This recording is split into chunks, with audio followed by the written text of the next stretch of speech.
Diamonds Are Forever, by Ian Fleming. Read by David Runtoul. Chapter 1. The Pipeline Opens.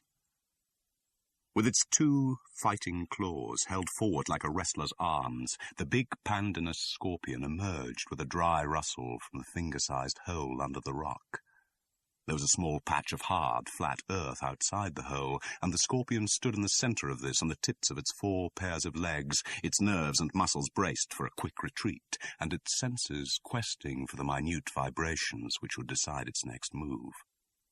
The moonlight, glittering down through the great thorn bush, threw sapphire highlights off the hard black polish of the 6-inch body, and glinted palely on the moist white sting which protruded from the last segment of the tail, now curved over parallel with the scorpion's flat back.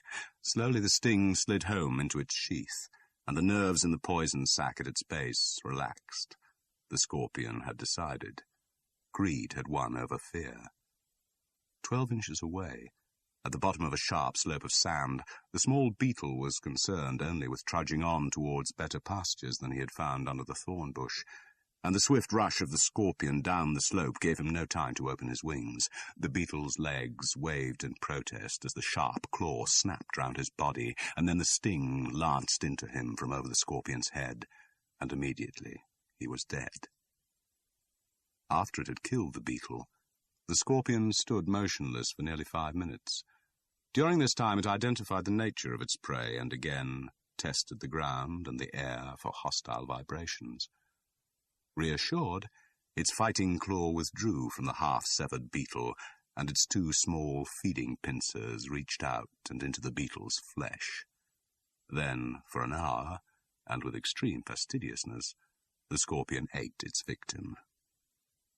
The great thorn bush under which the scorpion killed the beetle was quite a landmark in the wide expanse of rolling veldt some 40 miles south of Kisigudu, in the southwestern corner of French Guinea. On all horizons there were hills and jungle, but here, over 20 square miles, there was flat, rocky ground which was almost desert, and amongst the tropical scrub, only this one thorn bush, perhaps because there was water deep beneath its roots, had grown to the height of a house, and could be picked out from many miles away. The bush grew more or less at the junction of 3 African states. It was in French Guinea, but only about 10 miles north of the northernmost tip of Liberia and 5 miles east of the frontier of Sierra Leone. Across this frontier are the great diamond mines around Sefadu. These are the property of Sierra International, which is part of the powerful mining empire of Afrique International, which in turn is a rich capital asset of the British Commonwealth. An hour earlier, in its hole among the roots of the great thorn bush, the scorpion had been alerted by 2 sets of vibrations. First, there had been the tiny scraping of the beetle's movements, and these belonged to the vibrations which the scorpion immediately recognized and diagnosed. Then there had been a series of incomprehensible thuds round the bush, followed by a final heavy quake which had caved in part of the scorpion's hole. These were followed by a soft, rhythmic trembling of the ground which was so regular that it soon became a background vibration of no urgency. After a pause, the tiny scraping of the beetle had continued, and it was greed for the beetle that, after a day of sheltering from its deadliest enemy, the sun, finally got the upper hand against the scorpion's memory of the other noises, and impelled it out of its lair into the filtering moonlight. And now, as it slowly sucked the morsels of beetle flesh off its feeding pincers, the signal for the scorpion's own death sounded from far away on the eastern horizon, audible to a human, but made up of vibrations which were far outside the range of the scorpion's sensory system. And a few feet away, a heavy, blunt hand with bitten fingernails slowly raised a jagged piece of rock. There was no noise, but the scorpion felt a tiny movement in the air above it. At once its fighting claws were up and groping, and its sting was erect in the rigid tail, its near-sighted eyes staring up for a sight of the enemy. The heavy stone came down. Black bastard. The man watched as the broken insect whipped in its death agony. The man yawned. He got to his knees in the sandy depression against the trunk of the bush where he'd been sitting for nearly 2 hours, and, his arms bent protectingly over his head, scrambled out into the open. The noise of the engine which the man had been waiting for, and which had signed the Scorpion's death warrant, was louder. As the man stood and stared up the path of the moon, he could just see a clumsy black shape coming fast towards him out of the east, and for a moment the moonlight glinted on whirling rotor blades. The man rubbed his hands down the sides of his dirty khaki shorts, and moved quickly round the bush to where the rear wheel of a battered motorcycle protruded from its hiding place. Below the pillion, on either side, there were leather toolboxes. From one of these he extracted a small, heavy package, which he stowed inside his open shirt against the skin. From the other he took 4 cheap electric torches, and went off with them to where, 50 yards from the big thorn bush, there was a clear patch of flat ground about the size of a tennis court. At 3 corners of the landing ground he screwed the butt end of a torch into the ground and switched it on. Then, the last torch alight in his hand, he took up his position at the 4th corner and waited. The helicopter was moving slowly towards him, not more than 100 feet from the ground, the big rotor blades idling. It looked like a huge, badly constructed insect. To the man on the ground it seemed, as usual, to be making too much noise. The helicopter paused, pitching slightly, directly over his head. An arm came out of the cockpit and a torch flashed at him. It flashed ... the Morse for A. The man on the ground flashed back a B and a C. He stuck the 4th torch into the ground and moved away, shielding his eyes against the coming whirl of dust. Above him, the pitch of the rotor blades flattened imperceptibly, and the helicopter settled smoothly into the space between the 4 torches. The clatter of the engine stopped with a final cough. The tail rotor spun briefly in neutral, and the main rotor blades completed a few awkward revolutions, and then drooped to a halt. In the echoing silence, a cricket started to zing in the thorn bush, and somewhere near at hand there was the anxious chirrup of a night bird. After a pause to let the dust settle, the pilot banged open the door of the cockpit, pushed out a small aluminium ladder, and climbed stiffly to the ground. He waited beside his machine while the other man walked round the 4 corners of the landing ground, picking up and dousing the torches.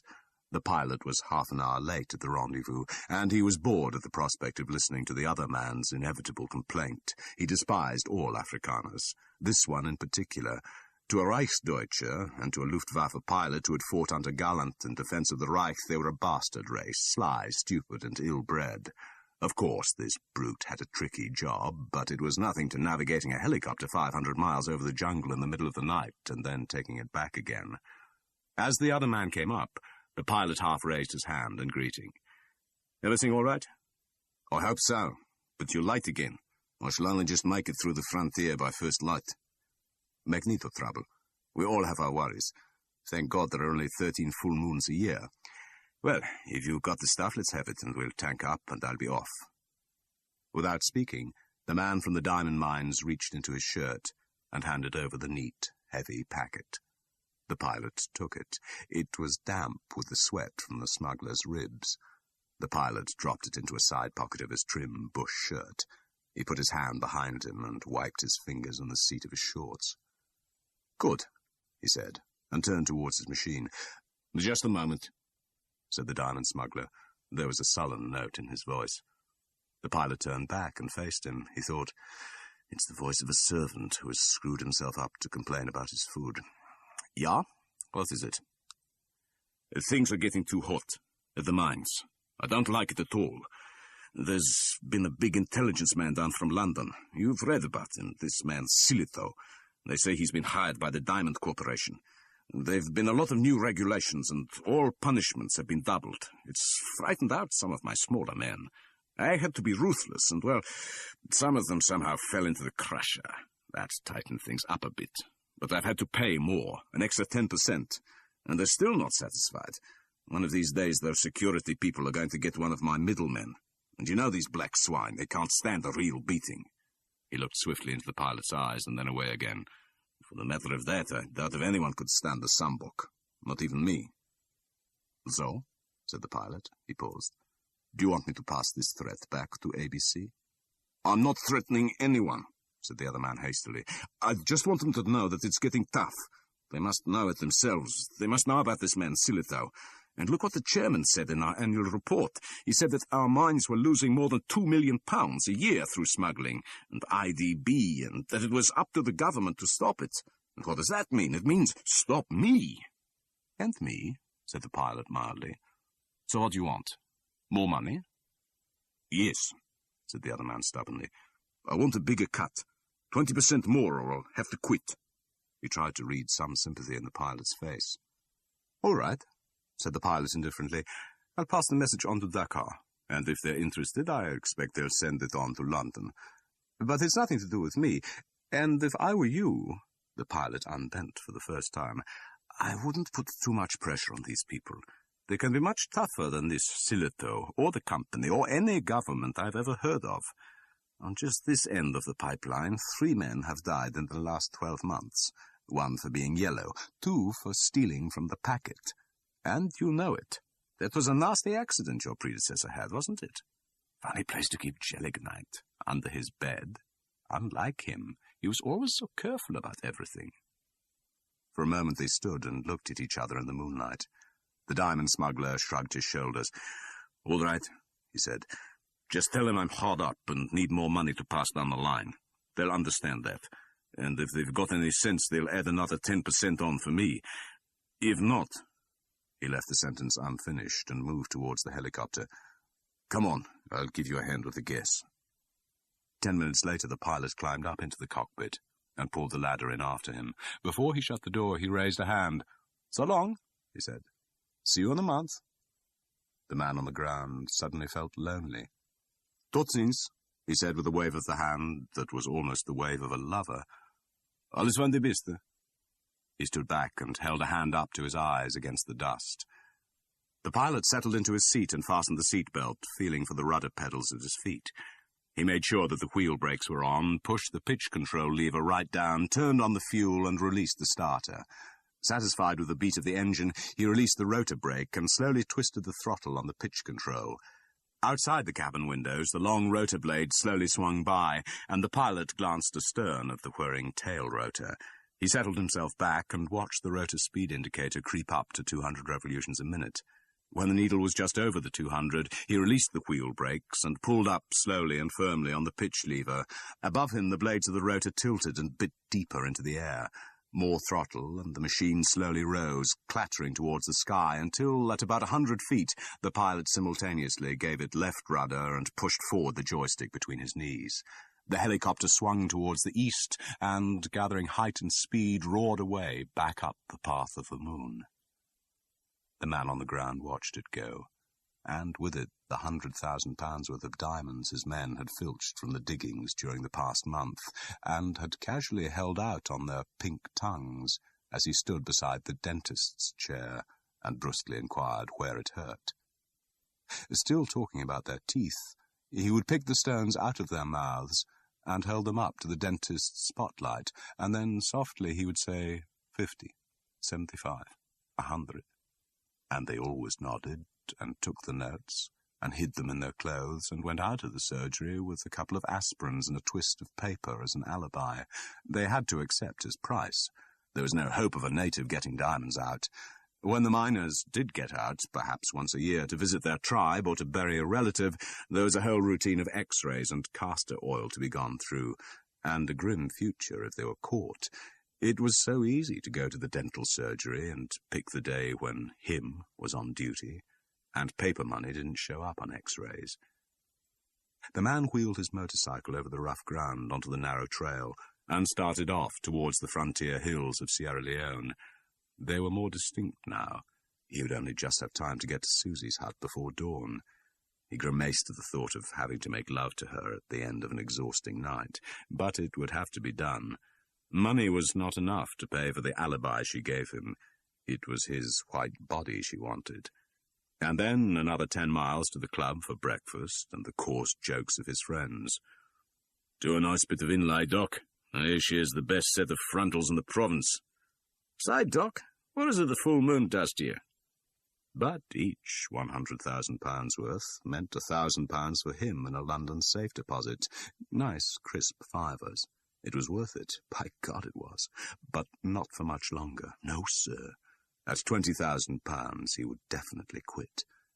And then, his mind full of lush dreams, the man on the motorcycle bumped his way as fast as he could across the plain, away from the great thorn bush, where the pipeline for the richest smuggling operation in the world started its devious route, to where it would finally gush out onto soft bosoms, 5,000 miles away.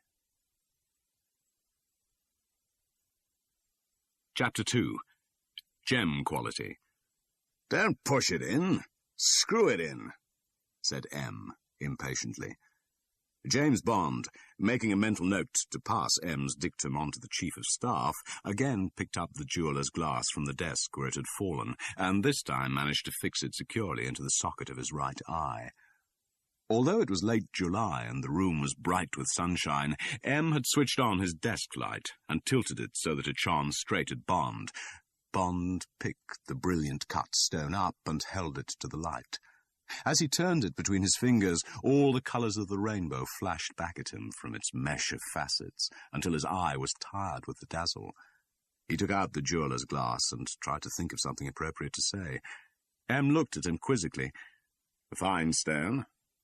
"Wonderful," said Bond. "It must be worth a lot of money." "A few pounds for the cutting," said M dryly. "It's a bit of quartz. Now then, let's try again." He consulted a list on the desk in front of him and selected a fold of tissue paper, verified the number written on it, unfolded it, and pushed it across to Bond.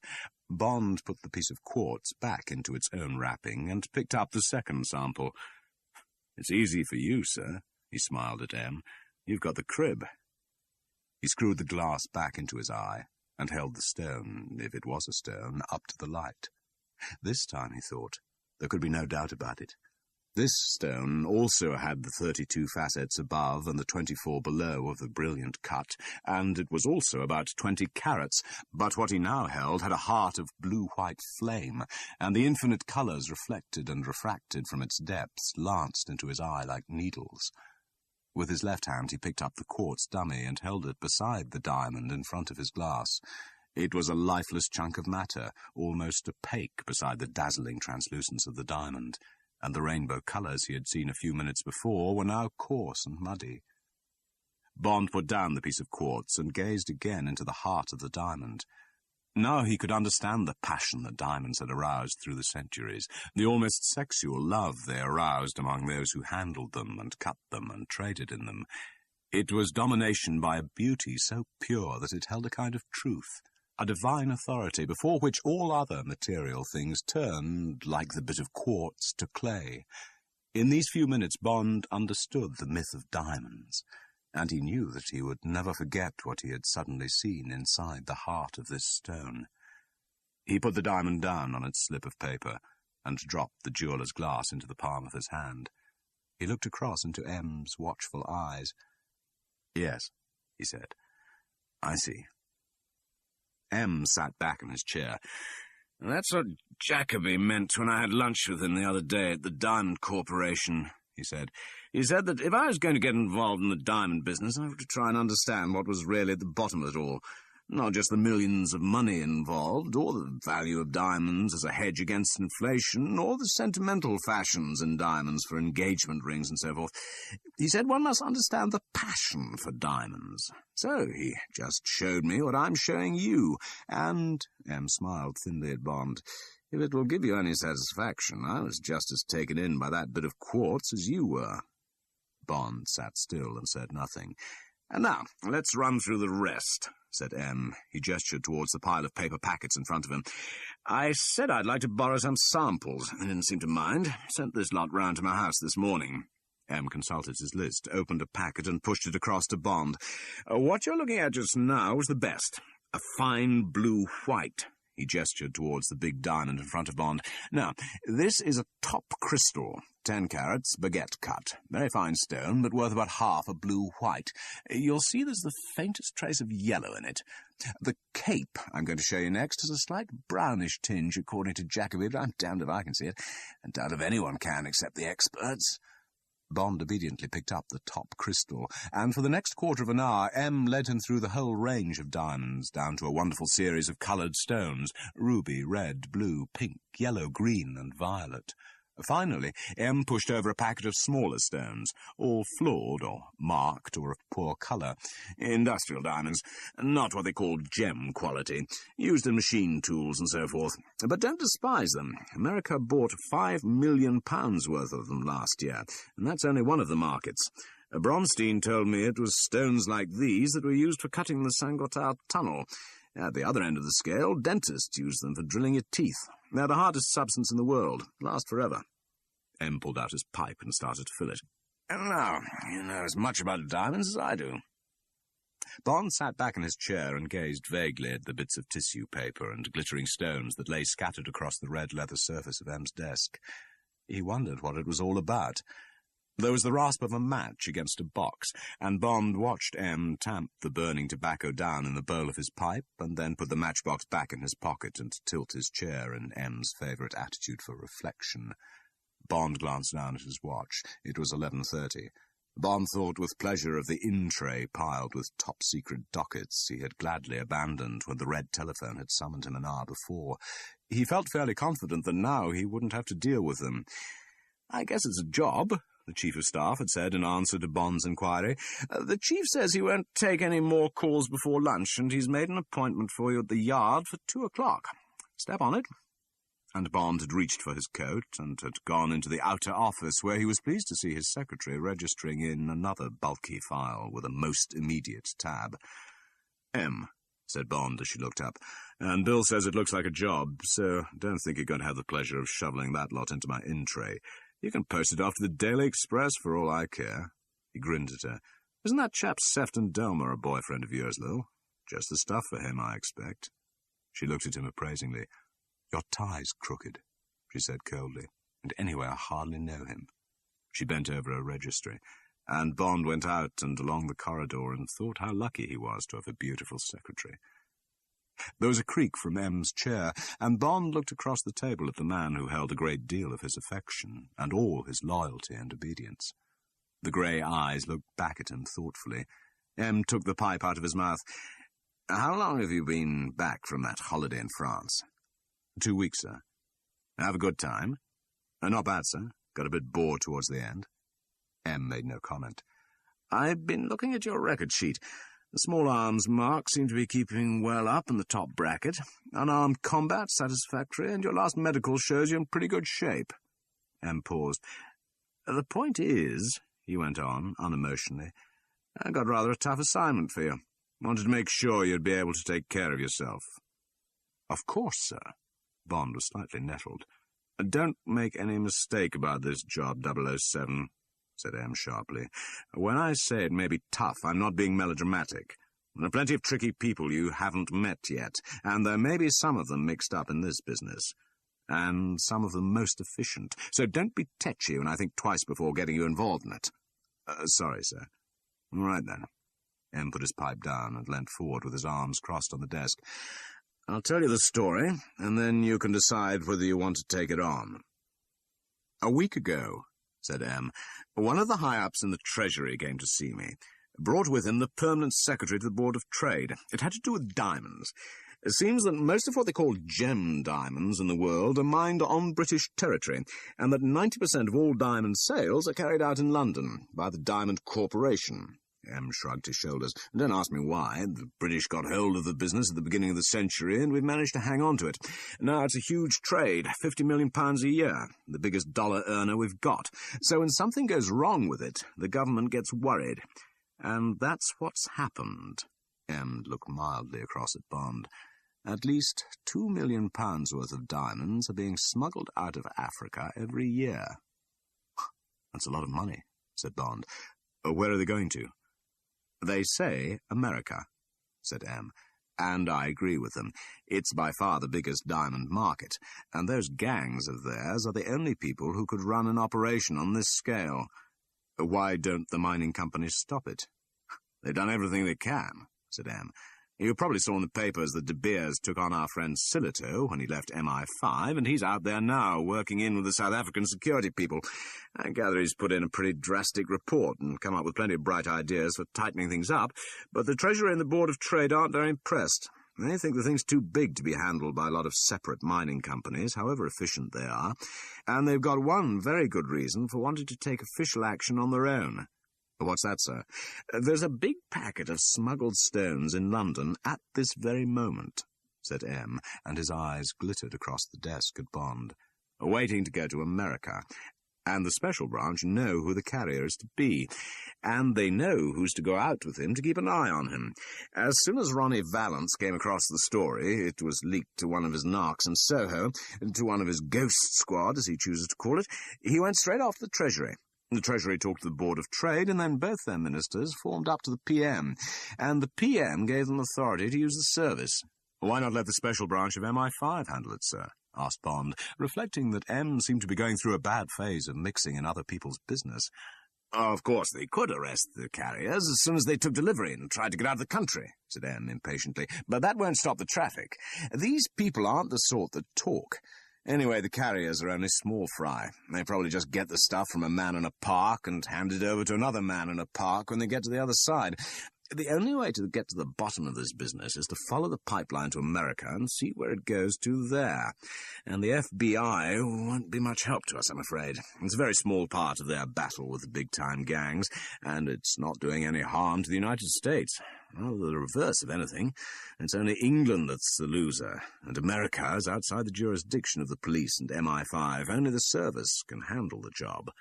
Yes, I see that, said Bond. But have we got anything else to go on? Ever heard of the House of Diamonds? Yes, of course, sir, said Bond. The big American jewellers on West 46th Street in New York and the Rue de Rivoli in Paris. I gather they rank almost as high as Cartier and Van Cleef and Boucheron nowadays. They've come up very quickly since the war. Yes, said M. Those are the people. They've got a small place in London, too, Hatton Garden. Used to be very big buyers at the monthly showings of the Diamond Corporation, but for the last 3 years they've bought less and less, although, as you say, they seem to be selling more and more jewellery every year. Must be getting their diamonds from somewhere. It was the Treasury who brought their name up at our meeting the other day, but I can't find out anything against them. They've got one of their biggest men in charge over here. Seems odd, as they do so little business. A man called Rufus B. Say. Nothing much known about him. Lunches every day at the American Club in Piccadilly, plays golf at Sunningdale, doesn't drink or smoke, lives at the Savoy. Model citizen. M shrugged his shoulders.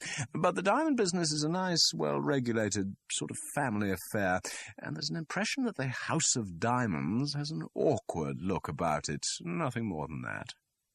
Bond decided it was time to put the $64,000 question. "And where do I come in, sir?" he asked, looking across the desk into M's eyes. "You've got an appointment with Valance at the Yard in," M looked at his watch, "just over an hour. He's going to start you off. They're going to pull in this carrier tonight and put you into the pipeline instead of him." Bond's fingers curled softly around the arms of his chair. "And then?" "And then," said M, matter-of-factly, "you're going to smuggle those diamonds into America. At least that's the idea. What do you think of it?" End of Side 1. Side 2. Chapter 3. Hot Ice. James Bond shut the door of M's office behind him. He smiled into the warm brown eyes of Miss Moneypenny and walked across her office into the Chief of Staff's room. The Chief of Staff, a lean, relaxed man of about Bond's age, put down his pen and sat back in his chair. He watched as Bond automatically reached for the flat gunmetal cigarette case in his hip pocket and walked over to the open window and looked down onto Regent's Park. There was a thoughtful deliberation in Bond's movements that answered the Chief of Staff's question. "So, you've bought it?" Bond turned round. "Yes," he said. He lit a cigarette. Through the smoke, his eyes looked very directly at the Chief of Staff. "But tell me this, Bill. Why's the old man got cold feet about this job? He's even looked up the results of my last medical. What's he so worried about? It's not as if this was Iron Curtain business. America's a civilized country, more or less. What's eating him?"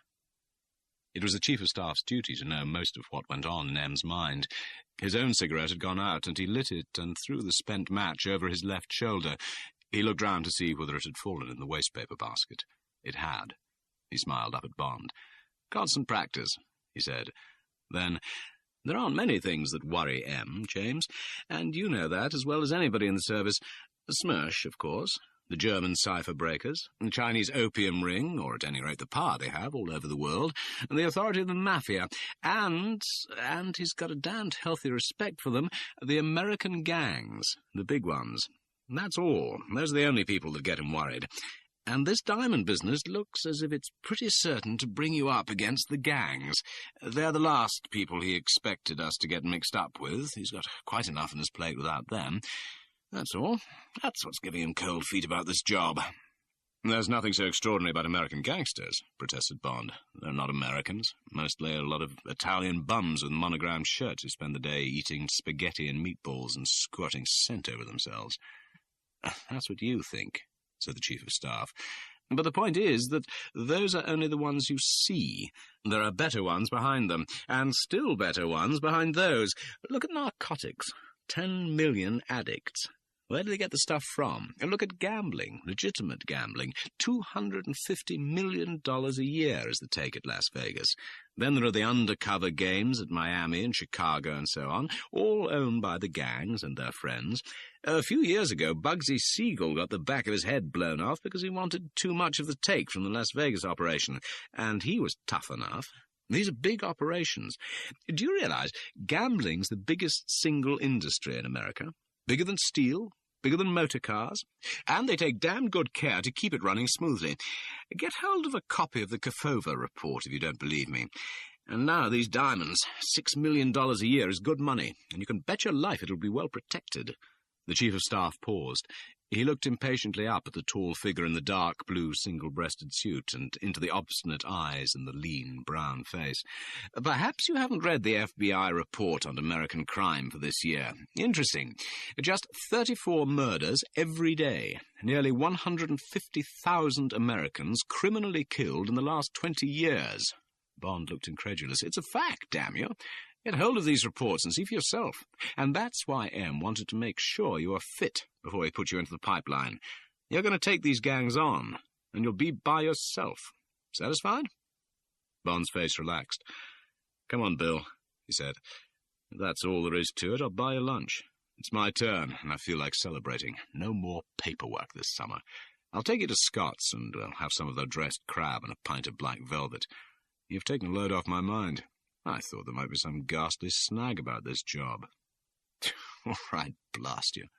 The Chief of Staff put aside the misgivings which he fully shared with his chief, and followed Bond out of the office, and slammed the door with unnecessary force behind him. Later, punctually at 2 o'clock, Bond was shaking hands with the dapper, level-eyed man in the old-fashioned office which hears more secrets than any other room in Scotland Yard. Bond had made friends with Assistant Commissioner Vallance over the Moonraker affair, and there was no need to waste time on preliminaries. Vallance pushed a couple of CID identification photographs across the desk. They showed a dark-haired, rather good-looking young man with a clean-cut, swashbuckling face in which the eyes smiled innocently. "That's your chap," said Vallance. "Near enough like you to pass with someone who's only got his description. Peter Franks, nice-looking fella, good family, public school and all that. Then he went wrong and stayed wrong. Country house burglaries are his line. May have been on the Duke of Windsor job at Sunningdale a few years ago. We've pulled him in once or twice, but we could never get anything to stick. Now he's slipped up. They often do when they get into a racket they know nothing about. I've got 2 or 3 undercover girls in Soho, and he's keen on one of them. Funnily enough, she's rather keen on him. Thinks she can make him go straight and all that sort of stuff. But she's got a job to do, and when he told her about this job, just casually, as if it were the hell of a lark, she passed the word back here." Bond nodded. "The specialist crooks never take other people's lines seriously. I bet he wouldn't have talked to her about one of his country house jobs." "Not on your life," agreed Vallance. "Or we'd have had him inside years ago. Anyway, it seems he was contacted by a friend of a friend and agreed to do a smuggling job to America for $5,000, payable on delivery. My girl asked him if it was drugs, and he laughed and said, no, better still, hot ice. Had he got the diamonds? No. His next job was to contact his guard tomorrow evening at the Trafalgar Palace, 5 o'clock in her room. A girl called Case. She would tell him what to do and go over with him. Valence got up and paced to and fro in front of the framed forgeries of £5 notes that lined the wall opposite the windows. These smugglers generally go in pairs when big stuff is being moved. The carrier is never quite trusted, and the men at the other end like to have a witness in case anything goes wrong at the customs. Then the big men don't get caught napping if the carrier talks. Big stuff being moved, carriers, customs, guards. Bond killed his cigarette in the ashtray on Valence's desk.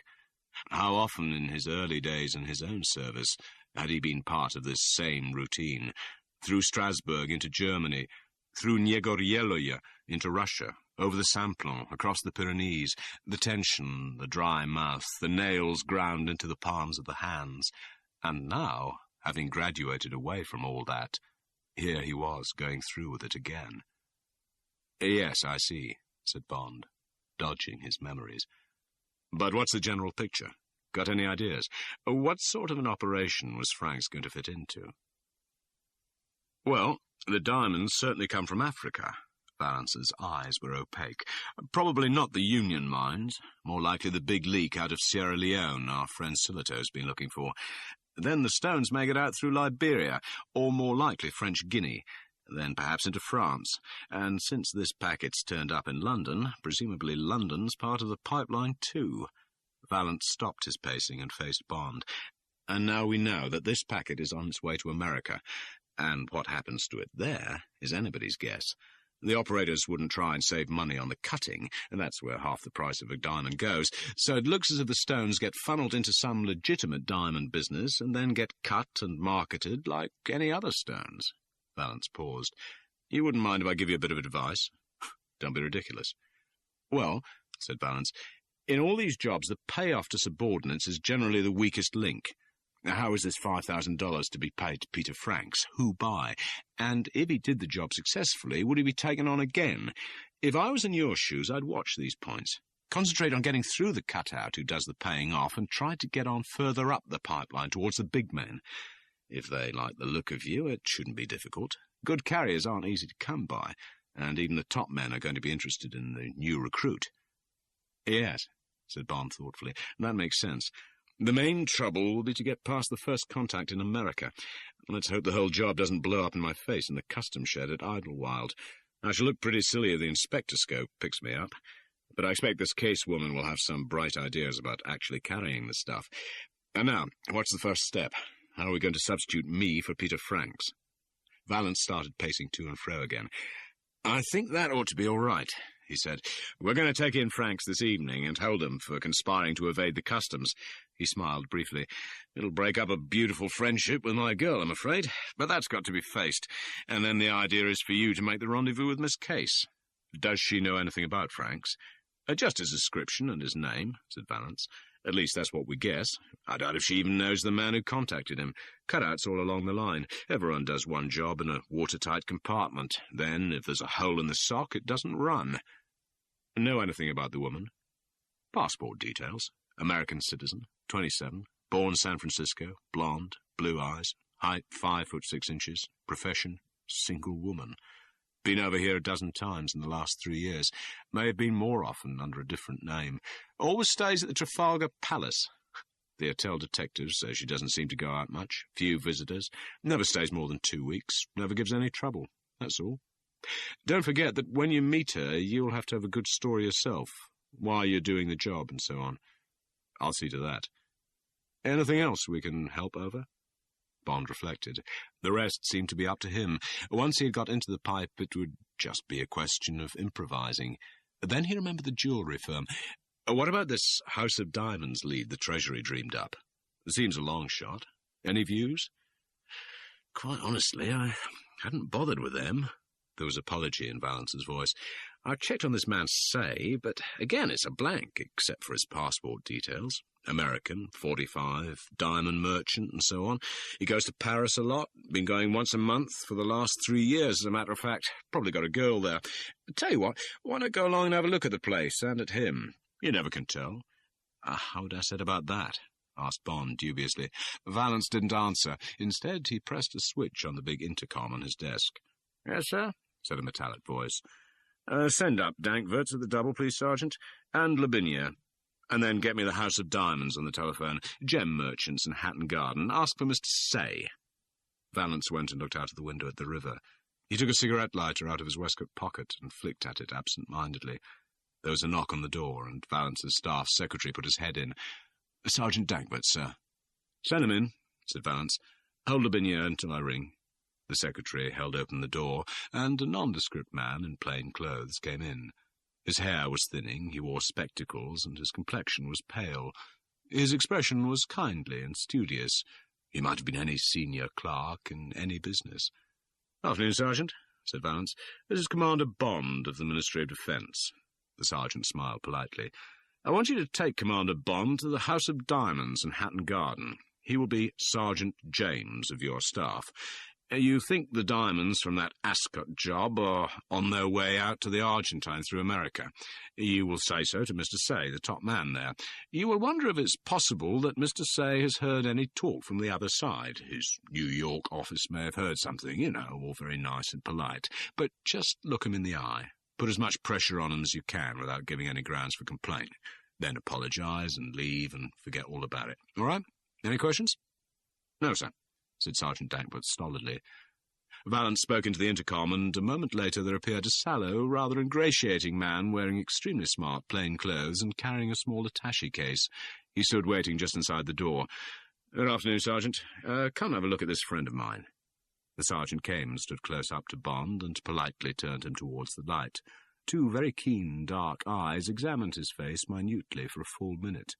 Then the man stepped away. "Can't guarantee the scar for more than 6 hours, sir," he said. "Not in this heat, but the rest's all right. Who is he to be, sir?" "He's to be Sergeant James, a member of Sergeant Dankwart's staff." Valance looked at his watch. "Only for 3 hours, all right?" "Certainly, sir.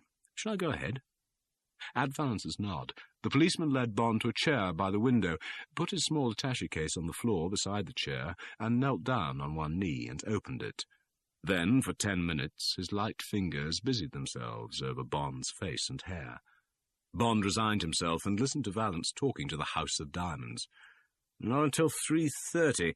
In that case, would you please tell Mr. Say that 2 of my men will be calling on him at 3:30 sharp? Yes, I'm afraid it is rather important. Only formality, of course. Routine inquiry. I don't expect it will take up more than 10 minutes of Mr. Say's time. Thank you so much. Yes, Assistant Commissioner Valance." "That's right." "Scotland Yard, yes. Thank you. Goodbye." Valance put back the receiver and turned towards Bond. "The secretary says Say won't be back until 3:30. I suggest you get there at 3:15. Never does any harm to have a look round first. Always useful to get your man a bit off balance. How's it going?" Sergeant Labiniere held up a pocket mirror in front of Bond. A touch of white at the temples, the scar gone, a hint of studiousness at the corners of the eyes and mouth, the faintest shadows under the cheekbones, nothing you could put your finger on, but it all added up to someone who certainly wasn't James Bond. Chapter 4. What Goes On Around Here.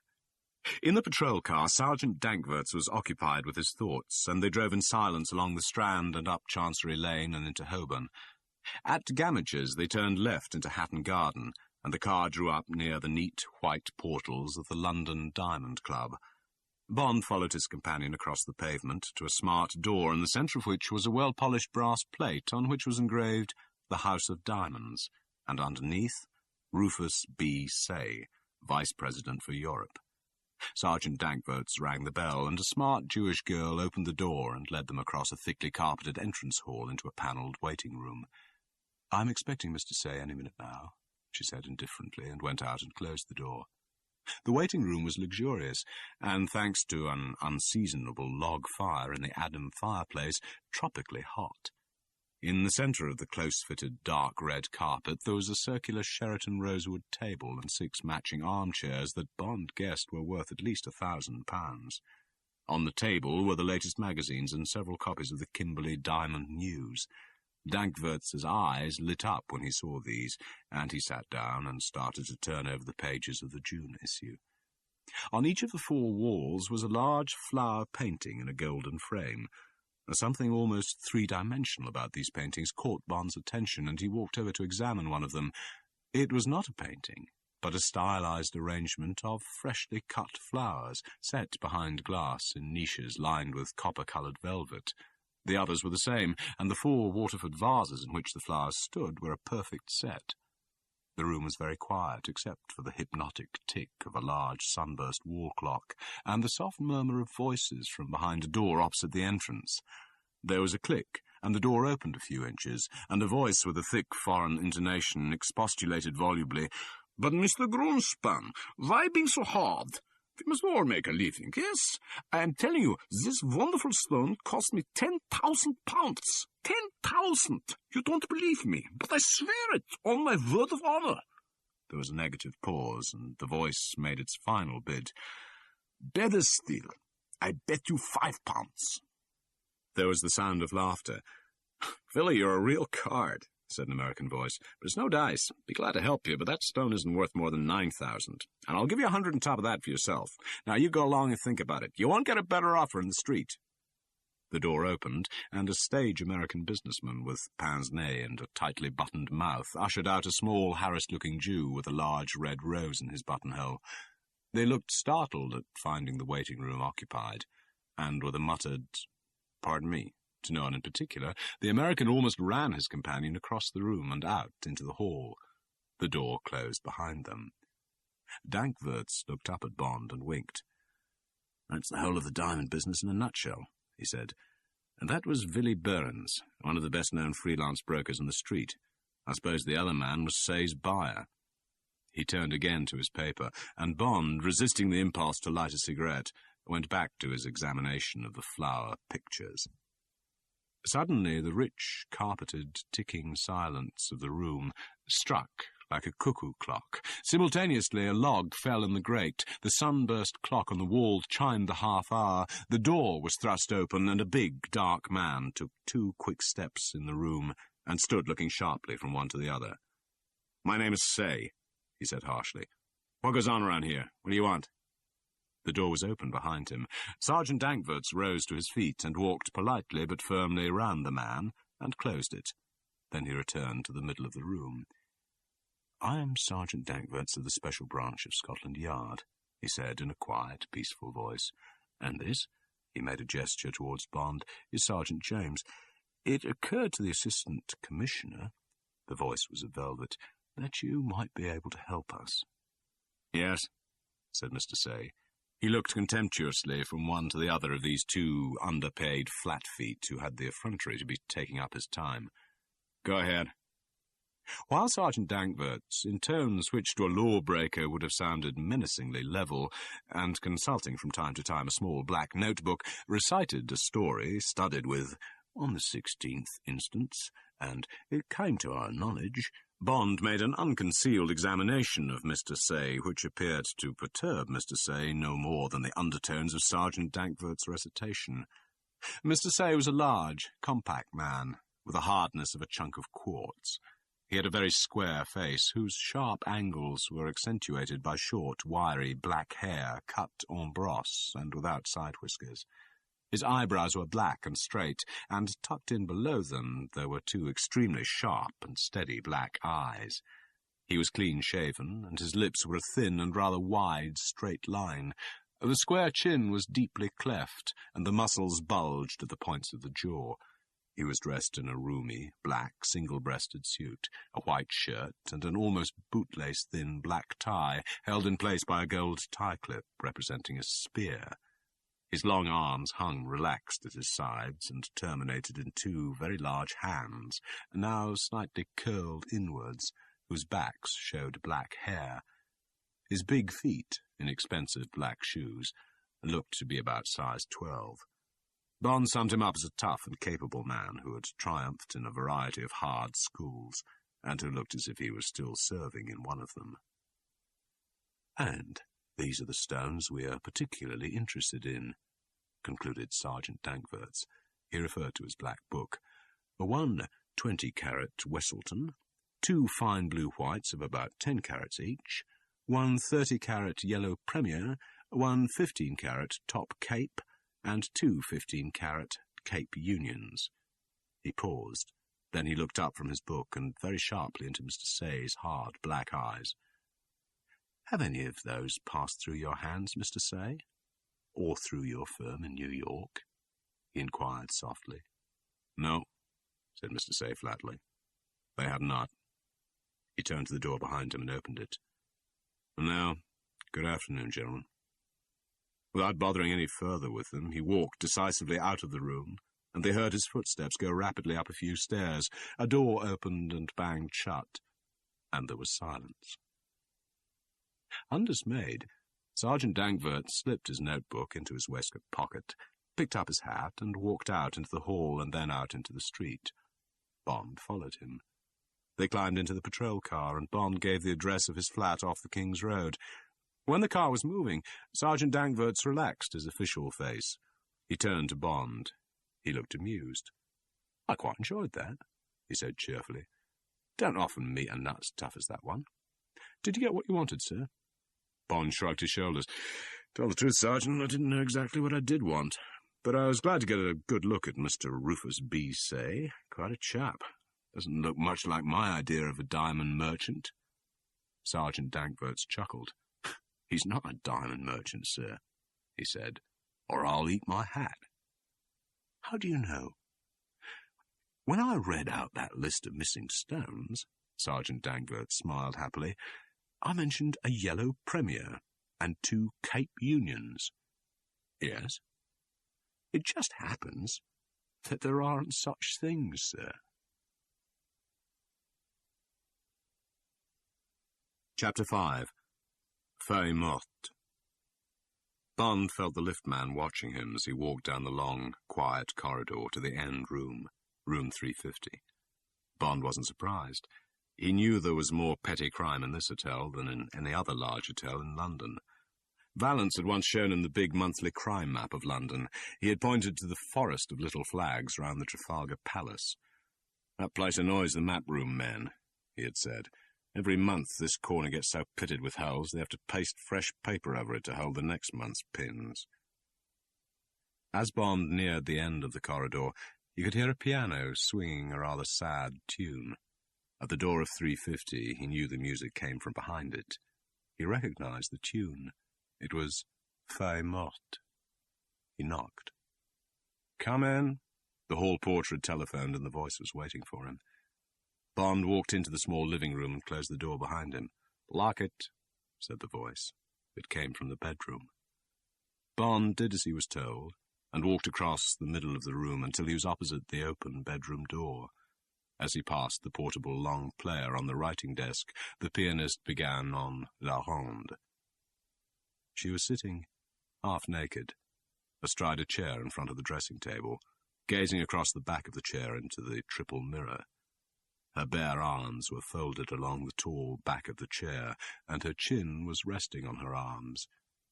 Her spine was arched, and there was arrogance in the set of her head and shoulders.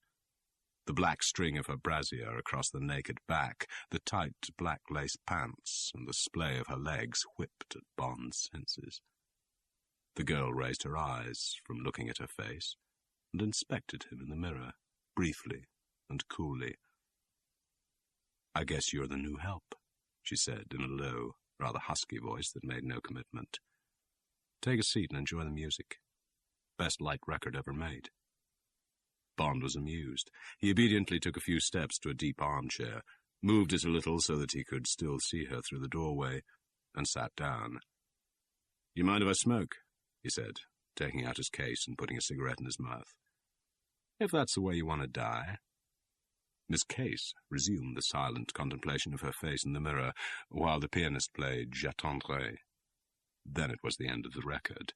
Indifferently, she flexed her hips back off the chair and stood up. She half-turned her head, and the blonde hair that fell heavily to the base of her neck curved with the movement and caught the light. "If you like it, turn it over," she said carelessly. "Be with you in a moment." She moved out of sight. Bond walked over to the gramophone and picked up the record.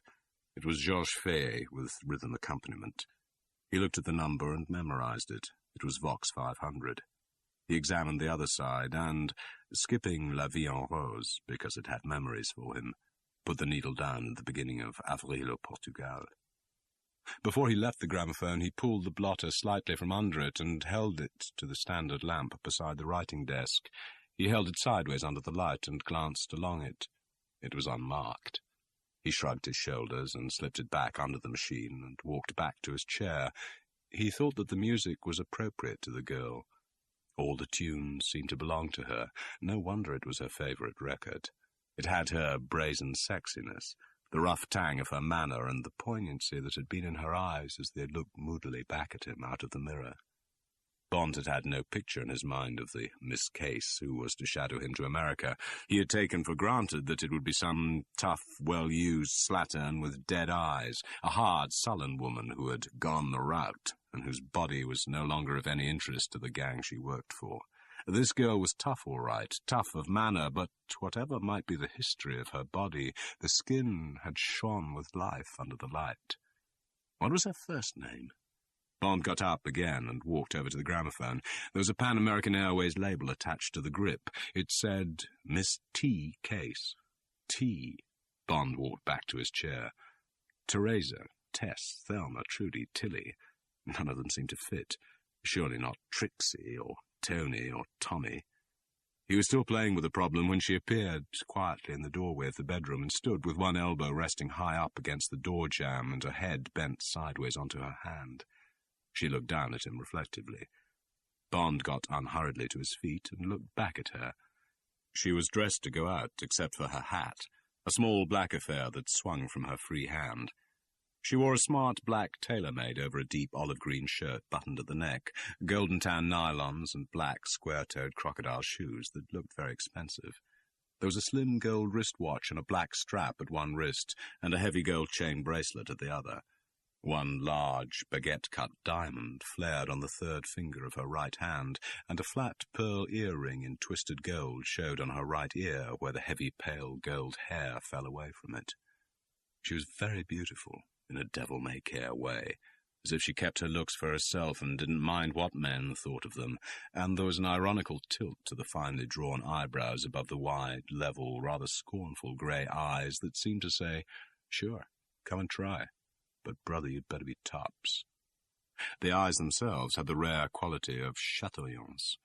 When jewels have chatoyance, the colour in the lustre changes with movement in the light, and the colour of this girl's eyes seemed to vary between a light grey and a deep grey-blue.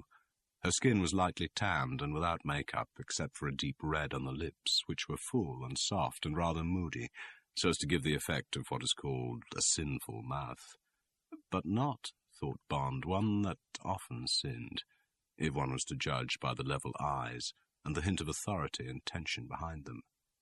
The eyes now looked impersonally into his. End of Side 2. Side 3.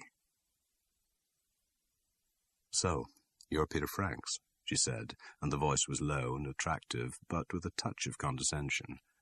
"Yes," he said. "And I've been wondering what T stands for." She thought for a moment.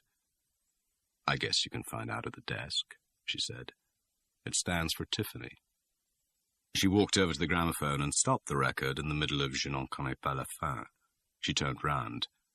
"But it's not in the public domain," she added coldly. Bond shrugged his shoulders and moved over to the windowsill and leant easily against it with his ankles crossed. His nonchalance seemed to irritate her. She sat down in front of the writing desk. "Now then," she said, and her voice had an edge to it. "Let's get down to business. In the first place, why do you take this job?" "Somebody died." "Oh." She looked at him sharply. "They told me your line was stealing." She paused. "Hot blood or cold blood?" "Hot blood. A fight." "So you want to get out?" "That's about it. And the money." She changed the subject. "Got a wooden leg? False teeth?" "No, everything's real." She frowned. "I'm always telling them to find me a man with a wooden leg. Well, have you got any hobbies or anything? Any ideas where you're going to carry the stones?" No, said Bond. I play cards and golf. But I thought the handles of trunks and suitcases were good places for this sort of stuff. So do the customs men, she said dryly. She sat silent for a moment, reflecting. Then she pulled a piece of paper and a pencil towards her. What sort of golf balls do you use? She asked, unsmilingly. They're called Dunlop 65s. He was equally serious. And maybe you've got something there. She made no comment, but wrote the name down. She looked up. Got a passport? Well, I have, admitted Bond, but it's in my real name. Oh, she was suspicious again. And what might that be? James Bond. She snorted. Why not choose Joe Doe? She shrugged her shoulders. Who cares, anyway? Can you get an American visa in 2 days? And a vaccination certificate? Don't see why not, said Bond. Q branch would fix all that. There's nothing against me in America. Or its criminal records here, for the matter of that. Under Bond, that is. Okay, she said. Now listen, immigration will need this. You're going over to the States to stay with a man called Tree, Michael Tree. You'll be staying at the Astor in New York. He's an American friend of yours. You met him in the war. She unbent minutely. Just for the record, this man really exists. He'll back up your story, but he's not generally known as Michael. He's known as Shady Tree to his friends, if any, she added sourly. Bond smiled. He's not as fun as he sounds, said the girl shortly. She opened a drawer in the desk and took out a packet of £5 notes with a rubber band round it. She riffled them through and detached about half their number and put these back in the drawer. She rolled up the rest, snapped the rubber band round them, and tossed the packet across the room to Bond. Bond leant forward and caught it near the floor. There's about £500 in there, she said. Book yourself in at the Ritz and give that address to immigration. Get a good used suitcase and put in what you would take on a golfing holiday. Get your golf clubs. Keep out of sight. BOAC Monarch to New York, Thursday evening. Get a single ticket first thing tomorrow morning. The embassy won't give you a visa without seeing your ticket. Car will pick you up at the Ritz at 6:30 Thursday evening. Driver will give you the golf balls. Put them in your bag, and, she looked him straight in the eye, don't think you can go into business for yourself with this stuff. The driver will stay alongside you until your luggage has gone out to the plane, and I'll be at London Airport, so no funny business, okay? Bond shrugged his shoulders. What would I do with this kind of merchandise? He said carelessly. Too big for me. And what happens at the other end? Another driver will be waiting outside the customs. He'll tell you what to do next. Now, her voice was urgent, if anything happens at the customs, either end, you know nothing, see? You just don't know how the balls got into your bag. Whatever they ask you, just go on saying, by me. Act dumb. I shall be watching. And maybe others too. That I wouldn't know. If they lock you up in America, ask for the British consul and go on asking. You won't get any help from us, but that's what you're being paid for. Okay? Fair enough, said Bond. The only person I could get into trouble would be you. He looked appraisingly at her. And I wouldn't like that to happen. Shucks, she said scornfully. You've got nothing on me. Don't worry about me, my friend. I can look after myself. She got up and came and stood in front of him. And don't little girl me, she said sharply. We're on a job, and I can take care of myself. You'd be surprised. Bond stood up and away from the windowsill. He smiled down and into the flashing grey eyes that were now dark with impatience. I can do anything better than you can. Don't worry, I'll be a credit to you. But just relax and stop being so businesslike for a minute. I'd like to see you again. Could we meet in New York if everything goes all right? Bond felt treacherous as he said the words. He liked this girl. He wanted to make friends with her, but it would be a question of using friendship to get further up the pipeline. She looked thoughtfully at him for a moment, and her eyes gradually lost their darkness. Her sharply compressed lips relaxed and parted a little. There was a hint of a stammer in her voice as she answered him. That is... She brusquely turned away from him. Hell, she said, but the word sounded artificial. I've got nothing on Friday night. Guess we might have dinner at 21 Club on 52nd. All the cab drivers know it. 8 o'clock, if the job goes off okay. Suit you? She turned back towards him and looked at his mouth and not his eyes. Fine, said Bond. He thought it was time to get out before he made a mistake. No, he said efficiently. Is there anything else? No, she said, and then, sharply, as if she had just remembered something, What's the time? Bond looked at his watch. 10 to 6. "I've got to get busy," she said. With a movement of dismissal, she walked towards the door. Bond followed her. With her hand on the key, she turned. She looked at him, and there was confidence and almost warmth in her eyes. "You'll be all right," she said. "Just keep away from me in the plane. Don't panic if anything goes wrong. If you work out okay," the patronizing note came back in her voice, "I'll try and get you some more of the same sort of jobs." "Thanks," said Bond. "I'd appreciate that. I'd enjoy working with you." With a slight shrug of the shoulders, she opened the door, and Bond walked out into the corridor. He turned. "See you at this 21 place of yours," he said. He wanted to say more, to find an excuse to stay with her, with this lonely girl who played the gramophone and gazed at herself in the mirror. But now her expression was remote. He might have been a complete stranger. "Sure," she said indifferently. She looked at him once more, and then she closed the door, slowly but firmly on his face. As Bond walked away down the long corridor to the lift, the girl stood just inside the door and listened until his footsteps had vanished. Then, with brooding eyes, she walked slowly over to the gramophone and switched it on. She picked up the Fair record and searched for the groove she wanted. She put the record on the machine and found the place with the needle. The tune was "Je n'en connais pas la fin." She stood listening to it and wondering about the man who had suddenly, out of the blue, found his way into her life. God, she thought to herself with sudden, angry despair, another damn crook. Couldn't she ever get away from them? But when the record stopped, her face was happy, and she hummed the tune as she powdered her nose and got ready to go out. Out on the street she paused and looked at her watch. 10 minutes past 6, 5 minutes to go. She walked across Trafalgar Square to Charing Cross Station, arranging in her mind what she was going to say. Then she went into the station and into one of the call boxes she always used. It was just 6:15 when she dialed the Welbeck number.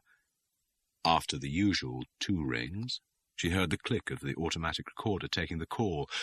For 20 seconds she heard nothing but the sharp hiss of a needle on wax.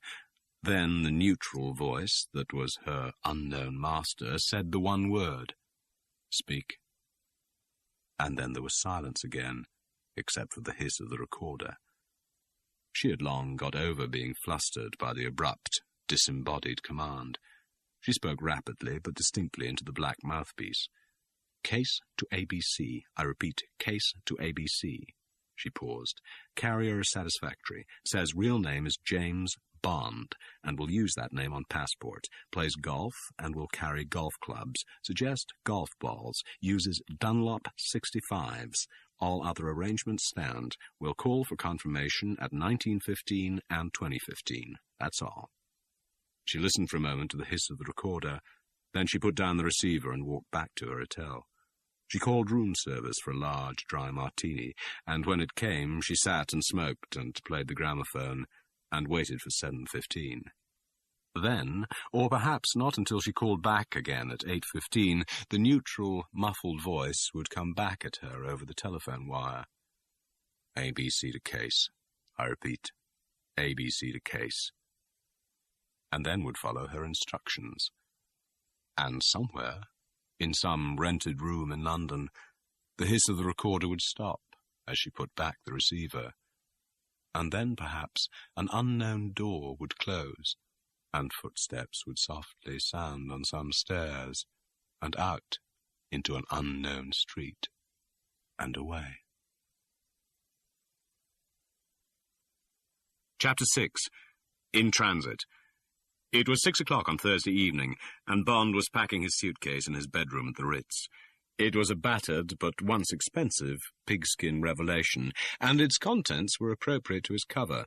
Evening clothes, his lightweight black-and-white dog-tooth suit for the country and for golf, Saxon golf shoes, a companion to the dark blue tropical worsted suit he was wearing, and some white silk and dark blue Sea Island cotton shirts with collars attached and short sleeves, socks and ties, some nylon underclothes, and 2 pairs of the long silk pyjama coats he wore in place of 2-piece pyjamas. None of these things bore, or had ever borne, any name tags or initials. Bond completed his task and proceeded to fit his remaining possessions, his shaving and washing gear, Tommy armour on how to play your best golf all the time, and his tickets and passport into a small attaché case, also of battered pigskin. This had been prepared for him by Q Branch, and there was a narrow compartment under the leather at the back, which contained a silencer for his gun and 30 rounds of .25 ammunition. The telephone rang. He assumed it was the car early at the rendezvous, but it was the hall porter saying that there was a representative of Universal Export with a letter to be delivered personally to Bond. "Send him up," said Bond, wondering. A few minutes later he opened the door to a man in plain clothes whom he recognized as one of the messengers from the pool at headquarters. "Good evening, sir," said the man. He took a large plain envelope out of his breast pocket and handed it to Bond. "I'm to wait and take this back when you've read it, sir." Bond opened the white envelope and broke the seal of the blue envelope which it contained. There was a page of blue typewritten foolscap paper with no address and no signature. Bond recognized the extra-large type used in M's personal communications. Bond waved the messenger to a chair and sat down at the writing desk opposite the window. "Washington," said the memorandum, "reports that Rufus B. Say is an alias for Jack Spang, a suspected gangster who was mentioned in the Kafova report, but who has no criminal record. He is, however, twin brother to Serafimo Spang and joint controller of the Spangled Mob, which operates widely in the United States. The brothers Spang bought control of the House of Diamonds 5 years ago as an investment, and nothing unfavourable is known about this business, which appears to be perfectly legitimate. The brothers also own a wire service, which serves off-the-course bookmakers in Nevada and California, and is therefore illegal. The name of this is the Surefire Wire Service. They also own the Tiara Hotel in Las Vegas, and this is the headquarters of Serafimo Spang, and also, to benefit from the Nevada tax laws, the company offices of the House of Diamonds. Washington adds that the Spangled Mob is interested in other illegal activities, such as narcotics and organized prostitution, and these lines are handled from New York by Michael Shady Tree, who has 5 previous convictions for various offenses. The gang has branch headquarters in Miami, Detroit, and Chicago. Washington describes the Spangled Mob as one of the most powerful gangs in the United States, with excellent protection in state and federal governments, and with the police. With the Cleveland outfit and the Detroit Purple Gang, the Spangled Mob has top classification. Our interest in these matters has not been divulged to Washington, but in the event that your inquiries lead you into dangerous contact with this gang, you will report at once and be withdrawn from the case, which will then be handed over to the FBI. This is an order. The return of this document in a sealed envelope will acknowledge your receipt of this order." There was no signature. Bond ran his eyes down the page again, folded it, and placed it in one of the Ritz envelopes. He got up and handed the envelope to the messenger. "Thanks very much," he said. "Can you find your own way downstairs?" "Yes, thank you, sir," said the messenger. He went to the door and opened it. "Good night, sir." "Good night." The door closed quietly. Bond walked across the room to the window and looked out over Green Park. For a moment he had a clear vision of the spare, elderly figure sitting back in his chair in the quiet office. Give the case to the FBI. Bond knew M meant it, but he also knew how bitter it would be for M to have to ask Edgar Hoover to take a case over from the Secret Service and pick Britain's chestnuts out of the fire. The operative words in the memorandum were dangerous contact. What constituted dangerous contact would be a matter for Bond to decide. Compared with some of the opposition he had been up against, these hoodlums surely wouldn't count for much. Or would they? Bond suddenly remembered the chunky, quartz-like face of Rufus B. Say. Well, at any rate, it could do no harm to try and get a look at this brother with the exotic name, Serafimo. The name of a nightclub waiter or an ice cream vendor, but these people were like that, cheap and theatrical. Bond shrugged his shoulders. He glanced at his watch. 6:25. He looked round the room. Everything was ready. On an impulse, he put his right hand under his coat and drew the .25 Beretta automatic with a skeleton grip out of the chamois leather holster that hung just below his left armpit. It was the new gun M had given him as a memento after his last assignment, with a note in M's green ink that had said, "You may need this." Bond walked over to the bed, snapped out the magazine and pumped the single round in the chamber out onto the bedspread. He worked the action several times and sensed the tension on the trigger spring as he squeezed and fired the empty gun. He pulled back the breech and verified that there was no dust round the pin, which he had spent so many hours filing to a point, and he ran his hand down the blue barrel from the tip of which he had personally sawn the blunt foresight. Then he snapped the spare round back into the magazine, and the magazine into the taped butt of the thin gun, pumped the action for a last time, put up the safe, and slipped the gun back under his coat. The telephone rang. "Your car's here, sir." Bond put down the receiver. So, here it was. The off. He walked thoughtfully over to the window and looked out again across the green trees. He felt a slight emptiness in the stomach, a sudden pang at cutting the painter with those green trees that were London in high summer, and a loneliness at the thought of the big building in Regent's Park, the fortress which would now be out of reach except to a call for help, which he knew it would not be in him to make.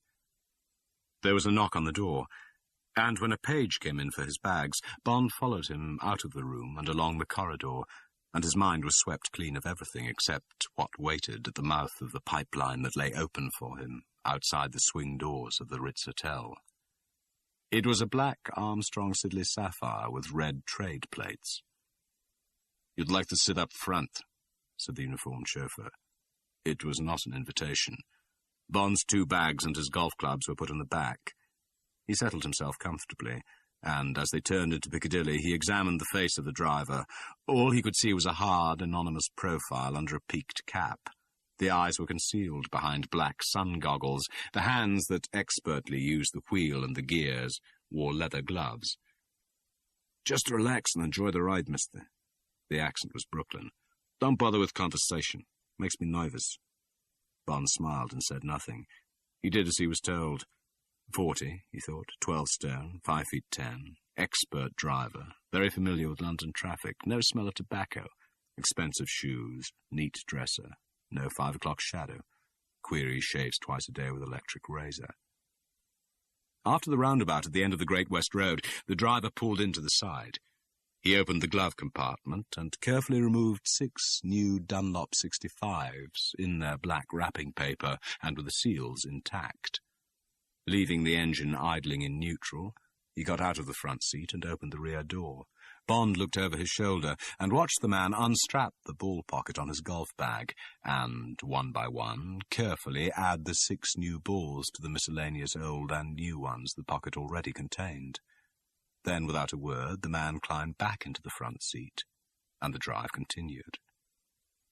At London Airport, Bond unconcernedly went through the luggage and ticket routine, bought himself the Evening Standard, allowing his arm, as he put down his pennies, to brush against an attractive blonde in a tan travelling suit who was idly turning the pages of a magazine, and, accompanied by the driver, followed his luggage through to the customs. "Just your personal effects, sir?" "Yes." "And how much English money have you, sir?" "About £3 and some silver." "Thank you, sir." The blue chalk made a scribble on the 3 bags, and the porter picked up the suitcase and clubs and loaded them on a trolley. "Follow the yellow light to immigration, sir," he said, and wheeled the trolley off towards the loading bay. The driver gave Bond an ironical salute. The smudge of 2 eyes met his for a moment through the dark glass of the goggles, and the lips narrowed in a thin smile. "Good night, sir. Pleasant trip." "Thank you, my man," said Bond cheerfully, and had the satisfaction of seeing the smile vanish as the driver turned and walked quickly away. Bond picked up his attaché case, showed his passport to a pleasant, fresh-faced young man who ticked his name off the passenger list, and walked through into the departure lounge. Just behind him, he heard Tiffany Case's low voice say, "Thank you," to the fresh-faced young man, and a moment later she also came into the lounge and chose a seat between him and the door. Bond smiled to himself. It was where he would have chosen to sit if he had been tailing someone who might have second thoughts. Bond picked up his Evening Standard and casually examined the other passengers over the top of it. The plane would be nearly full. Bond had been too late to get a sleeping berth, and he was relieved to see that among the 40 people in the lounge there was not a face he recognized. Some miscellaneous English, 2 of the usual nuns, who, Bond reflected, seemed always to be flying the Atlantic in the summer, lured, perhaps, some nondescript Americans, mostly of the business type, 2 babies in arms to keep the passengers from sleeping, and a handful of indeterminate Europeans. A typical load, decided Bond, while admitting that if 2 of their number, himself and Tiffany Case, had their secrets, there was no reason why many of these dull people should not also be bound on strange missions. Bond felt that he was being watched, but it was only the blank gaze of 2 of the passengers he had put down as American businessmen. Their eyes shifted casually away, and one of them, a man with a young face but prematurely white hair, said something to the other, and they both got up, picked up their Stetsons, which, although it was summer, were encased in waterproof covers, and walked over to the bar. Bond heard them order double brandies and water, and the second man, who was pale and fat, took a bottle of pills out of his pocket and swallowed one down with his brandy. Dramamine, guessed Bond. The man would be a bad traveller. The BOAC flight dispatcher was close to Bond. She picked up the telephone, to flight control, Bond supposed, and said, "I have 40 passengers in the final lounge." She waited for the OK and then put the telephone back and picked up the microphone. Final lounge. Cheerful start to flying the Atlantic, reflected Bond. And then they were all walking across the tarmac and up into the big Boeing, and with a burst of oil and methanol smoke, the engines fired one by one.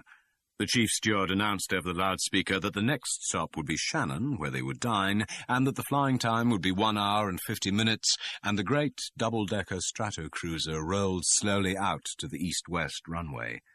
The aircraft trembled against its brakes as the captain revved the 4 engines, one at a time, up to take-off speed, and through his window Bond watched the wing flaps being tested. Then the great plane turned slowly towards the setting sun.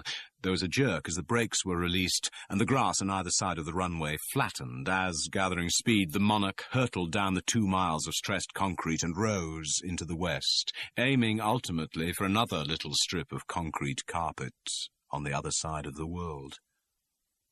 Bond lit a cigarette, and was settling himself with his book, when the back of the reclining seat on the left of the pair in front of him was lowered sharply towards him. It was one of the 2 American businessmen, the fat one, lying slumped down with his safety belt still fastened round his stomach. His face was green and sweating. He held a briefcase clutched across his chest, and Bond could read the name on the visiting card inserted in the leather label tag. It said, Mr. W. Winter, and below, in neat red ink capitals, was written, My blood group is F. Poor brute, thought Bond. He's terrified. He knows the plane is going to crash. He just hopes the men who pull him out of the wreckage will give him the right blood transfusion. To him, this plane is nothing but a giant tube, full of anonymous dead weight, supported in the air by a handful of sparking plugs, and guided to its destination by a scrap of electricity. He has no faith in it, and no faith in safety statistics. He is suffering the same fears he had as a small child, the fear of noise and the fear of falling. He won't even dare to go to the lavatory for fear he'll put his foot through the floor of the plane when he stands up. A silhouette broke the rays of the evening sun that filled the cabin, and Bond glanced away from the man. It was Tiffany Case. She walked past him to the stairs leading down to the cocktail lounge on the lower deck, and disappeared. Bond would have liked to follow her. He shrugged his shoulders, and waited for the steward to wheel round the tray of cocktails and the caviar and smoked salmon canapes. He turned again to his book and read a page without understanding a single word. He put the girl out of his mind and started the page again. Bond had read a quarter of the book when he felt his ears begin to block as the plane started its 50-mile descent towards the western coastline of Ireland. Fasten your seatbelts, no smoking. And there was the green and white searchlight of Shannon, and the red and gold of the flare path rushing towards them, and then the brilliant blue of the ground lights between which the Stratocruiser trundled towards the unloading bay. Steak and champagne for dinner, and the wonderful goblet of thick coffee laced with Irish whiskey and topped with 1/2 inch of thick cream. A glance at the junk in the airport shops, the Irish horn rosaries, the bog oak Irish harp, and the brass leprechauns, all at $1.50, and the ghastly Irish musical cottage at $4, the furry, unwearable tweeds and the dainty Irish linen doilies and cocktail napkins. And then the Irish rigmarole coming over the loudspeaker, in which only the words BOAC and New York were comprehensible, the translation into English. The last look at Europe, and they were climbing to 15,000 feet, and heading for their next contact with the surface of the world, the radio beacons on the weather ships Jig and Charlie, marking time around their compass points, somewhere in the middle of the Atlantic. Bond slept well, and awoke only when they were approaching the southern shores of Nova Scotia. He went forward to the washroom and shaved, and gargled away the taste of a night of pressurized air, and then he went back to his seat between the lines of crumpled, stirring passengers, and had his usual moment of exhilaration as the sun came up over the rim of the world and bathed the cabin in blood. Slowly, with the dawn, the plane came alive. 20,000 feet below, the houses began to show like grains of sugar spilt across a brown carpet. Nothing moved on the earth's surface, except a thin worm of smoke from a train, a straight white feather of a fishing boat's wake across an inlet, and the glint of chromium from a toy motor car caught in the sun. But Bond could almost see the sleeping humps under the bedclothes beginning to stir, and where there was a wisp of smoke rising into the still morning air, he could smell the coffee brewing in the kitchens. Breakfast came, that inappropriate assortment of foods that BOAC advertise as an English country house breakfast, and the chief steward came round with the U.S. Customs forms, form number 6063 of the Treasury Department, and Bond read the small print. Failure to declare any article or any willfully false statement, fine or imprisonment or both, and wrote personal effects, and cheerfully signed the lie. And then there were 3 hours when the plane hung dead steady in the middle of the world, and only the patches of bright sunshine swaying slowly a few inches up and down the walls of the cabin gave a sense of motion. But at last there was the great sprawl of Boston below them, and then the bold pattern of a clover leaf on the New Jersey Turnpike, and Bond's ears began to block with the slow descent towards the pall of haze that was the suburbs of New York. There was the hiss and sickly smell of the insecticide bomb, the shrill hydraulic whine of the air brakes and the landing wheels being lowered, the dip of the plane's nose, the tearing bump of the tires on the runway, the ugly roar as the screws were reversed to slow the plane for the entrance bay, the rumbling progress over the tired grass plain towards the tarmac apron, the clang of the hatch being opened. And they were there. End of Side 3. Side 4. Chapter 7. Shady Tree. The customs officer, a paunchy, good-living man with dark sweat marks at the armpits of his grey uniform shirt, sauntered lazily over from the supervisor's desk to where Bond stood, his 3 pieces of luggage in front of him, under the letter B. Next door, under C, the girl took a packet of Parliaments out of her bag and put a cigarette between her lips. Bond heard several impatient clicks at the lighter, and the sharper snap as she put the lighter back in her bag and closed the fastening. Bond felt aware of her watchfulness. He wished that her name began with Z, so that she would not be so close. Zarathustra, Zacharias, Zophany. Mr. Bond? Yes. Is this your signature? Yes. Just your personal effects? Yes, that's all. Okay, Mr. Bond. The man tore a customs stamp out of his book and pasted it on the suitcase. He did the same for the attaché case. He came to the golf clubs. He paused with the stamp book in his hand. He looked up at Bond. What do you shoot, Mr. Bond? Bond had a moment of blackout. The golf clubs. Sure, said the man patiently. But what do you shoot? What do you go round in? Bond could have kicked himself for forgetting the Americanism. Oh, the middle 80s, I guess. Never broken 100 in my life, said the customs officer. He gummed a blessed stamp on the side of the bag a few inches away from the richest haul of contraband that had ever been missed at Idlewild. "Have a good vacation, Mr. Bond." "Thanks," said Bond. He beckoned a porter and followed his bags across to the last hurdle, the inspector at the door. There was no pause. The man bent over, searched for the stamps, overstamped them, and waved him through. "Mr. Bond?" It was a tall, hatchet-faced man with mud-coloured hair and mean eyes. He was wearing dark brown slacks and a coffee-coloured shirt. "I have a car for you." As he turned and led the way out into the hot, early morning sun, Bond noticed a square bulge in his hip pocket.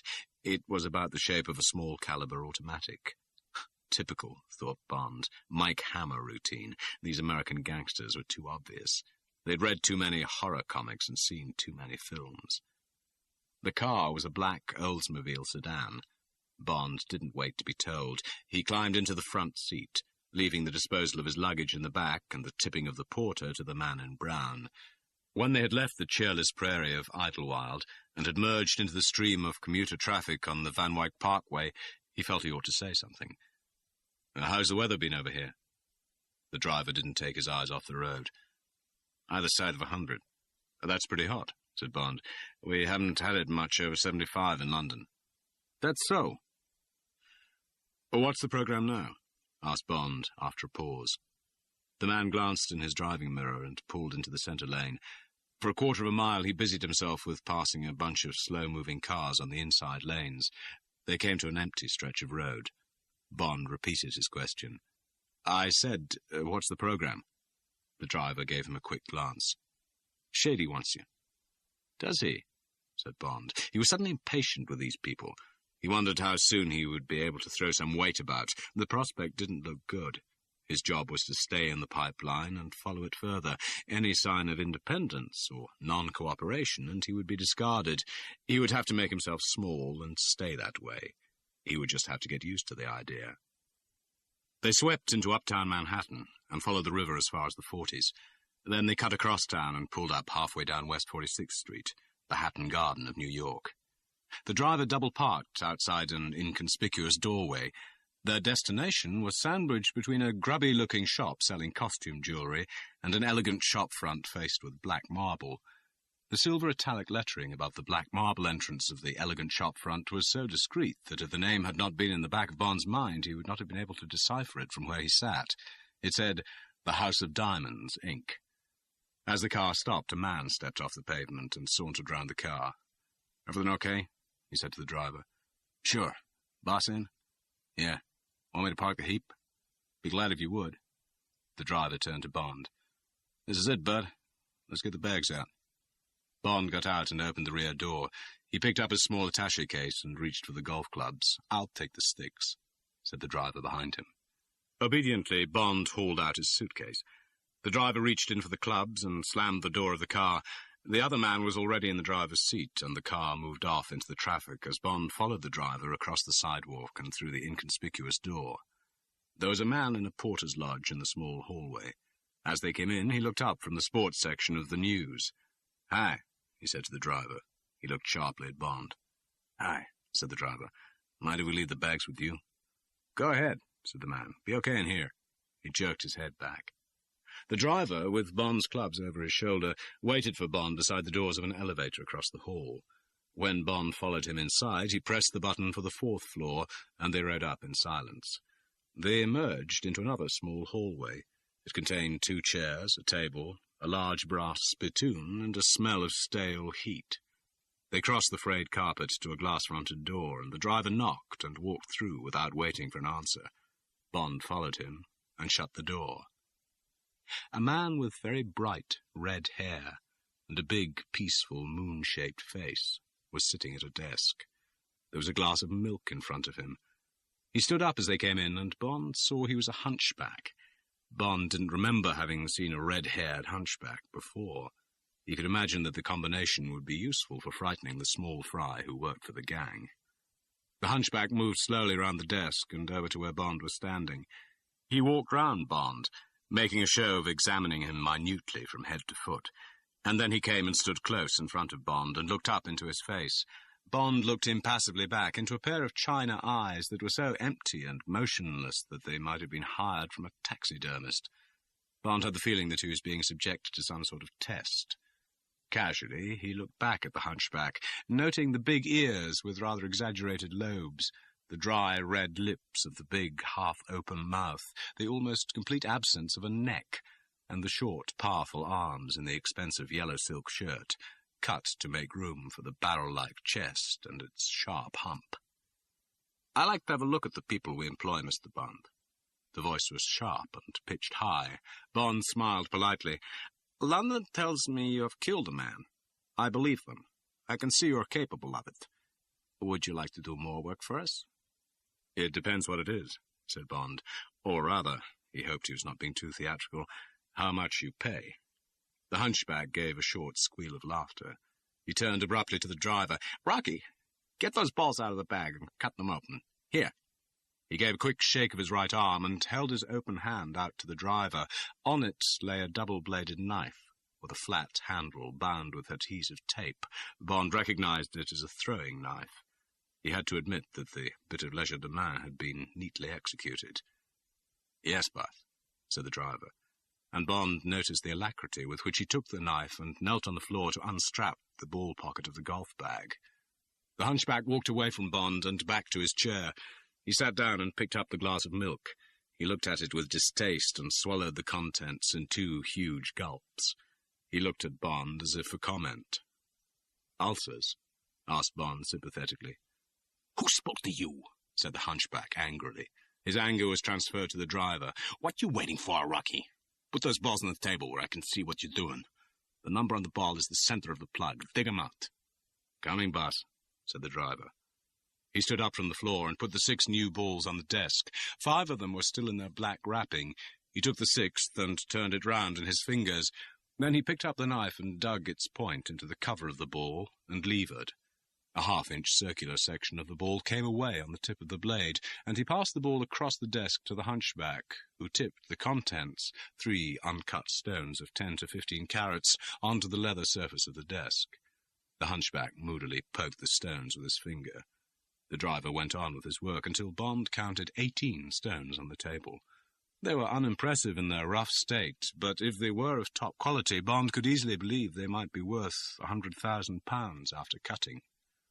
"Okay, Rocky," said the hunchback. 18. That's a lot. Now get those goddamn golf sticks out of here and send the boy to the Astor with him and this guy's bags. He's registered there. Have them sent up to his room, okay?" "Okay, boss." The driver left the knife and the empty golf balls on the table, strapped up the ball pocket on Bond's bag, hoisted the bag on his shoulder, and left the room. Bond went over to a chair against the wall, pulled it over to face the hunchback across the desk, and sat down. He took a cigarette and lit it. He looked across at the hunchback and said, "And now, if you're happy, I'd be glad of those $5,000. The hunchback, who had been carefully watching Bond's movements, lowered his eyes to the untidy pile of diamonds in front of him. He poked them into a circle. Then he looked up at Bond. "You will be paid in full, Mr. Bond." The high voice was precise and businesslike. "And you may get more than $5,000. But the method of payment will be devised as much for your protection as for ours. There will be no direct payment. And you'll understand why, Mr. Bond, because you will have made payoffs during your career of burglary. It is very dangerous for a man suddenly to be flush with money. He talks about it, he throws it around, and if the cops catch up with him and ask him where it all came from, he hasn't got an answer. Agree?" "Yes," said Bond, surprised by the sanity and authority of what the man was saying. "That makes sense." "So," said the hunchback, "I and my friends pay only very seldom and in small amounts for services rendered. Instead, we arrange for the guy to make the money on his own account. Take yourself. How much money have you got in your pocket?" "About £3 and some silver," said Bond. "All right," said the hunchback. "Today you met your friend, Mr. 3. He pointed a finger at his chest, "which is me, a perfectly respectable citizen whom you knew in England in 1945 when he was concerned with the disposal of Army surplus goods, remember?" "Yes." "I owed you $500 for a bridge game we had at the Savoy, remember?" Bond nodded. "When we meet today, I toss you double or quits for it, and you win, okay? So you now have $1,000, and I, a tax-paying citizen, will support your story. Here's the money." The hunchback took a wallet out of his hip pocket and pushed 10 $100 bills across the table. Bond picked them up and put them casually in the pocket of his coat. "And then," continued the hunchback, "you say you'd like to see some horse racing while you're over here. So I say to you, why not go and take a look at Saratoga? The meeting begins on Monday." And you say, "Okay," and you go up to Saratoga with your $1,000 in your pocket, okay? "Fine," said Bond. "And you back a horse there. And it pays off at least fives. So you have your $5,000, and if anyone asks where it came from, you earned it, and you can prove it." "What if the horse loses?" "It won't." Bond made no comment. So he was getting somewhere already, into the gangster world with a bang, the racing end of it. He looked across into the pale china eyes. It was impossible to tell whether they were receptive. They stared blankly back at him. But now for the big step through the cutout. "Well, that's fine," said Bond, hoping that flattery was the key. "You people certainly seem to think things out. I like working for careful people." There was no encouragement in the china eyes. "I'd like to stay away from England for a bit. I suppose you couldn't do with an extra hand." The china eyes shifted away from his and inched reflectively over Bond's face and shoulders as if the hunchback was judging horseflesh. Then the man looked down at the circle of diamonds in front of him and carefully, thoughtfully, poked it into a square. There was silence in the room. Bond looked at his fingernails. At last the hunchback looked up at him again. "Could be," he said thoughtfully. "Could be there'd be something else for you. You made no mistake so far. You go on that way and keep your nose clean. Call me up after the race and I'll tell you what the word is. But like I said, just take it easy. And do what you're told, okay?" Bond's muscles relaxed. He shrugged his shoulders. "Why should I get out of line? I'm looking for a job. And you can tell your outfit that I'm not particular so long as the pay's good." For the first time the china eyes showed emotion. They looked hurt and angry, and Bond wondered if he had overplayed. "Who do you think we are?" The hunchback's voice rose to an indignant squeak. "Some sort of a cheap crook outfit? Well, hell." He shrugged his shoulders resignedly. "Can't expect a limey to understand the way things are over here these days." The eyes went dull again. "Now listen to what I say. This is my number. Put it down. Wisconsin 73697. And write this down, too. But keep it to yourself, or you may get your tongue cut out." Shady Tree's short, shrill laugh was not merry.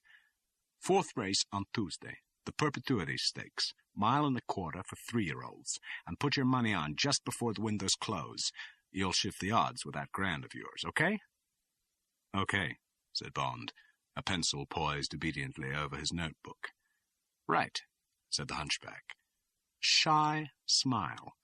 Big horse with a blaze face and 4 white stockings. And plan to win." Chapter 8. The Eye That Never Sleeps. It was 12:30 when Bond went down in the elevator and out onto the roasting street.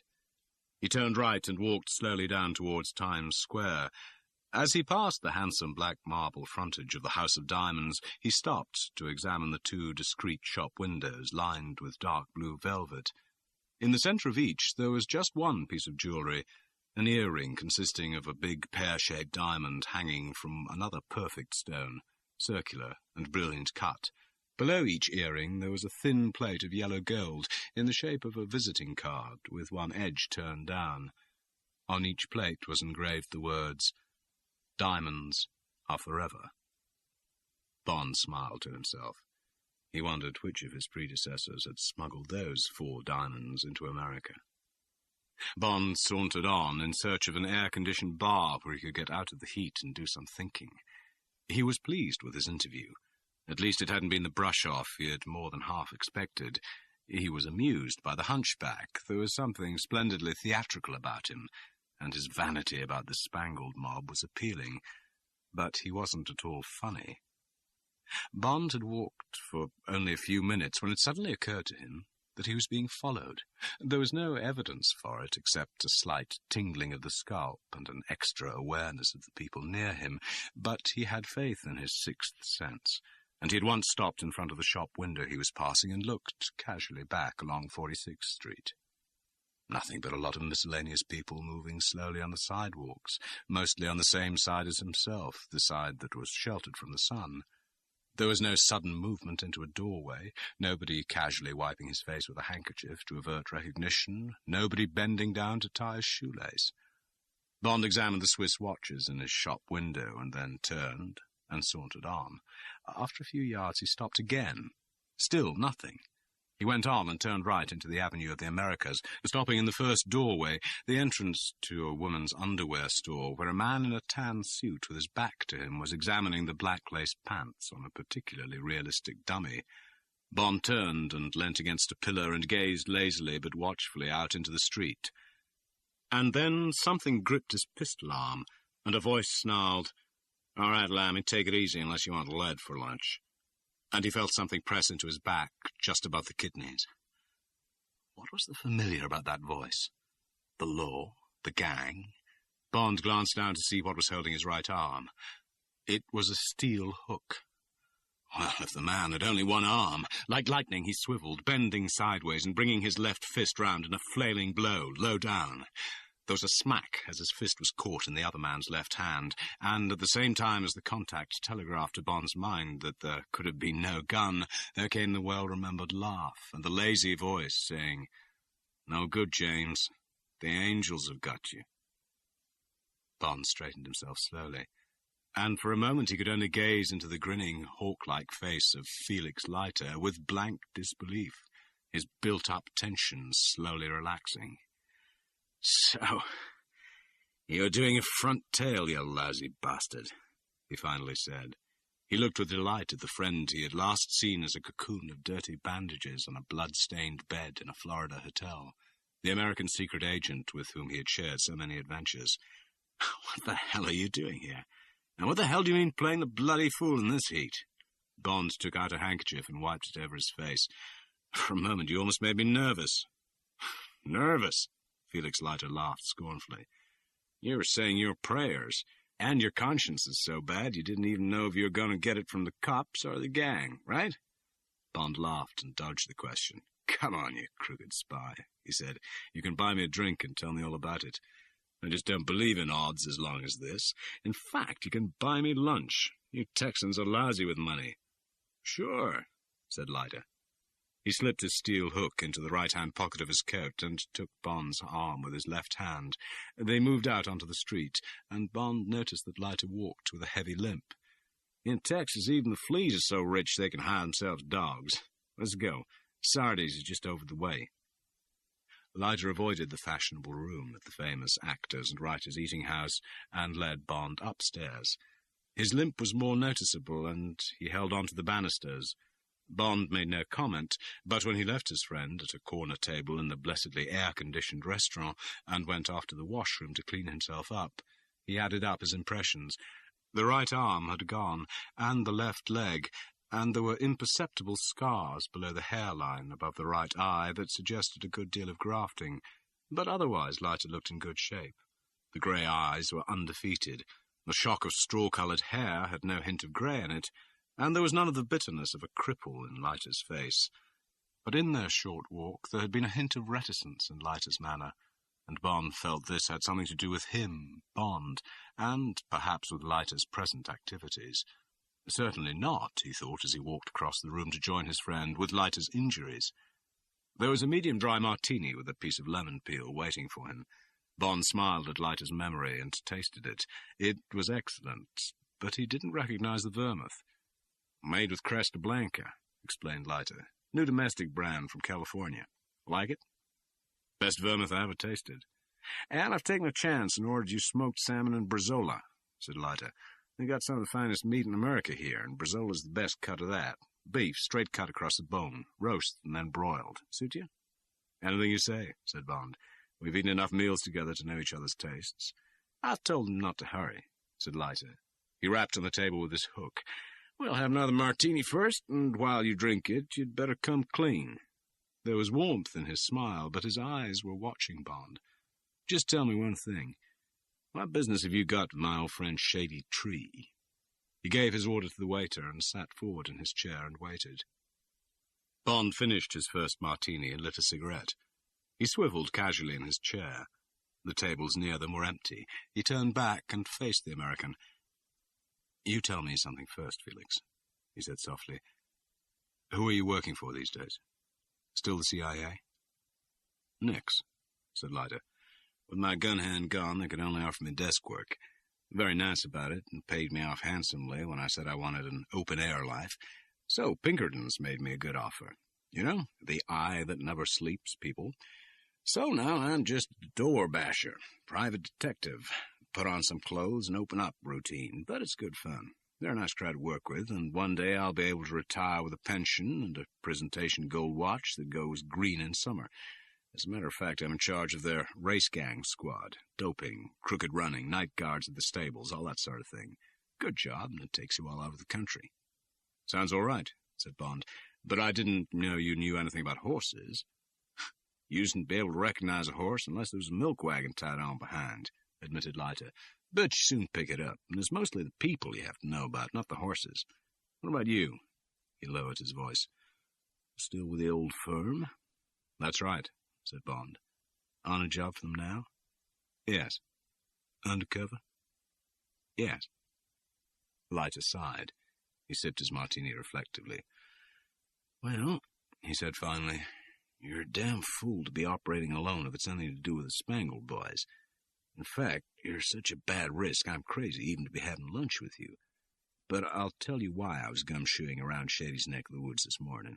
Maybe we can help each other, without involving our outfits, of course. Okay? You know I'd like to work with you, Felix, said Bond seriously, but I'm still working for the government, while you're probably in competition with yours. But if it turns out our target's the same, there's no sense in getting wires crossed. If we're chasing the same hare, I'll be happy to run with you. Now, Bond looked quizzically at the Texan. Am I right in thinking you're interested in someone with a blaze face and 4 white stockings, called Shy Smile? That's right, said Leiter, not particularly surprised. Running at Saratoga on Tuesday. And what might the running of this horse have to do with the security of the British Empire?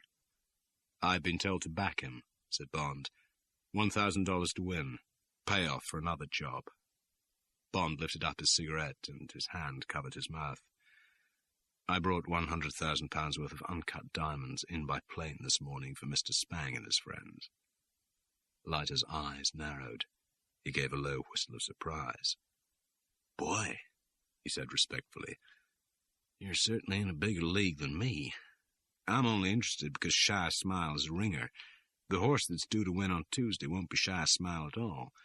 Shy Smile wasn't even placed the last 3 times he ran, and anyway, they've shot him. It'll be a very fast job called Pick a Pepper. Just by chance, he's got a blaze face and 4 white stockings, too. Big chestnut, and they've done a good job with his hooves and various other small points of difference. They've been getting this job ready for over a year, out in the desert in Nevada, where the Spangs have got some sort of a ranch. And are they going to clean up? It's a big race, with $25,000 added, and you can bet they'll plaster the country with their money just before the off.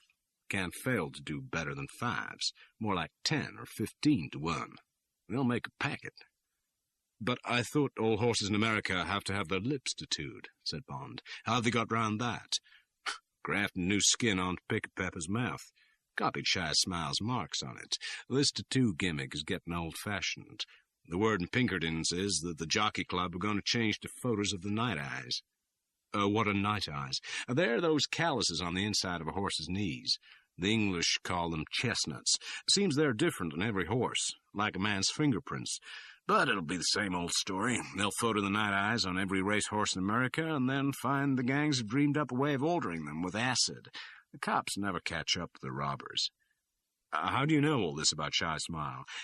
Blackmail, said Leiter cheerfully. I had a drugging rap all lined up in one of the Spang stable bars. I let him buy his way out of it with the details of this little caper. What are you going to do about it? Remains to be seen. Gone up to Saratoga on Sunday. Leiter's face lit up. Hell, why don't you come along with me? Driving up, and I'll get you in at my dump. Sagamore, swanky motel. You got to sleep somewhere. Better not be seen out together much, but we'll be able to meet up in the evenings. What'd you say? Wonderful, said Bond. Couldn't be better. And now it's damn near 2 o'clock. Let's have some lunch, and I'll tell you my end of the story. The smoked salmon was from Nova Scotia, and a poor substitute for the product of Scotland, but the bresaola was all that Leiter had said, so tender that Bond could cut it with a fork. He finished his lunch with half an avocado with French dressing and then dawdled over his espresso. And that's the long and short of it. Bond concluded the story he had been telling between mouthfuls. And my guess is that the Spangs are doing the smuggling and the House of Diamonds, which they own, is doing the merchandising. Any views? Leiter tapped a lucky strike out onto the table with his left hand and lit it at the flame of Bond's Ronson. Sounds possible, he agreed after a pause, but I don't know much about this brother of Serafimo, Jack Spang. And if Jack Spang is, say, it's the first I've heard of him for a long while. We've got records and all the rest of the mob, and I've come across Tiffany Case. Nice kid, but she's been on the fringe of the gangs for years and didn't have much chance from the cradle up. Her mother ran the snazziest cat house in San Francisco, doing fine until she made one hell of a mistake. Decided one day not to pay the local outfit's protection money. She was paying the police so much, I guess she reckoned they'd look after her. Crazy. One night the mob turned up in force and wrecked the joint. Left the girls alone, but had themselves a gang-bang with Tiffany. She was only 16 at the time. Not surprising she won't have anything to do with men since then. Next day, she got hold of her mother's cash box, busted it open, and took to the hills. Then the usual round. Hat check girl, taxi dancer, studio extra, waitress, until she was about 20. Then maybe life didn't seem so good, and she took to liquor. Settled in a rooming house down in one of the Florida Keys and started drinking herself to death. Got so she was known as the boiled sweet down there. Then a kid fell in the sea, and she jumped in and saved him. Got her name in the papers, and some rich woman took a fancy to her and practically kidnapped her. Made her join Alcoholics Anonymous, and then took her around the world as her companion. But Tiffany skipped when they got to Frisco and went and lived with her old ma, retired from the girl game by then. But she never settled down. I guess she found life a bit quiet, so she went on the lam again and ended up in Reno. Worked at Harold's Club for a bit. Came across our friend Serafimo, and he got all excited because she wouldn't sleep with him. Offered her some sort of a job at the Tiara in Las Vegas, and she's been there for the last year or two. Doing these trips to Europe in between, I suppose. But she's a good kid. Just never had a chance after what the gang did to her. Bond saw again the eyes gazing sullenly at him out of the mirror, and he heard the record playing Feuille Morte in the lonely room. I like her, he said briefly. He felt Felix Leiter's eyes watching him speculatively. He looked at his watch. Well, Felix, he said, it looks as if we've got hold of the same tiger, but by different tails. It's going to be fun pulling at them both at the same time. Now, I'm going to go and get some sleep. Got a room at the Astor. Where shall we meet on Sunday? Better keep away from this part of town, said Leiter. Meet you outside the plaza, early so we can avoid the traffic on the parkway. Let's say 9 o'clock, by the cab stand, where the horse cabs are. Then if I'm late, you can get to recognize a horse. Useful up at Saratoga. He paid the check, and they walked down and out onto the grinning street. Bond hailed a cab. Leiter refused to lift. Instead, he took Bond affectionately by the arm. Just one thing, James, he said, and his voice was serious. You may not think the hell of a lot of American gangsters, compared with Smersh, for instance, and some of the other folk you've been up against. But I can tell you these Spangled boys are the tops. They've got a good machine, even if they do care to have funny names. And they've got protection. That's how it is in America these days. But don't misunderstand me. They really stink. And this job of yours stinks, too. Leiter let go of Bond's arm and watched him climb into the taxi. Then he leant in through the window. And do you know what your job stinks of, you dumb bastard? He asked cheerfully. Formaldehyde and lilies. End of Side 4. Side 5. Chapter 9. Bitter Champagne. I'm not going to sleep with you, said Tiffany Case in a matter-of-fact voice, so don't waste your money getting me tight. But I'll have another, and probably another after that. I just don't want to drink your vodka martinis under false pretenses. Bond laughed. He gave the order and turned back to her. We haven't ordered dinner yet, he said. I was going to suggest shellfish and hock. That might have changed your mind. The combination's supposed to have quite an effect. Listen, Bond, said Tiffany Case, it'd take more than crab meat ravigati to get me into bed with a man. In any event, since it's your check, I'm going to have caviar, and what you English call cutlets, and some pink champagne. I don't often date a good-looking Englishman, and the dinner's going to live up to the occasion. Suddenly she leant towards him and reached out a hand and put it over his. "Sorry," she said abruptly. "I didn't mean that about the check. The dinner's on me. But I did mean it about the occasion." Bond smiled into her eyes. "Don't be a goose, Tiffany," he said, using her name for the first time. "I've been longing for this evening, and I'm going to have just the same as you. And I've got plenty of money for the check. Mr. Tree tossed me double-up quits for $500 this morning, and I won." At the mention of Shady Tree, the girl's manner changed. "That ought to cover it," she said toughly. "Just, you know what they say about this joint? All you can eat for only $300. The waiter brought the martinis, shaken and not stirred, as Bond had stipulated, and some slivers of lemon peel in a wine glass. Bond twisted 2 of them and let them sink to the bottom of his drink. He picked up his glass and looked at the girl over the rim. "We haven't drunk to the success of a mission," he said. The girl's mouth turned down sarcastically at the corners. She drank half the martini at a gulp and put the glass down firmly on the table. "Or to the heart clutch I only just survived," she said dryly. "You and your damn golf. I thought you were going to tell that man all about the chip shot you hold in Audiobook. A little encouragement, and you'd have taken out a club and one of those balls and shown him your swing. You made me nervous, clicking away at that damned lighter trying to get your cigarette to work. I bet you put the wrong end of that Parliament in your mouth and lit the filter." She gave a short laugh. "You must have got eyes in your ears," she admitted. "Damn nearly did just that. Okay, we'll call it quits." She finished her martini. "Come on, you're not much of a spender. I want another of these. I'm beginning to enjoy myself. And how about ordering dinner? Or do you hope I'll pass out before you get around to it?" Bond beckoned to the maître d'hôtel. He gave the order, and the wine waiter, who came from Brooklyn but wore a striped jacket and a green apron and had a silver chain with a tasting cup round his neck, went off for the Clicquot Rosé. "If I have a son," said Bond, "I'll give him just one piece of advice when he comes of age. I'll say, spend your money how you like, but don't buy yourself anything that eats." "Hell, marry her," said the girl. "I must say this really is life with a small L. Can't you tell me something nice about my dress or something, instead of grumbling the whole time about how expensive I am? You know what they say. If you don't like my peaches, why do you shake my tree? I haven't started to shake it yet. You won't let me get my arms round the trunk." She laughed and looked with approval at Bond. "Why, heavens to Betsy, Mr. Bond," she said. "Y'all sure do say the prettiest things to a gal." "And as for the frock," Bond continued, "it's a dream, and you know it is. I love black velvet, especially against a sunburned skin. And I'm glad you don't wear too much jewelry. And I'm glad you don't paint your fingernails. Altogether, I bet you're the prettiest smuggler in New York tonight. Who are you smuggling with tomorrow?" She picked up a third martini and looked at it. Then, very slowly, in 3 swallows, she drank it down. She put down the glass and took a Parliament out of the box beside her plate and bent towards the flame of Bond's lighter. The valley between her breasts opened for him. She looked up at him through the smoke of her cigarette, and suddenly her eyes widened and then slowly narrowed again. "I like you," they said.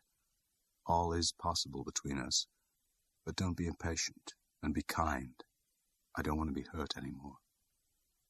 And then the waiter came with the caviar, and suddenly the noise of the restaurant burst into the warm, silent room within a room which they'd built for themselves, and the spell was broken. "What am I doing tomorrow?" repeated Tiffany Case, in the voice one puts on in front of waiters. "Why, I'm going to sashay off to Las Vegas, taking the 20th Century to Chicago, and then the Super Chief to Los Angeles. It's a long way around, but I've had enough flying for a few days. What about you?" The waiter had gone. For a while they ate their caviar in silence. There was no need to answer the question immediately. Bond suddenly felt they had all the time in the world. They both knew the answer to the big question. For the answers to small ones, there was no hurry. Bond sat back. The wine waiter brought the champagne, and Bond tasted it. It was ice-cold, and seemed to have a faint taste of strawberries. It was delicious. "I'm going to Saratoga," he said. "I'm to back a horse that's to make me some money." "I suppose it's a fix," said Tiffany Case, sourly. She drank some of the champagne. Her mood had changed again. She shrugged her shoulders. "You seem to have made quite a bit with Shady this morning," she said indifferently. "He wants to put you to work for the mob." Bond looked down into the pink pool of champagne. He could feel the fog of treachery creeping up between him and this girl he liked. He closed his mind to it. He must get on with tricking her. "That's fine," he said easily. "I'd like that. But who is the mob?" He busied himself with lighting a cigarette, conjuring up the professional to keep the human quiet. He could feel her looking sharply at him. It put him on his mettle. The secret agent took over, and his mind began to work coldly, watching for clues, for lies, for hesitations. He looked up, and his eyes were candid. She seemed satisfied. "It's called the Spangled Mob. 2 brothers called Spang. I work for one of them in Las Vegas. Nobody seems to know where the other one is. Some say he's in Europe. And then there's somebody called ABC. When I'm on this diamond racket, all the orders come from him. The other one, Serafimo, he's the brother I work for. He's more interested in gambling and horses. Runs a wire service and the Tiara at Vegas." "What do you do there?" "I just work there," she said, closing the subject. "Do you like it?" She ignored the question as being too stupid to answer. "And then there's Shady," she went on. "He's not a bad guy, really, except he's so crooked you shake hands with him, you better count your fingers afterwards. He looks after the cat houses and the dope and the rest of the stuff. There are plenty of other fellas, hoodlums of one sort and another, tough operators." She looked at him and her eyes hardened. "You'll get to know them," she sneered. "You'll like them. Just your type." "Hell," said Bond indignantly. "It's just another job. I've got to earn some money." "There are plenty of other ways." "Well, these are the people you've chosen to work for." "You've got something there." She laughed wryly, and the ice was broken again. "But believe me, you're getting into the big league when you sign up with the Spangles. If I were you, I'd think the hell of a long time before you join our cozy little circle. And don't go and get in wrong with the mob. If you're planning anything of that sort, you'd better start taking lessons with a harp." They were interrupted by the arrival of the cutlets, accompanied by asparagus with mousseline sauce, and by one of the famous Kreindler brothers, who have owned 21 ever since it was the best speakeasy in New York. "Hello, Miss Tiffany," he said. "Long time no see. How are things out at Vegas?" "Hello, Mac." The girl smiled up at him. "Tiara's going along okay."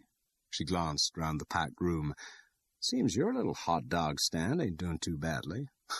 "Can't complain," said the tall young man. "Too much expense account aristocracy. Never enough pretty girls around. You ought to come in more often." He smiled at Bond. "Everything all right?" "Couldn't be better." "Come again." He snapped a finger at the wine waiter. "Sam, ask my friends what they'd like to have with their coffee." And with a final smile, which embraced them both, he moved to another table. Tiffany ordered a stinger made with white crème de menthe, and Bond ordered the same.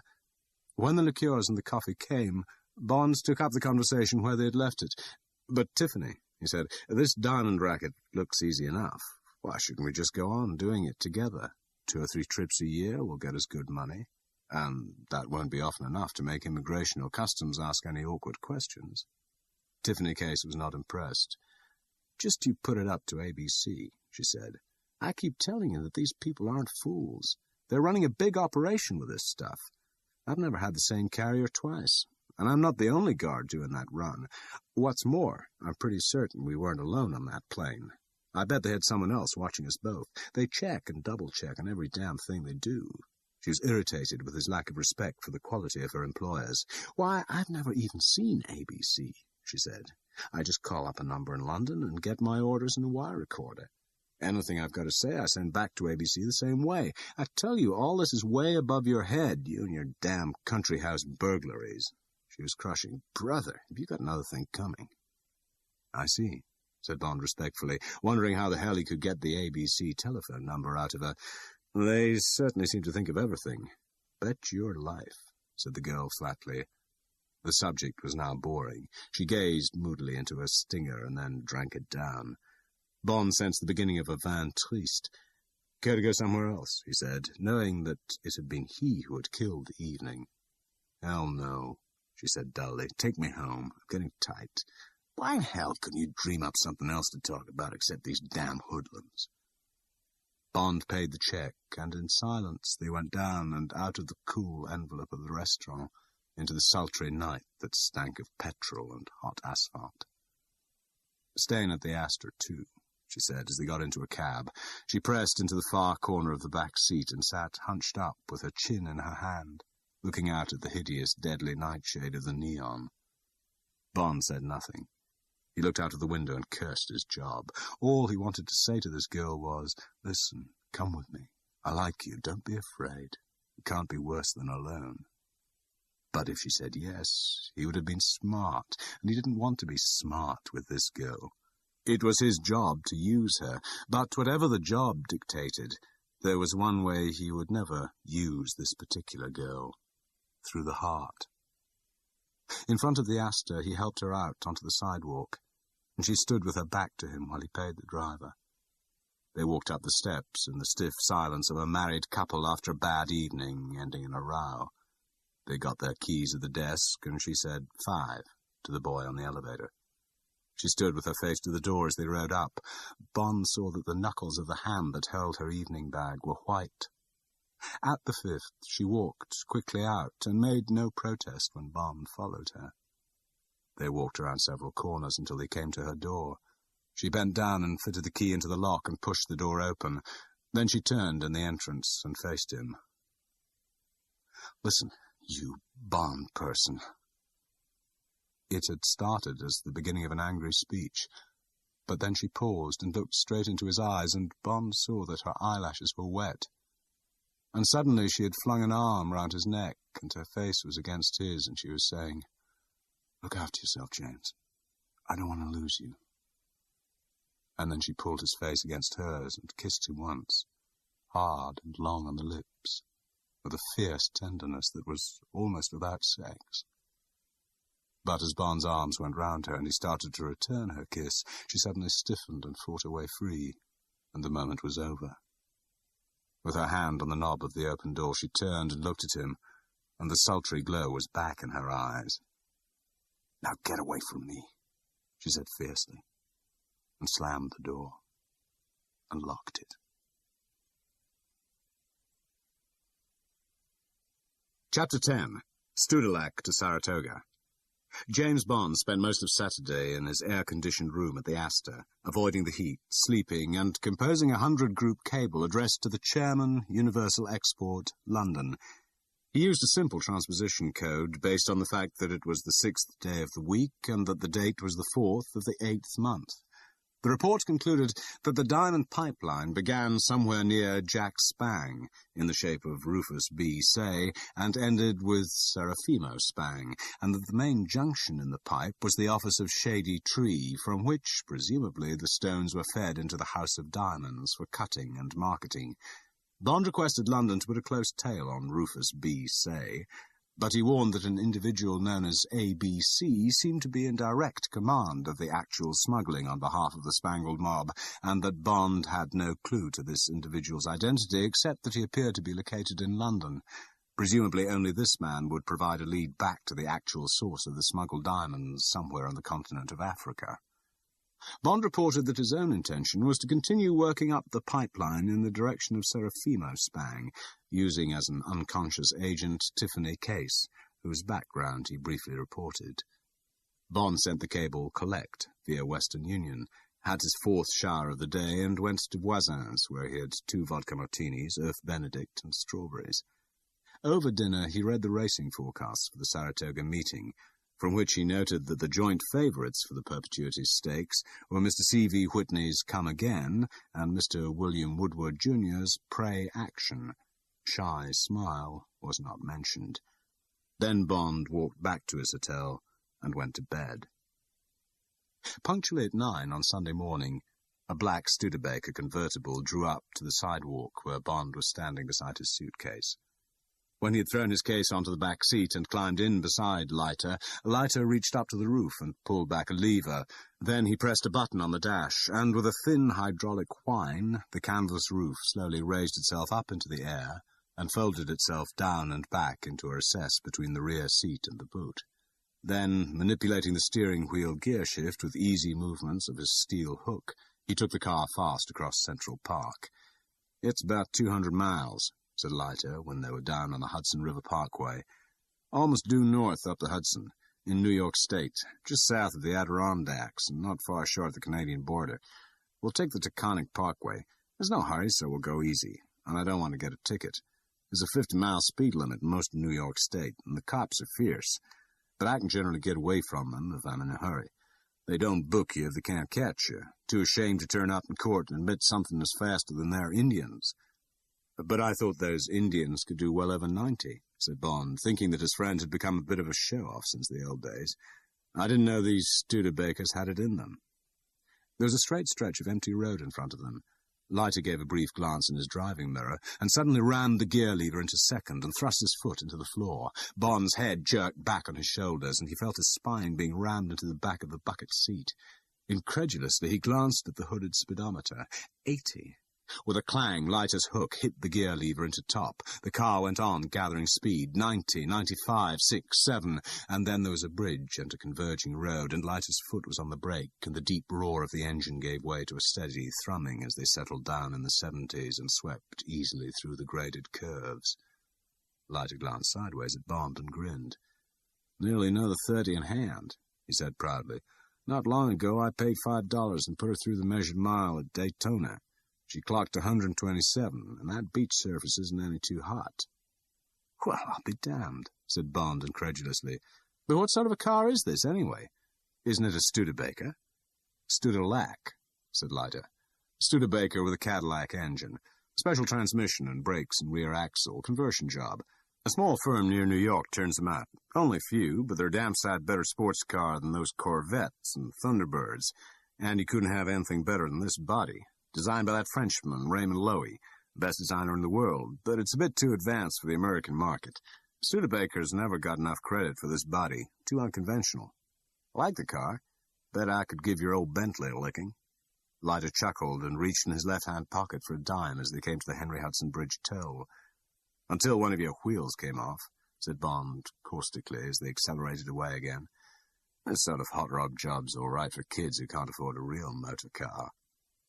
They wrangled cheerfully over the respective merits of English and American sports cars until they came to the Westchester County toll, and then, 15 minutes later, they were out on the Taconic Parkway that snaked away northwards through 100 miles of meadows and woodlands, and Bond settled back and silently enjoyed one of the most beautifully landscaped highways in the world, and wondered idly what the girl was doing, and how, after Saratoga, he was to get to her again.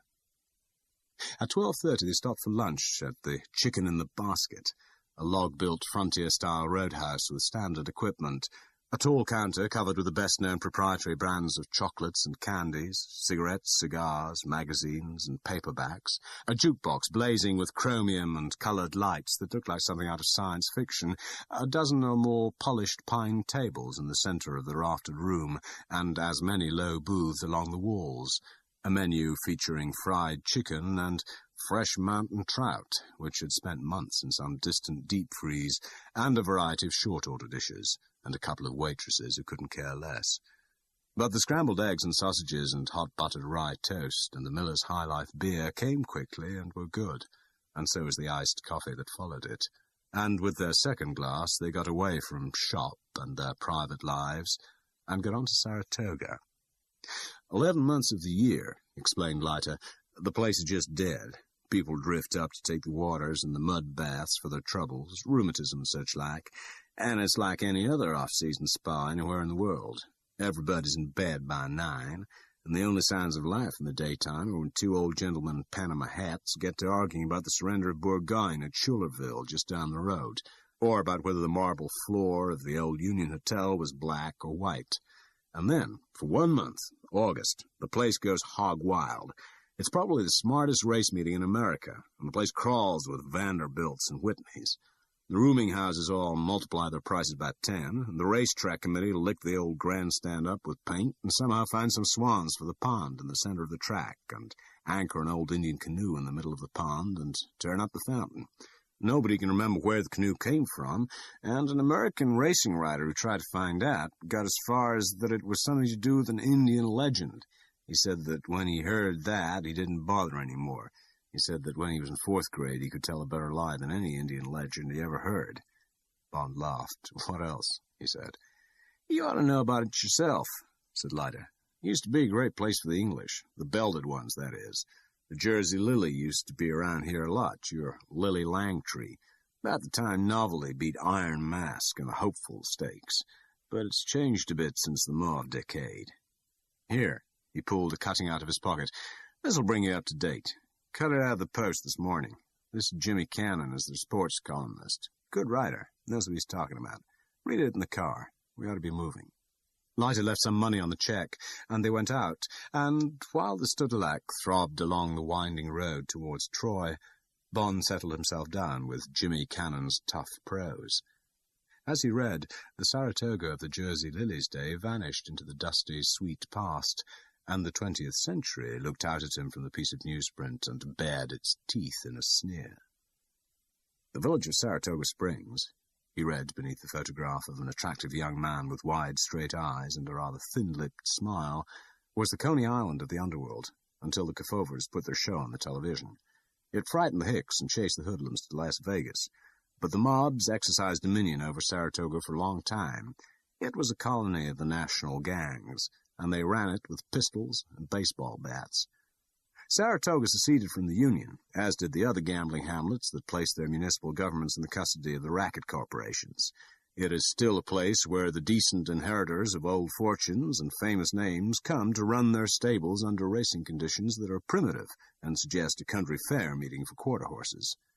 Before Saratoga closed down, hitchhikers were thrown into the can by a constabulary that banked its paychecks and lived off the tips of murderers and panderers. Impoverishment was a serious violation of the law in Saratoga. Drunks who got loaded at the bars of dice joints were also considered menaces when they tapped out. But the killer was extended the liberty of the place so long as he paid off and held an interest in a local institution. It could be a house of prostitution or a backroom crap game where the busted could shoot 2 bits. Professional curiosity compels me to read the literature of the scratch sheets. The racing journalists call back the tranquil years, as though Saratoga was always a town of frivolous innocence. What a rotten burg it used to be. It is possible that there are bust-out gaffs sneaking in farmhouses on back roads. Such action is insignificant, and the player must be prepared to be knocked out as rapidly as the dealer can switch the dice. But the gambling casinos of Saratoga were never square, and anyone who caught a hot hand was measured for trimming. The roadhouses ran through the night on the shores of the lake. The big entertainers shilled for the games which are not financed to be beaten. The stickmen and the wheel-turners were the nomadic hustlers who were paid by the day and traveled the gambling circuit from Newport, Kentucky, down to Miami in the winter and back up to Saratoga for August. Most of them were educated in Steubenville, O., where the penny ante games were trade schools for the industry. They were drifters, and most of them had no talent for mussing up a welsher. They were clerks of the underworld, and they packed up and left as soon as any heat was turned their way.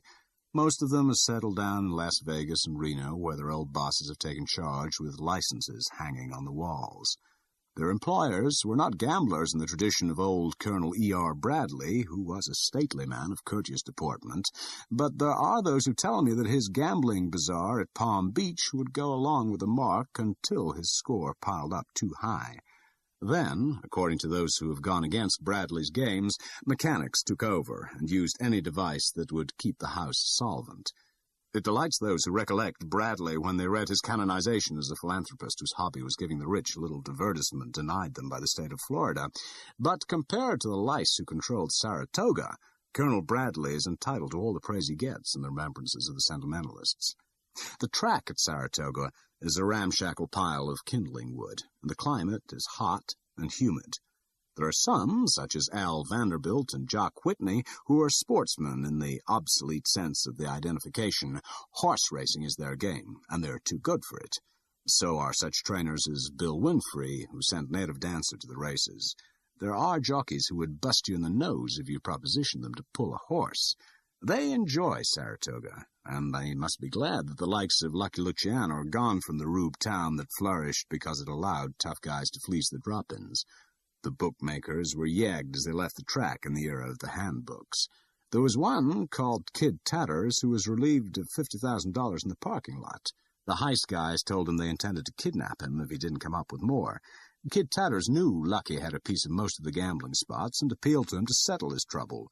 Lucky said it was a simple matter. No one would bother the bookie if he did as he was told. Kid Tatters had a permit to book at the track, and his reputation was clean, but there was only one way he could protect himself. "Make me your partner," Lucky informed him, and the conversation was repeated for me by a man who was present. No one would stick up a partner of Lucky's. Kid Tatters thought of himself as an honorable guy in business, sanctioned by the state, but he gave in, and Lucky was his partner until he died. I asked a guy if Lucky put up any money or worked for his end of the bookmaker's profit. "All Lucky did was collect," the fellow said. But in those days, Kid Tatters made himself a good bargain. He was never bothered again. It was a stinking town, but all gambling towns are. Bond folded the cutting and put it in his pocket. "It certainly sounds a long way from Lily Langtry," he said after a pause. "Sure," said Leiter indifferently. "And Jimmy Cannon doesn't let on he knows the big boys are back again, or their successors. But nowadays they're owners, like our friends, the Spangs, running their horses against the Whitneys and the Vanderbilts and the Woodwards, and now and again putting over a fast fix like Shy Smile. They aim to net 50 grand on that job, and that's better than knocking off a bookie for a few C's. Sure, some of the names have changed around Saratoga. So's the mud and the mud bass there." A big road sign loomed up on the right. It said, "Stop at the Sagamore. Air-conditioned. Slumber-right beds. Television. 5 miles to Saratoga Springs. And the Sagamore for gracious living." "That means we've got our tooth glasses wrapped in individual paper bags and the lavatory seats sealed with a strip of sanitized paper," commented Leiter sourly. "And don't think you can steal those slumber-right beds. Motels used to lose one most weeks. Now they screw them down." End of Side 5. Side 6. Chapter 11. Shy Smile. The first thing that struck Bond about Saratoga was the green majesty of the elms, which gave the discreet avenues of colonial-type clapboard houses some of the peace and serenity of a European watering place. And there were horses everywhere, being walked across the streets, with a policeman holding up the traffic, being coaxed out of horse boxes around the sprawling groups of stables, cantering along the cinder borders of the roads, and being led to work on the exercise track alongside the racecourse near the centre of the town. Stable boys and jockeys, white, Negro, and Mexican, hung about at the street corners, and there was the whinny and the occasional trumpeting scream of horses in the air. It was a mixture of Newmarket and Vichy, and it suddenly occurred to Bond that, although he wasn't in the least interested in horses, he rather liked the life that went with them. Leiter dropped him at the Sagamore, which was on the edge of the town and only half a mile from the racetrack, and went off about his business. They agreed to contact each other only at night or casually in the crowds at the races, but to pay a dawn visit to the exercise track if Shy Smile was being given a last workout at sunrise the next day. Leiter said he would know about this, and much more, after an evening around the stables and at the Tether, the all-night restaurant bar that was the home of the racing underworld when they came up for the August meeting.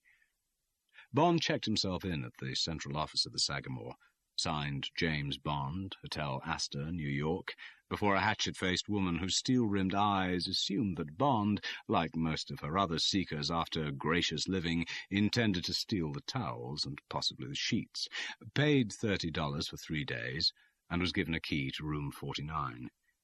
He carried his bag across the parched lawn, between the beds of beauty bush and forced gladioli, and let himself into the neat spare double room with the armchair, the bedside table, the Currier and Ives print, the chest of drawers, and the brown plastic ashtray that are standard motel equipment all over America. The lavatory and shower were immaculate and neatly designed, and, as Leiter had prophesied, the tooth glasses were contained in paper bags for your protection, and the lavatory seat was barred by a strip of paper which said, "Sanitized." Bond took a shower and changed, and walked down the road and had 2 bourbon old-fashions and the chicken dinner at $2.80 in the air-conditioned eating house on the corner that was as typical of the American way of life as the motel. Then he returned to his room and lay on his bed with the Saratogian, from which he learned that a certain T. Bell would be riding Shy Smile in the perpetuities. Soon after 10, Felix Leiter knocked softly on the door and limped in. He smelled of liquor and cheap cigar smoke, and looked pleased with himself. "Made some progress," he said. He hooked the armchair up to the foot of the bed on which Bond was lying. He sat down and took out a cigarette. "Means getting up damned early in the morning, 5 o'clock. The word is they'll be timing Shy Smile over 4 furlongs at 5:30. I'd like to see who's around when they're doing that. The owner's given us Pizarro. One of the directors of the Tiara happens to be called that. He's another one with a joke name, Lame Brain Pizarro. He used to be in charge of their dope racket. Ran the stuff over the Mexican border and then broke it down and parceled it out to middlemen on the coast. The FBI got onto him, needed a term in San Quentin. Then he came out, and Spang gave him the job at the Tiara in exchange for the rap he'd carried. And now he's a racehorse owner, like the Vanderbilts. Nice going. I'll be interested to see what sort of shape he's in these days. He was almost a mainliner in the days he was dealing in coke. They gave him the cure in San Q, but it's left him a bit soft in the head, hence the lame brain. And then there's the jock, Ting-a-Ling Bell. Good rider, but not above this sort of caper if the money's right, and he's in the clear. I want to have a word with Ting-a-Ling if I can get him alone. I've got a little proposition for him. The trainer's another hoodlum, name of Bud. Rosie, Bud. They all sound pretty funny, these names, but you don't want to be taken in by it. He's from Kentucky, so he knows all about horses. He's been in trouble all over the South, what they call little habitch, as opposed to a big habitch, habitual criminal. Larceny, mugging, rape, nothing big. Enough to give him quite a bulky packet in police records, but for the last few years he's been running straight, if you care to call it that, as trainer for Spang. Leiter flicked his cigarette accurately through the open window into a bed of gladioli. He got up and stretched. "Those are the actors in the order of their appearance," he said. "Distinguished cast. Look forward to lighting a fire under them." Bond was mystified. "But why don't you just turn them over to the stewards? Who are your principals in all this? Who pays the bills?"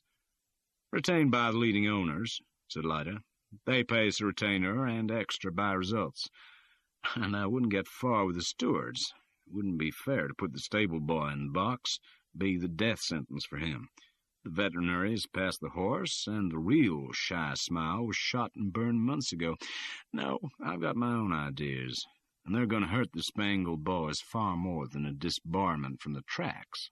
You'll see. Anyway, 5 o'clock, and I'll come and hammer on the door just in case." "Don't worry," said Bond. "I'll be on the doorstep with my boots and my saddle while the coyotes are still baying the moon." Bond woke on time, and there was a wonderful freshness in the air as he followed the limping figure of Leiter through the half-light that filtered through the elms among the waking stables.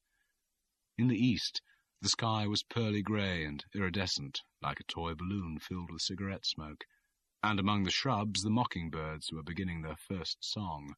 Blue smoke rose straight up in the air from the fires in the camps behind the stables, and there was a smell of coffee and wood smoke and dew. There was the clank of pails and the other small noises of men and horses in the early morning, and as they moved out from under the trees to the white wooden rail that bordered the track, a file of blanketed horses came by, with a boy at each head, holding the leading rein right up close to the bit, and talking with soft roughness to their charges. "Hey, lazy bones, pick your feet up, get up. You sure ain't no man o' war this morning." "They'll be getting ready for the morning works," said Leiter. "The gallops. This is the time the trainers hate most, when the owners come." They leant against the rail, thinking about the early morning and about breakfast, and the sun suddenly caught the trees half a mile away on the other side of the track, and brushed the topmost branches with pale gold, and in minutes the last shadows had gone, and it was day. As if they had been waiting for the sign, 3 men appeared from among the trees away to the left, and one of them was leading a big chestnut, with a blaze face and 4 white stockings. "Don't look at them," said Leiter softly. "Turn your back on the track and watch that file of horses coming up. That old bent man with them is Sonny Jim Fitzsimmons, greatest trainer in America, and those are the Woodward horses. Most of them will be winners this meeting. Just look casual, I'll keep an eye on our friends. Wouldn't do to seem too interested. Now, let's see. There's a stable boy leading Shy Smile, and that's Bud, all right, and my old friend Lane Brain in a beautiful lavender shirt, always a dresser. Nice-looking horse, powerful shoulders. They've taken the blanket off him, and he doesn't like the cold, bucking around like mad with the stable boy hanging on. Sure hope he doesn't kick Mr. Pizarro in the face. Now Bud's got him, and he's quieting down. Bud's giving the boy a leg up, leading him onto the track. Now he's cantering slowly up the far side of the track to one of the furlong posts. The hoodlums have got their watches out. They're looking round. They've spotted us. Just look casual, James. Once the horse gets going, they won't be interested in us. Yeah, you can turn around now. Shy Smile's on the far side of the track, and they've got their glasses on her to be ready for the off. And it will be 4 furlongs. Pizarro's just by the 5th post. Bond turned and looked along the rail to his left at the 2 stocky, intent figures with the sun glinting on their glasses and on the watches in their hands, and although he didn't believe in these people, the dusk seemed to seep out around them from under the golden elms. He's off. Far away, Bond could see a flying brown horse rounding the top end of the track and turning into the long stretch towards them. At that distance not a sound came to them, but quickly there was a soft drumming on the tan track that grew until, with a swift thunder of hooves, the horse rounded the bend in front of them, right up against the far rails, and hurtled on the last furlong towards the watching men. A tingle of excitement ran down Bond's spine as the chestnut flashed by, its teeth bared and its eyes wild with the effort, its gleaming quarters pounding and the breath snorting out of its wide nostrils, the boy on its back arched like a cat in the stirrups, his face low down and almost touching the horse's neck. And then they had gone, in a spray of sound and upflung earth, and Bond's eyes moved to the 2 watching men, now crouching, and he saw the 2 arms jerk downwards as they jammed down the stops on their watches. Leiter touched him on the arm, and they moved casually away and back under the trees towards the car. "Moving damn well," commented Leiter. "Better than the real Shy Smile ever did. No idea what the time was, but he was certainly burning up the track. If he can do that for 1.25 miles, he'll get home, and he'll have an allowance of £6, seeing as how he hasn't won a race this year, and that'll give him an extra edge. Now, let's go and have the hell of a breakfast. It's given me an appetite, seeing these crooks so early in the morning." And then he added softly, almost to himself, "And then I'm going to see how much Master Bell will take to ride foul and get himself disqualified." After breakfast, and after hearing some more of Leiter's plans, Bond idled away the morning and then had lunch at the track and watched the indifferent racing that Leiter had warned him he would see on the first afternoon of the meeting. But it was a beautiful day, and Bond enjoyed absorbing the Saratoga idiom, the mixture of Brooklyn and Kentucky and the milling crowds, the elegance of the owners and their friends in the tree-shaded paddock, the efficient mechanics of the Palais Mutuel, and the big board with its flashing lights recording the odds and the money invested, the trouble-free starts through the tractor-drawn starting gate, the toy lake with its 6 swans and the anchored canoe, and everywhere that extra exotic touch of the Negroes, who, except as jockeys, are so much a part of American racing. The organization looked better than in England. There seemed less chance of crookedness, where so much crookedness had been insured against, but back of it all, Bond knew that the illegal wire services were relaying the results of each race throughout the states, cutting the tote odds to a maximum of 28-4, 20s for a win, 8s for first or second, and 4s for place, and that millions of dollars every year were going straight into the pockets of gangsters to whom racing was just another source of revenue, like prostitution or drugs. Bond tried out the system made famous by Chicago O'Brien. He backed every firm favourite for place, or to show, as his first ticket hatch told him to call it, and he had somehow made $15 and some cents by the end of the 8th race and the day's meeting. He walked home with the crowds, had a shower and some sleep, and then found his way to a restaurant near the sales ring and spent an hour drinking the drink that Leiter had told him was fashionable in racing circles, bourbon and branch water. Bond guessed that, in fact, the water was from the tap behind the bar, but Leiter had said that real bourbon drinkers insist on having their whiskey in the traditional style, with water from high up in the branch of the local river where it will be purest. The barman didn't seem surprised when he asked for it, and Bond was amused at the conceit. Then he ate an adequate steak, and after a final bourbon, walked over to the sales ring, which Leiter had fixed as a rendezvous. It was a white-painted wooden enclosure, roofed but without walls, in which tiered benches descended to a circle of mock greensward enclosed with silver-painted ropes in front of the auctioneer's platform. As each horse was led in under the glare of the neon lighting, the auctioneer, the redoubtable Swinebroad from Tennessee, would give the history of the horse and start the bidding at what he thought a likely figure, and run it up through the hundreds in a kind of rhythmic chant, catching, with the help of two dinner-jacketed men in the aisles, every nod or raised pencil among the tiers of smartly dressed owners and agents. Bond sat down behind a scrawny woman in evening dress and mink, whose wrists clanked and glittered with jewellery every time she bid. Beside her sat a bored man in a white dinner jacket and a dark red evening tie, who might have been her husband or her trainer. A nervous bay came chassing into the ring, with the number 201 pasted carelessly on his rump. The harsh chant began.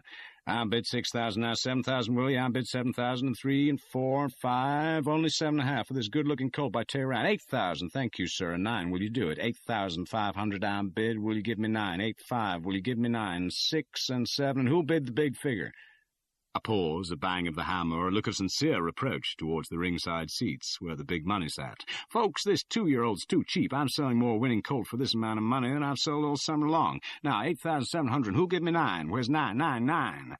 The mummified hand in the rings and bracelets took the golden bamboo pencil out of the bag and scribbled a calculation on the programme, which Bond could see said 34th Annual Saratoga Yearling Sales, number 201, a bay colt. Then the leaden eyes of the woman looked across the silver ropes into the electric eyes of the horse, and she raised the gold pencil. "And 9,000 is bid. 9. Will you give me 10? Will you do it? Any increase on 9,000? Do I hear 9-1, 9-1, 9-1?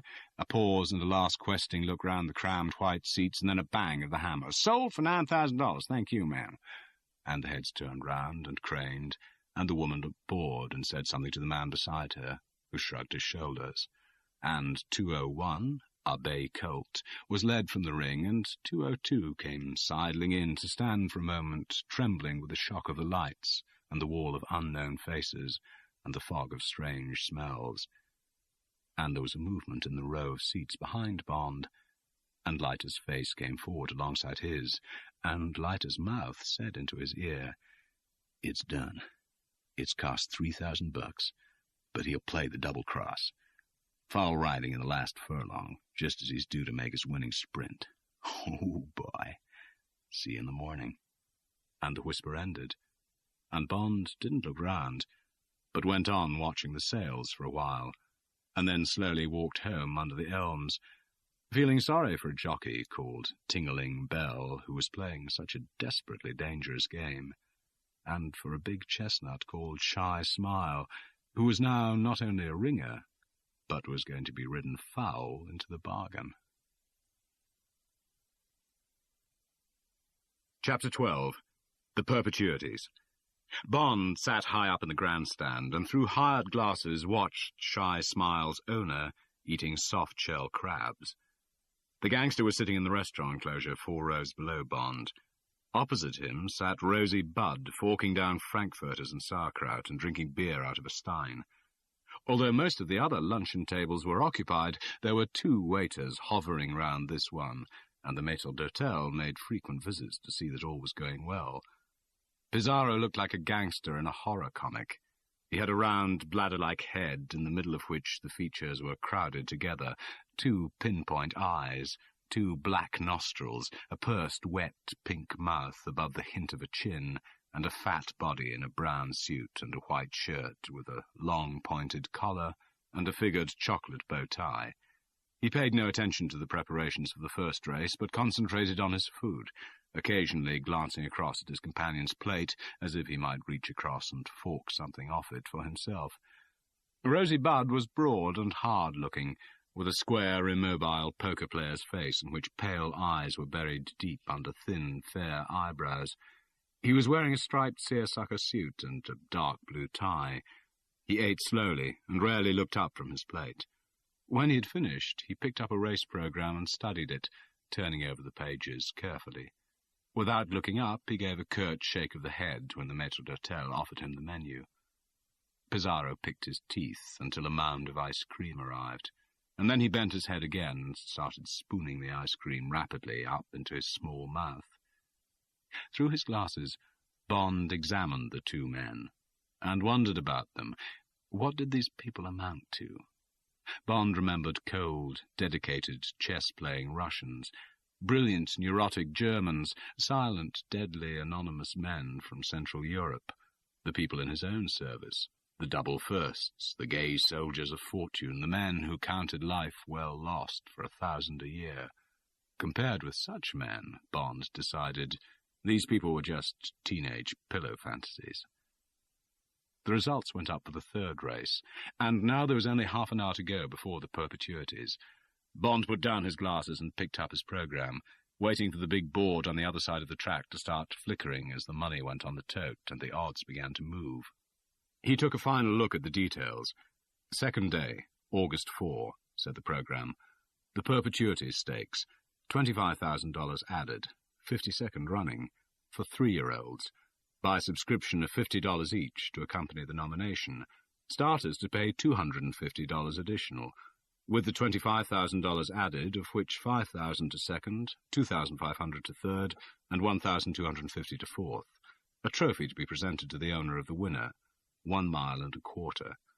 And then the list of 12 horses, with owners, trainers, and jockeys, and the morning line forecast of the odds.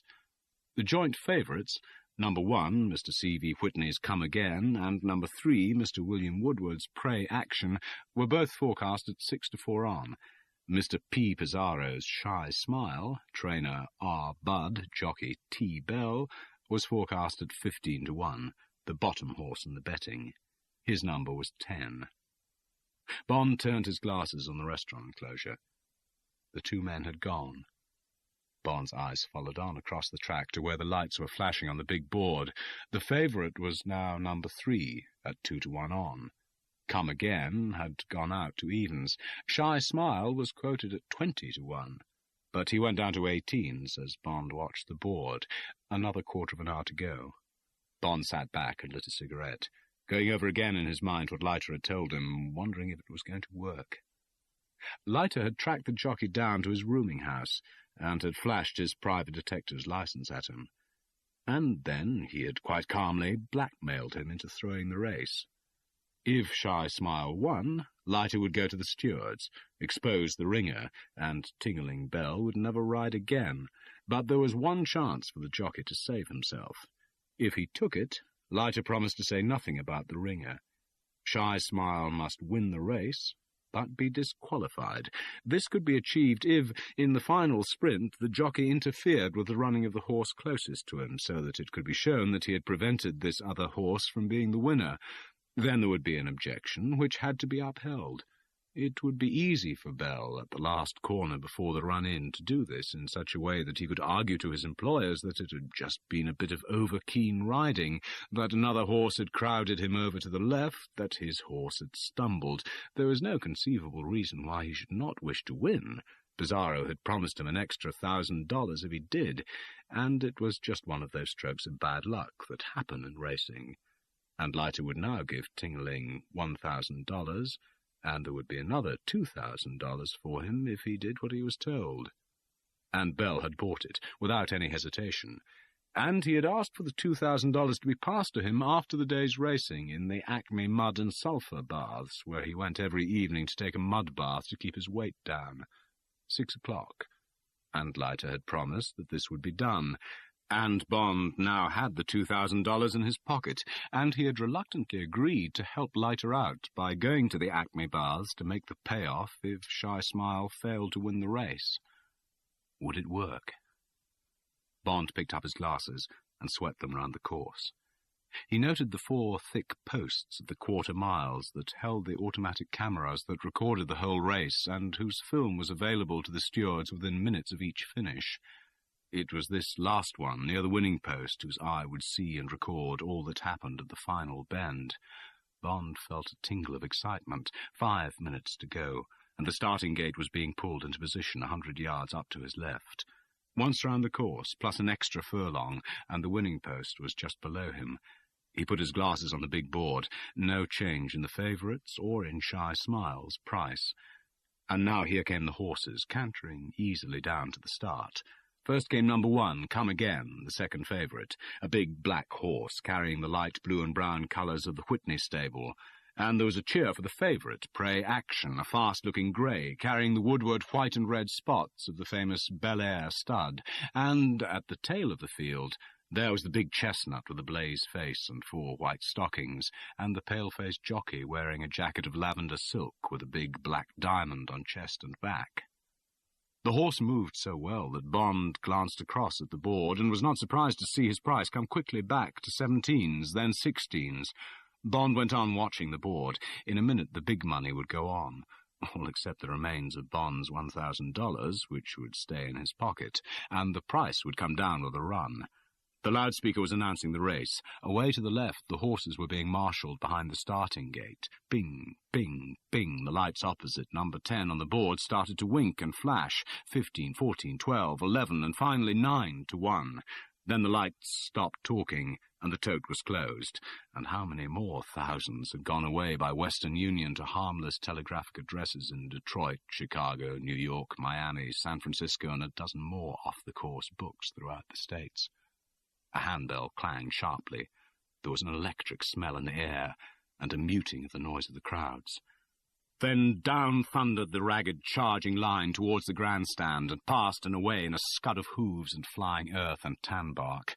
There was a glimpse of sharp, pale faces half hidden by goggles, a stream of pounding shoulders and hindquarters, a flash of wild white eyes, and a confusion of numbers, amongst which Bond caught only the vital number 10, well to the fore and close into the rails. And then the dust was settling, and the brown-black mass was at the first corner, and slowly streaming round the bottom straight, and Bond felt the glasses slip and the sweat round his eyes. Number 5, a black outsider, was leading by a length. Was this some unknown horse that was going to steal the show? But then there was number 1, level with him, and then number 3, and number 10, half a length behind the leaders. Just these 4 out in front, and the rest bunched 3 lengths away. Round the corner, and now number 1 was in the lead, the Whitney Black, and number 10 was 4th.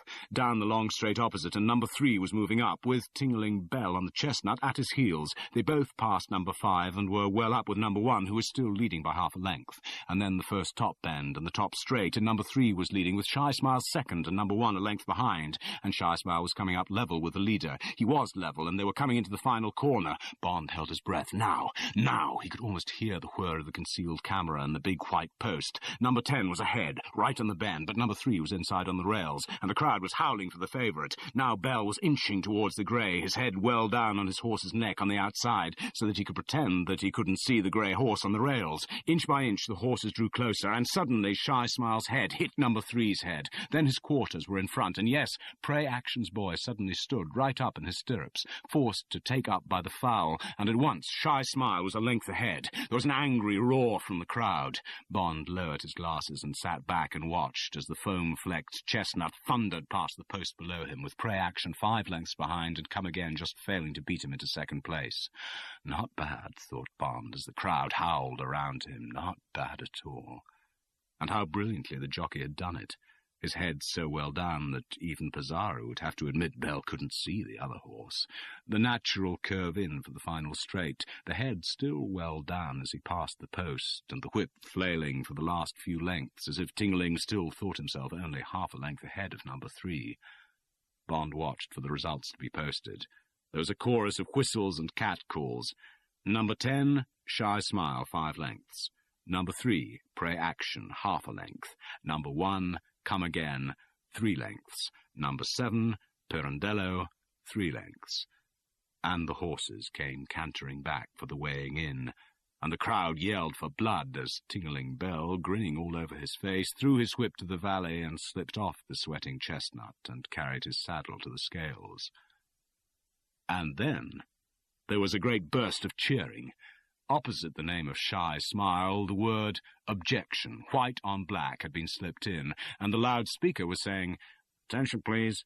In this race there has been an objection lodged by Jockey T. Lucky on number 3, Pray Action, against the riding of Jockey T. Bell on number 10, Shy Smile. Do not destroy your tickets. I repeat, do not destroy your tickets. Bond took out his handkerchief and wiped his hands. He could imagine the scene in the projection room behind the judge's box. Now they would be examining the film. Bell would be standing there, looking hurt, and beside him number 3's jockey, looking still more hurt. Would the owners be there? Would the sweat be running down Pizarro's fat jowls into his collar? Would some of the other owners be there, pale and angry? And then came the loudspeaker again, and the voice saying, "Attention, please. In this race, number 10, Shy Smile, has been disqualified, and number 3, Pray Action, has been declared the winner. The result is now official." Amidst the thunder of the crowd, Bond got stiffly up from his seat and walked in the direction of the bar. And now for the payoff. Perhaps a bourbon and branch water would give him some ideas about getting the money to Tingling Bell. He was uneasy about it. And yet the Acme Bath sounded an easy enough place. Nobody knew him in Saratoga. But after that he would have to stop working for Pinkerton's, call up Shady Tree and complain about not getting his 5,000, worry him about his own payoff. It had been fun helping Leiter push these people around. Next would come Bond's turn. He pushed his way into the crowded bar. End of Side 6. Side 7. Chapter 13. Acme, Mud and Sulphur. In the small red bus there was only a negress with a withered arm, and, beside the driver, a girl who kept her sick hands out of sight, and whose head was completely shrouded in a thick black veil which fell to her shoulders, like a beekeeper's hat, without touching the skin of her face. The bus, which said Acme Mud and Sulphur Baths on its sides, and every hour on the hour above the windscreen, went through the town without picking up any more customers, and turned off the main road down a badly maintained gravel track through a plantation of young firs. After half a mile it rounded a corner and went down a short hill towards a cluster of dingy grey clapboard buildings. A tall yellow brick chimney stuck up out of the centre of the buildings, and from it a thin wisp of black smoke rose straight up into the still air. There was no sign of life in front of the baths, but as the bus pulled up on the weedy gravel patch near what seemed to be the entrance, 2 old men and a limping coloured woman emerged through the wire-screen doors at the top of the steps and waited for the passengers to alight. Outside the bus, the smell of sulphur hit Bond with sickening force. It was a horrible smell from somewhere down in the stomach of the world. Bond moved away from the entrance and sat down on a rough bench under a group of dead-looking firs. He sat there for a few minutes to steel himself for what was going to happen to him through the screen doors, and to shake off a sense of oppression and disgust. It was partly, he decided, the reaction of a healthy body to the contact with disease, and it was partly the tall, grim Belsen chimney with its plume of innocent smoke. But most of all it was the prospect of going in through those doors, buying the ticket, and then stripping his clean body and giving it over to the nameless things they did in this grisly, ramshackle establishment. The bus rattled off, and he was alone. It was absolutely quiet. Bond noticed that the 2 side windows and the entrance door made 2 eyes and a mouth.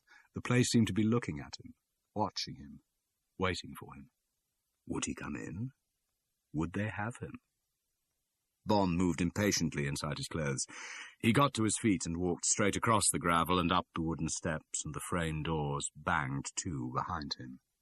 He found himself in a dingy reception room. The sulphur fumes were stronger. There was a reception desk behind an iron grill. Framed testimonials hung on the walls, some of them with red paper seals below the signature, and there was a glass-fronted showcase full of packages in transparent wrapping. Above it a notice said, in badly handwritten capitals, "Take home an Acme pack. Treat yourself in privacy." There was a list of prices pasted onto a card advertising a cheap deodorant. The slogan still showed. It said, "Let your armpits be your charm pits." A faded woman with a screw of orange hair above a face like a sad cream puff raised her head slowly and looked at him through the bars, keeping one finger on her place in true love stories. "Can I help you?" It was the voice reserved for strangers, for people who didn't know the ropes. Bond looked through the bars with the cautious abhorrence she had expected. "I'd like a bath." "Mud or sulphur?" She reached for the tickets with her free hand. "Mud." "Would you care for a book of tickets? They're cheaper." "Just one, please." $1.50. She pushed through a mauve ticket and kept a finger on it until Bond had put his money down. "Which way do I go?" "Right," she said. "Follow the passage. Better leave your valuables."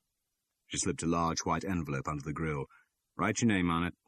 She watched sideways as Bond put his watch and the contents of his pockets into the envelope and scribbled his name on it. The $200 bills were inside Bond's shirt. He wondered about them. He pushed the envelope back. "Thank you." "You're welcome." There was a low wicket at the back of the room and two white-painted wooden hands whose drooping index fingers pointed right and left. On one hand was written mud, and on the other, sulphur. Bond went through the wicket and turned to the right along a dank corridor with a cement floor which sloped downwards. He followed it and pushed through a swing door at the end and found himself in a long, high room with a skylight in the roof and cabins along the walls. It was hot and steamy and sulphurous in the room. Two youngish, soft-looking men, naked except for grey towels around their waists, were playing gin rummy at a deal table near the entrance. On the table were two ashtrays full of cigarette butts, and a kitchen plate piled with keys. The men looked up as Bond entered, and one of them picked up a key from the plate and held it out. Bond walked over and took it. 12, said the man. Got your ticket? Bond handed it over, and the man made a gesture towards the cabins behind him. He jerked his head towards a door at the end of the room. Baths through there. The two men went back to their game. There was nothing in the frowsy cabin but a folded towel, from which constant washing had removed all the nap. Bond undressed and tied the towel round his waist. He folded the bulky packet of notes and stuffed them into the breast pocket of his coat, under his handkerchief. He hoped it would be the last place that a petty thief would look in a quick search. He hung up his gun in the shoulder holster on a prominent hook and walked out and locked the door behind him. Bond had no idea what he would see through the door at the end of the room. His first reaction was that he had walked into a morgue. Before he could collect his impressions, a fat, bald Negro with a downturned, straggling moustache came over and looked him up and down. "What's wrong with you, mister?" he asked indifferently. "Nothing," said Bond shortly. "Just want to try a mud bath." "Okay," said the Negro. "Any heart trouble?" "No." "Okay, over here." Bond followed the Negro across the slippery concrete floor to a wooden bench alongside a pair of dilapidated shower cubicles, in one of which a naked body hung with mud was being hosed down by a man with a cauliflower ear. "Be right with you," said the Negro casually, his big feet slapping against the wet floor as he sauntered off about his business. Bond watched the huge, rubbery man, and his skin cringed at the thought of putting his body into the dangling, pudgy hands with their lined pink palms. Bond had a natural affection for coloured people, but he reflected how lucky England was compared with America, where you had to live with the colour problem from your school days up. He smiled as he remembered something that Felix Leiter had said to him on their last assignment together in America. Bond had referred to Mr. Big, the famous Harlem criminal, as "that damn nigger." Leiter had picked him up. "Careful now, James," he had said. "People are so damn sensitive about colour around here that you can't even ask a barman for a jigger of rum. You have to ask for a gigro." The memory of Leiter's wisecrack cheered Bond up. He took his eyes off the Negro and looked over the rest of the Acme mud bath. It was a square, grey, concrete room. From the ceiling, 4 naked electric light bulbs, spotted with fly droppings, threw an ugly glare on the dripping walls and floor. Against the walls were trestle tables. Bond automatically counted them. 20. On each table was a heavy wooden coffin with a 3/4 lid. In most of the coffins, the profile of a sweating face showed above the wooden sides and pointed up at the ceiling. A few eyes were rolled inquisitively towards Bond, but most of the congested red faces looked asleep. One coffin stood open, its lid up against the wall and its side hinged down. This seemed to be the one destined for Bond. The Negro was draping a heavy, unclean-looking sheet over it and smoothing it down to form a lining to the box. When he had finished, he went to the middle of the room and chose 2 from a line of pails, filled to the top with steaming, dark brown mud, and dropped them with a double clang beside the open box. Then he dug his huge hand into one of them and smeared the thick, viscous stuff along the bottom of the shroud, and went on doing this until the whole bottom of it was 2 inches thick with mud. He then left it, to cool, Bond supposed, and went to a dented hip bath full of ice blocks, and groped around and extracted several dripping hand towels. He put these over his arm and made a round of the occupied coffins, stopping every now and then to wrap a cool towel round the sweating forehead of one of the occupants. Nothing else was happening, and the room was quite silent, except for the hiss of the hose close to Bond. This stopped, and a voice said, "All right, Mr. Weiss, that should fix you for today." And a fat, naked man with a great deal of black body hair tottered weakly out of the shower cubicle and waited, while the man with the cauliflower ear helped him into a terry-cloth bathrobe, gave him a quick rub down inside it, and led him to the door through which Bond had come. Then the man with the cauliflower ear walked over to a door in the far corner of the room and went out. For a few moments, light streamed through the door, and Bond saw grass outside and a blessed glimpse of blue sky, and then the man came back with 2 more steaming buckets of mud. He kicked the door shut behind him and added to the line of buckets in the middle of the room.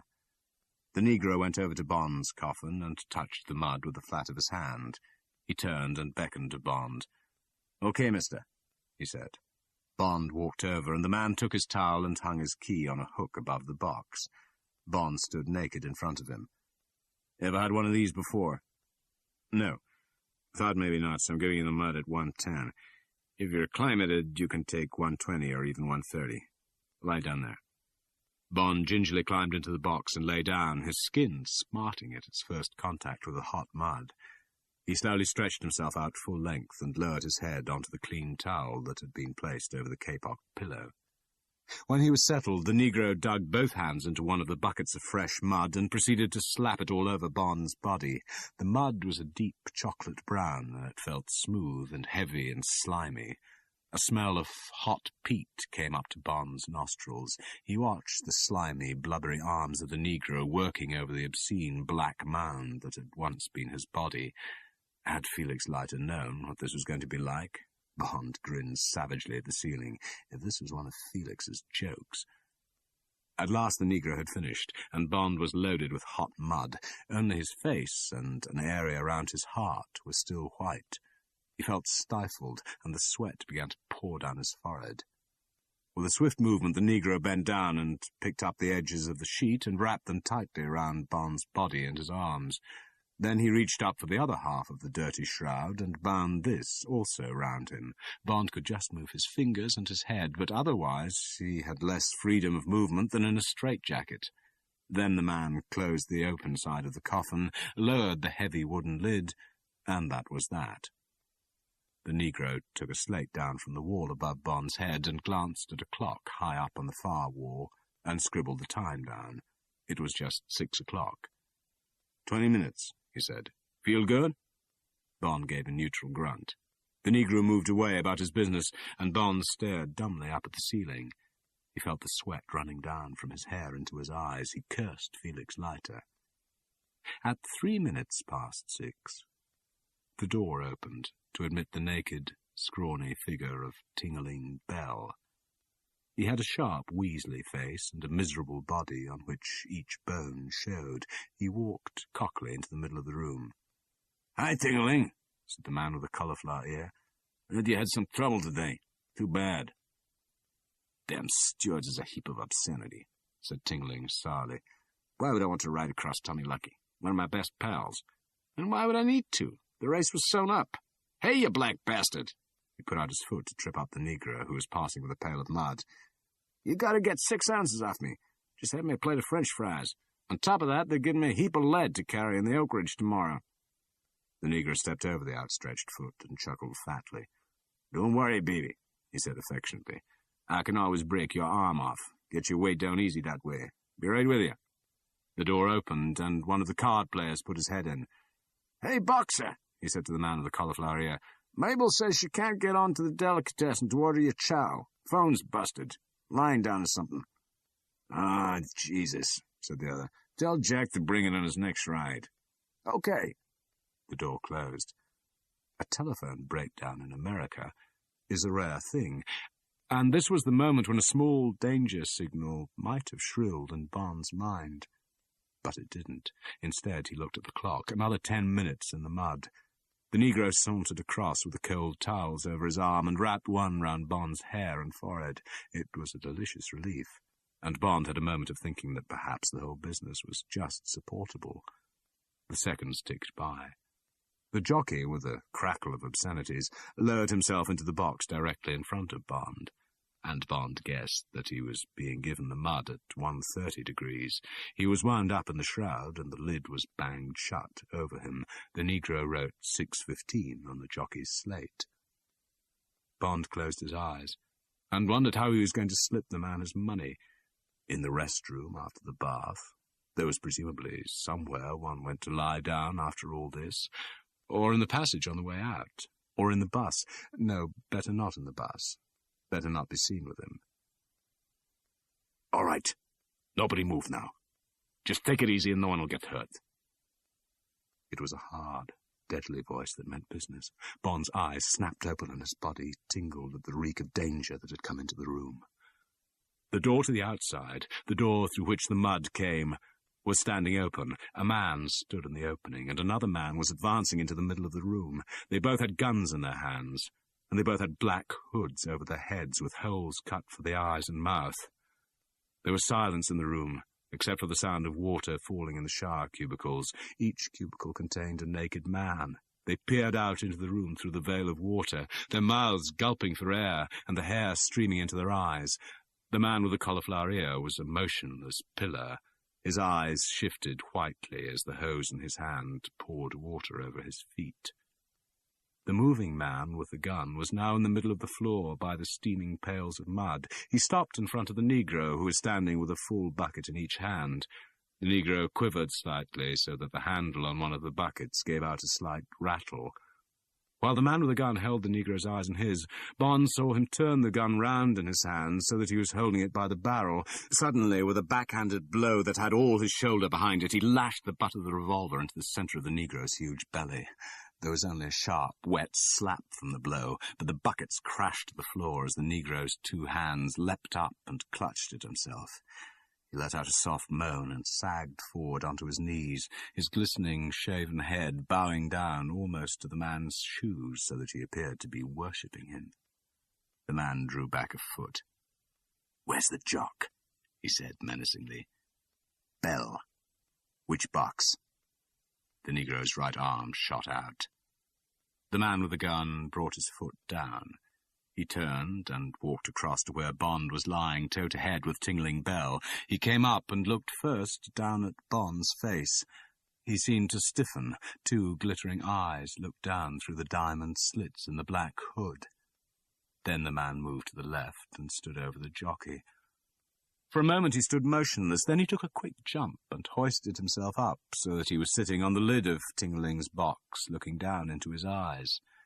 "Well, well, damn if it ain't Tingling Bell."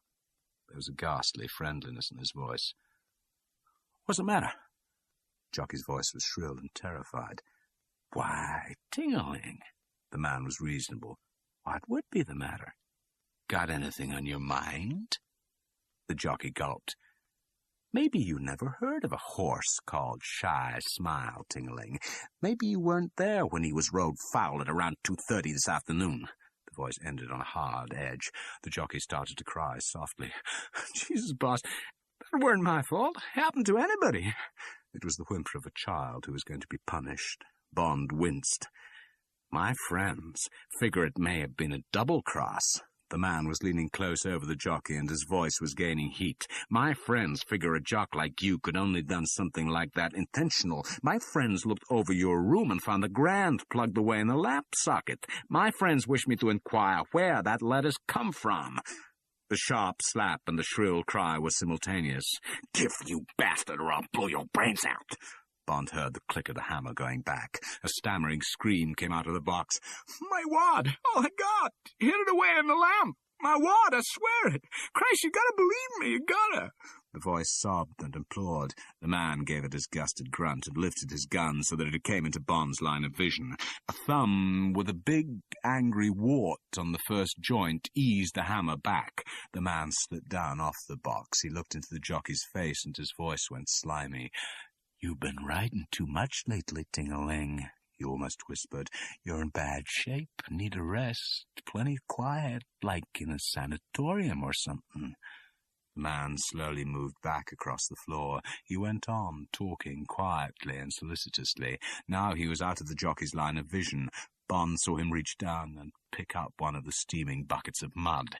The man came back, holding the bucket low, still talking, still reassuring. He came up to the jockey's box and looked down. Bond stiffened and felt the mud stir heavily on his skin. "Like I said, Ting-a-ling, plenty of quiet. Nothing to eat for a whiles. Nice shady room with the drapes drawn to keep out the light." The soft voice droned on in the dead silence. Slowly the arm came up, higher, higher, and then the jockey could see the bucket, and he knew what was going to happen, and he started moaning. "No, no, no, no, no." Although it was hot in the room, the black stuff steamed as it poured sluggishly out of the bucket. The man stepped swiftly aside and hurled the empty bucket at the man with the cauliflower ear, who stood still and let it hit him. Then he moved fast across the room to where the other man with the gun stood near the door. He turned. "No funny business. No cops. Phone's busted." He gave a harsh laugh. "Better dig the guy out before his eyeballs fry." The door banged, and there was silence, except for a bubbling sound and the noise of the water gushing in the shower. Chapter 14. We Don't Like Mistakes. Then what happened? Leiter was sitting in Bond's chair in the motel, and Bond was pacing up and down the room, stopping every now and then to take a drink from the glass of whiskey and water by the bed. "Bloody chaos," said Bond. Everybody yammering to be let out of his box, and the man with the cauliflower ear hosing the stuff off Tingling's face and shouting for help to the two men in the next room. The Negro moaning on the floor, and the naked guys from the showers teetering about like chickens with their heads cut off. The two card-playing men came busting in, and they took the lid off Tingling's box and unwrapped him and carried him under the shower. I guess he was nearly gone, half suffocated, whole face puffed up with the burns. Ghastly sight. Then one of the naked men pulled himself together and went round opening the boxes and letting the people out, and then there we were, 20 men covered with mud and only one shower to spare. It gradually got sorted out. One of the help went off to drive into town for an ambulance. Somebody poured some water over the Negro, and he gradually came to life. Without seeming too interested, I tried to find out if anyone had any idea who the two gunmen were. No one had a clue. It was thought they were from an out-of-town mob. Nobody cared now that no one had got hurt except the jockey. All they wanted to do was get the mud off themselves and get the hell out of there. Bond took another swallow of whiskey and lit a cigarette. "Was there anything that struck you about these two guys?" asked Leiter. "Height, clothes, anything else?" "I couldn't see much of the man by the door," said Bond. "He was smaller than the other and thinner, wearing dark trousers and a grey shirt with no tie. Gun looked like a .45, might have been a Colt. The other man, the one who did the job, was a big, fattish guy, quick-moving but deliberate. Black trousers, brown shirt with white stripes, no coat or tie, black shoes, neat, expensive. 38 police positive, no wristwatch. Oh, yes," Bond suddenly remembered. He had a wart on the top joint of his right thumb, red-looking, as if he had sucked it. "Wint," said Leiter flatly, "and the other guy was Kid. Always worked together. They're the top torpedoes for the Spangs. Wint is a mean bastard, real sadist, likes it. He's always sucking at that wart in his thumb. He's called Windy, not his face, that is. All these guys have crazy names. Wint can't bear to travel, gets sick in cars and trains, and thinks planes are death traps. Has to be paid a special bonus if there's a job that means moving around the country. But he's cool enough when his feet are on the ground. Kid's a pretty boy. His friends call him Boofy. Probably shacks up with Wint. Some of these homos make the worst killers. Kid's got white hair, although he's only 30. That's one of the reasons they like to work in hoods. But one day that fellow Wint is going to be sorry he didn't have that wart burned away. I thought of him as soon as you mentioned it. Guess I'll get along to the cops and tip them off. I won't mention you, of course, but I'll give them a lowdown on Shy Smile, and they can work it out for themselves. Wint and his friend will be taking a train in Albany by now, but no harm in getting some heat on. Leiter turned at the door. Take it easy, James. Be back in an hour, and we'll go and get ourselves a good dinner. I'll find out where they've taken Tingling, and we'll mail the dough to him there. Might cheer him up a bit, poor little bastard. Be seeing you. Bond stripped and spent 10 minutes under the shower, lathering himself all over and washing his hair to get rid of the last filthy memory of the Acme baths. Then he dressed in trousers and shirt and went over to the telephone booth in the reception hall and put in a call to Shady Tree. "The line is busy, sir," chanted the operator. "Will I keep the call in?" "Yes, please," said Bond, relieved that the hunchback was still in his office and that now he would be able to say truthfully that he had tried to get through earlier. He had an impression that Shady might be wondering why he hadn't called up to complain about Shy Smile. After seeing what had happened to the jockey, Bond was more inclined to treat the Spangled Mob with respect. The telephone gave the dry, muted burr that serves for a ring on the American system. "Were you wanting Wisconsin 73697? "Yes." "I have your party now, sir. Go ahead, New York." And the thin, high voice of the hunchback. "Yes? Who's calling?" "James Bond. I tried to reach you earlier." "Yes?" Shy Smile didn't pay off. "I know. The jockey bitched it. So what?" "Money," said Bond. There was silence at the other end. Then, "Okay, we start again. I'll wire you $1,000. The $1,000 you won off of me. Remember?" "Yes." "Stand by the phone. I'll call you back in a few minutes and tell you what to do with it. Where are you staying?" Bond told him. "Okay, you'll get the money in the morning. Be calling you shortly." The phone went dead. Bond walked over to the reception counter and glanced over the rack of paperbacks. He was amused and rather impressed by the meticulous accounting of these people and the care they took to have each step of their operations protected by a legitimate cover plan.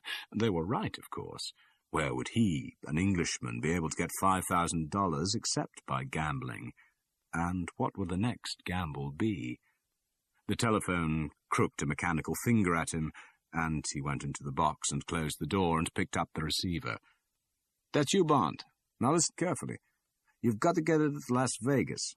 Come down to New York and pick up a plane. Charge the ticket to me. I'll okay it. Through service to Los Angeles, and there's a local plane every half hour to Vegas. You have a reservation at the Tiara. Find your way around, and now listen to this carefully.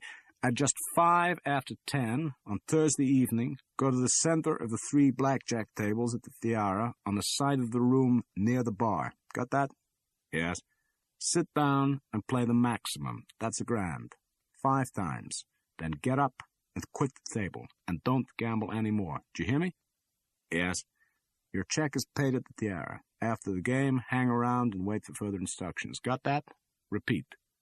Bond did so. "Check," said the hunchback. "Don't talk, and don't make a mistake. We don't like mistakes. You'll find that when you read tomorrow's paper."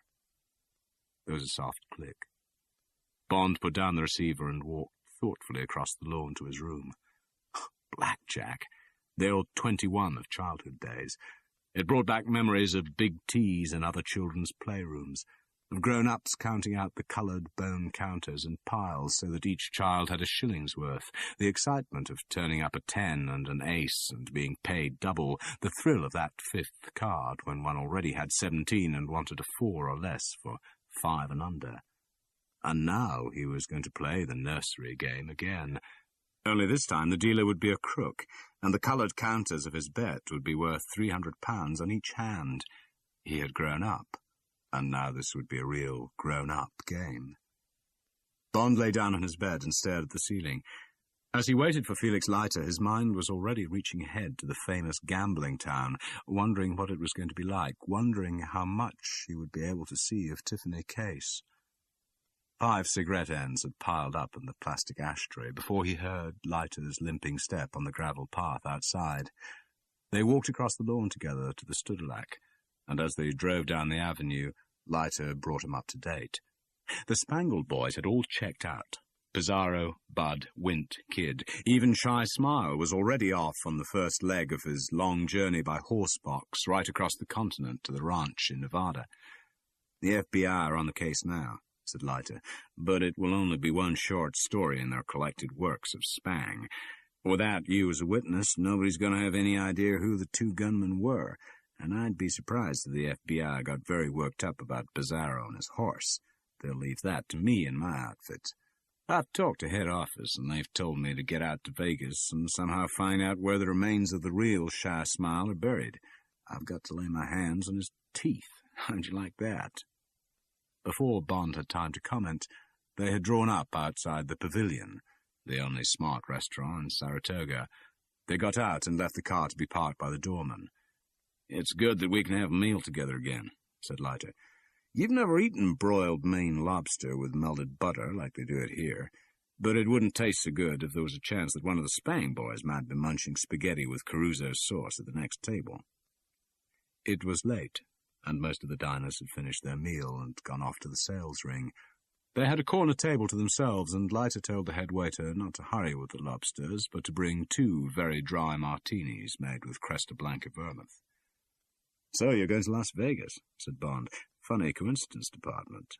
He told Leiter about his conversation with Shady Tree. "Sure," said Leiter. "No coincidence about it. We're both traveling bad roads, and all bad roads lead to the bad town. I've got some cleaning up to do here in Saratoga first, and a pile of reports to write. That's half my life with Pinkertons, writing reports. But I'll be over in Vegas before the end of the week, sniffing around. Shan't be able to see much of you right under the Spang nose, but maybe we could meet up from time to time to exchange notes. Tell you what," he added, "we've got a good man there, undercover. Cab driver by the name of Correo, Ernie Correo. Good guy, and I'll pass the word you're coming, and he'll look after you. He knows all the dirt, where the big fixes are, who's in town from the outside mobs. He even knows where you can find the one-armed bandits that pay the best percentages, and the slots that pay best is the most valuable secret in the whole goddamn strip. Boy, you see nothing until you see that strip. 5 solid miles of gambling giants, neon lighting that makes Broadway look like a kid's Christmas tree. Monte Carlo?" Leiter snorted. "Steam-age stuff." Bond smiled. "How many zeros have they got on the roulette?" 2, I guess." "There's your answer. At least we play against the right percentage in Europe. You can have your neon lighting. The other 0 keeps it alight." "Maybe, but the craps only pay just over 1% to the house, and that's our national game." "I know," said Bond. "Baby needs a new pair of shoes, all that sort of kids' talk. I'd like to hear the banker for the Greek syndicate whining baby needs a new pair of shoes when he's already got 1-9 against him at the high table and there are 10 million francs on each tableau." Leiter laughed. "Hell," he said, "you've got it easy with this crooked playoff at the blackjack table. You'll be able to swank around back in London and tell the story of how you took him at the Tiara." Leiter took a pull at his whiskey and sat back in his chair. "But I'd better give you some of the background to the games, just in case you get it into your mind to stake your pennies against their pot of gold." "Go ahead." "And I mean a pot of gold," continued Leiter. "You see, James, the whole state of Nevada, which, so far as the public cares, consists of Reno and Las Vegas, is the pot of gold at the end of the rainbow. The answer to the public dream of something for nothing is to be picked up for the price of your plane fare on the Strip at Las Vegas or on the main stem at Reno, and it really is there. And not so long ago, when the stars and the dice were right, a young GI made 28 straight passes at a crap table in the Desert Inn. 28.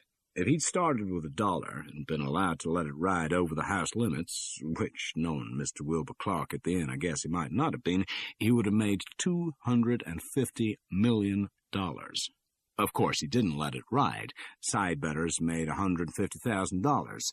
The GI made $750 and took to his heels as if the devil was after him. They never even got his name. Today, that pair of red dice is on a satin pillow in a glass case in the Desert Inn Casino. Must have been good publicity. Bet your life, said Leiter. All the ad man in the world couldn't have dreamed it up. It made the wishing well dream come true, and you wait till you see them wishing in those casinos. In just one of them, they use up 80 pairs of dice every 24 hours, 120 packs of plastic cards, 50 slot machines go to the garage every day at dawn. And wait till you see the little old ladies in gloves working those slots. They have shopping baskets to carry the nickels and dimes and quarters. They work those slots 10, 20 hours a day without going to the restroom. You don't believe me? You know why they wear gloves? To stop their hands bleeding.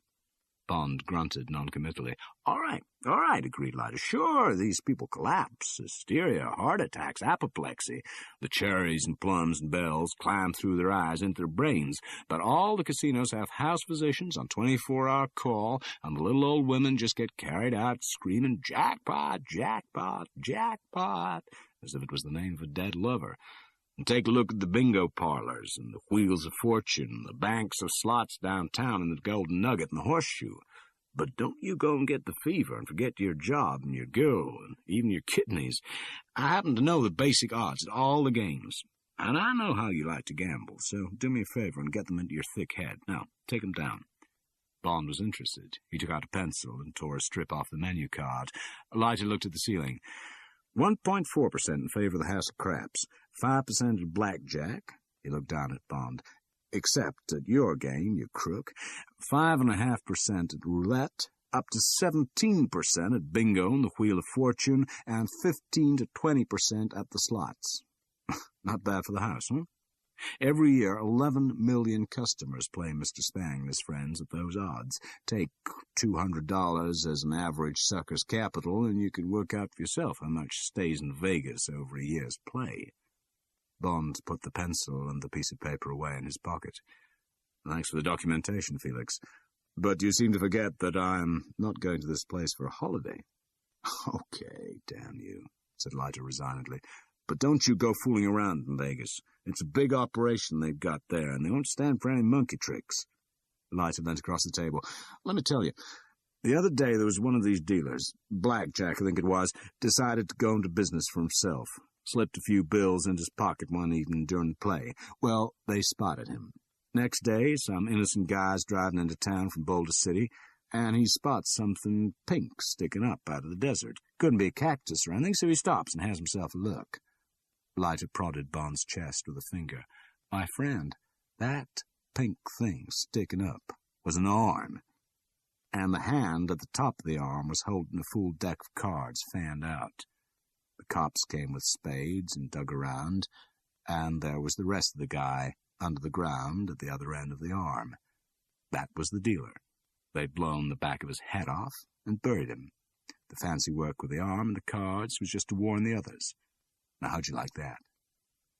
Not bad, said Bond. The dinner came, and they started to eat. Mark you, said Leiter between mouthfuls of broiled lobster. The dealer should have known better than get caught with his Duke and the tambourine. They've got a good trick in these Vegas casinos. Take a look at the ceiling lights. Very modern. Just holes in the ceiling with light beamed through onto the tables. They throw a very strong light with no sideways glare to upset the customers. Take another look, and you'll see there's no light coming from the alternate holes. They just seem to be there to make a pattern. Leiter slowly shook his head from side to side. Not so, my friend.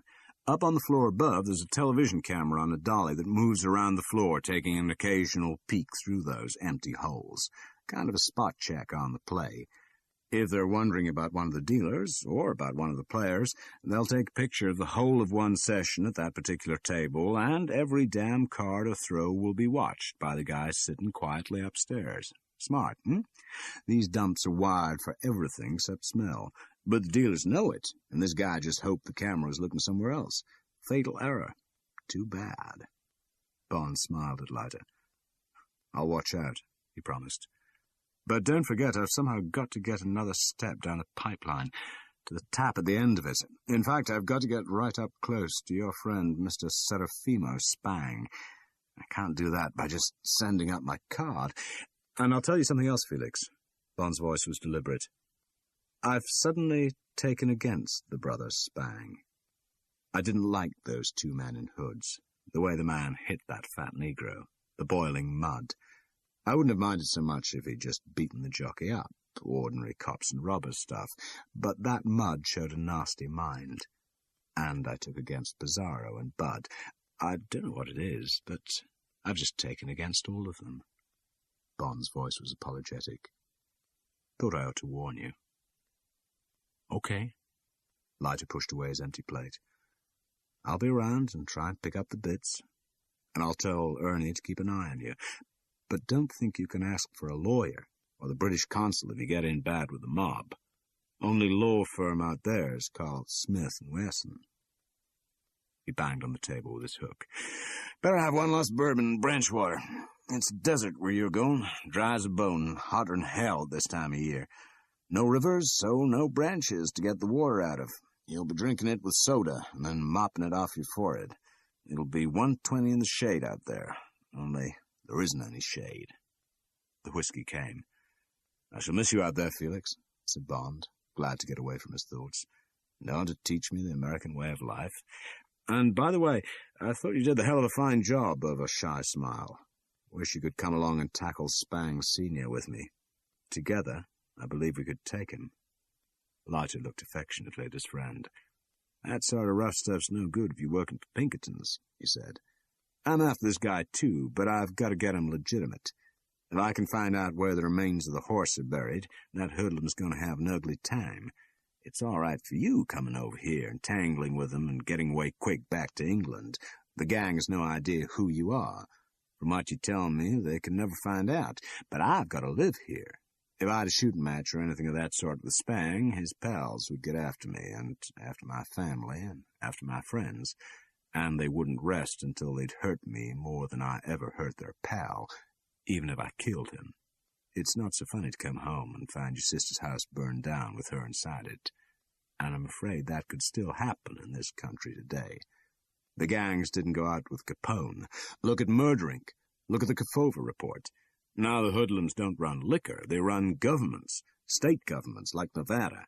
Articles get written about it, and books, and speeches, sermons, but what the hell? Leiter laughed abruptly.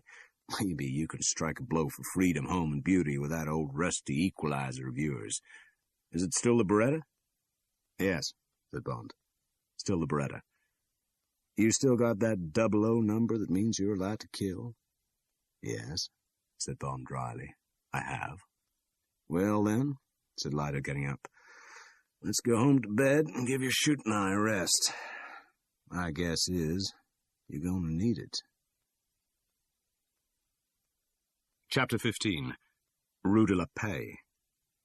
The plane made a big curve out over the sparkling blue Pacific, and then swept round across Hollywood and gained height so as to make the Cajon Pass through the great golden cliff of the High Sierras.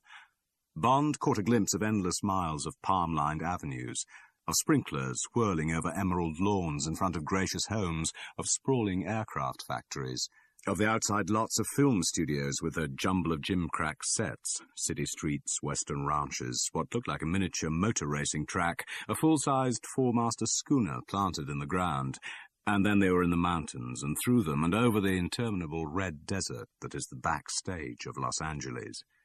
They flew over Barstow, the junction from which the single track of the Santa Fe strides off into the desert on its long run across the Colorado Plateau, skirting on their right the Calico Mountains, once the borax center of the world, and leaving far away to the left the bone-strewn wastes of Death Valley. Then came more mountains, streaked with red, like gums bleeding over rotten teeth, and then a glimpse of green in the midst of the blasted Martian landscape, and then a slow descent, and please fasten your seatbelts and extinguish your cigarettes. The heat hit Bond's face like a fist, and he had begun to sweat in the 50 yards between his cool plane and the blessed relief of the air-conditioned terminal building. The glass doors, operated by seeing-eye photoelectric cells, hissed open as he approached and slowly closed behind him, and already the slot machines, 4 banks of them, were right in his path. It was natural to bring out the small change and jerk the handles and watch the lemons and the oranges and the cherries and the bell fruit swirl round in their final click, paused ting, followed by a soft, mechanical sigh. 5 cents, 10 cents, a quarter. Bond gave them all a try, and only once 2 cherries and a bell fruit coughed back 3 coins for the one he had played. As he moved away, waiting for the baggage of the half-dozen passengers to appear on the ramp near the exit, his eyes caught a notice over a big machine that might have been for iced water. It said, "Oxygen bar." He strolled over to it and read the rest. "Breathe pure oxygen," it said, "healthful and harmless, for a quick lift. eases distress of overindulgence, drowsiness, fatigue, nervousness, and many other symptoms. Bond obediently put a quarter into the slot and bent over so that his nose and mouth were enclosed in a wide black rubber mouthpiece. He pressed a button and, as instructed, breathed in and out slowly for a full minute. It was just like breathing very cold air. No taste, no smell. At the end of the minute there was a click from the machine, and Bond straightened himself. He felt nothing but a slight dizziness, but later he recognized that there had been carelessness in the ironical grin he gave to a man with a leather shaving kit under his arm who had been standing watching him. The man smiled briefly back and turned away. The loudspeaker asked passengers to collect their luggage, and Bond picked up his case and pushed through the swing doors of the exit into the red-hot arms of noon. "You for the tiara?" said a voice. A chunky man with large, very direct brown eyes under a chauffeur's peaked cap shot the question at him from a wide mouth from which a wooden toothpick jutted. "Yes." "Okay, let's go."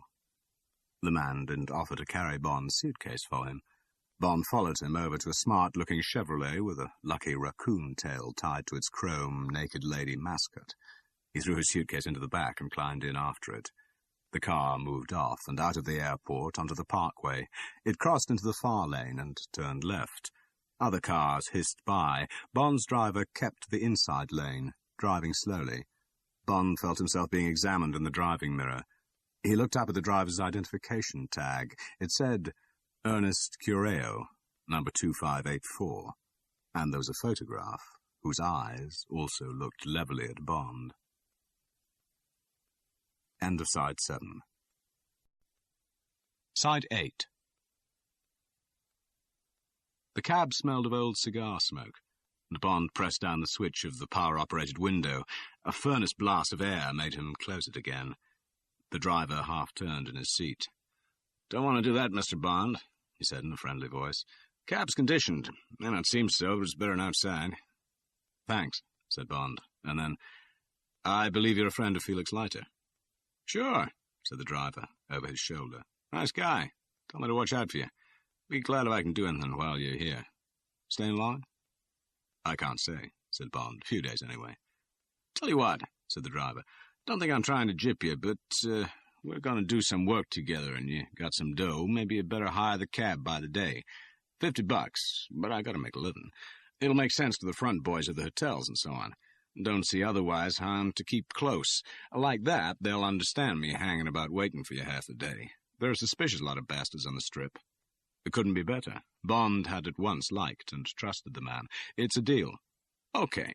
The driver expanded a little. "You see, Mr. Bond, folks around here don't like anything out of the ordinary. When I say they're suspicious, I mean, you look like anything except a tourist who's come to lose his wad, and they get a bad case of nose trouble. Take yourself. Anyone can see you're a limey even before you start talking. Clothes and so forth. Well, what's a limey doing here? And what sort of limey is this? He looks kind of a tough guy. So let's just take a good look at him." He half-turned. "Did you see a fella hanging around the terminal with a leather shaving kit under his arm?" Bond remembered the man who had watched him at the oxygen bar. "Yes, I did," he said, and it was then he realized that the oxygen had made him careless. "Bet your life he's looking at your pictures right now," said the driver. 16mm camera in that shaving kit. Just pull down the zip and press your arm against it, and off it goes. It'll take him 50 feet, straight and profile, and that'll be with mug identification at headquarters this afternoon, with a list of what you got in your bag.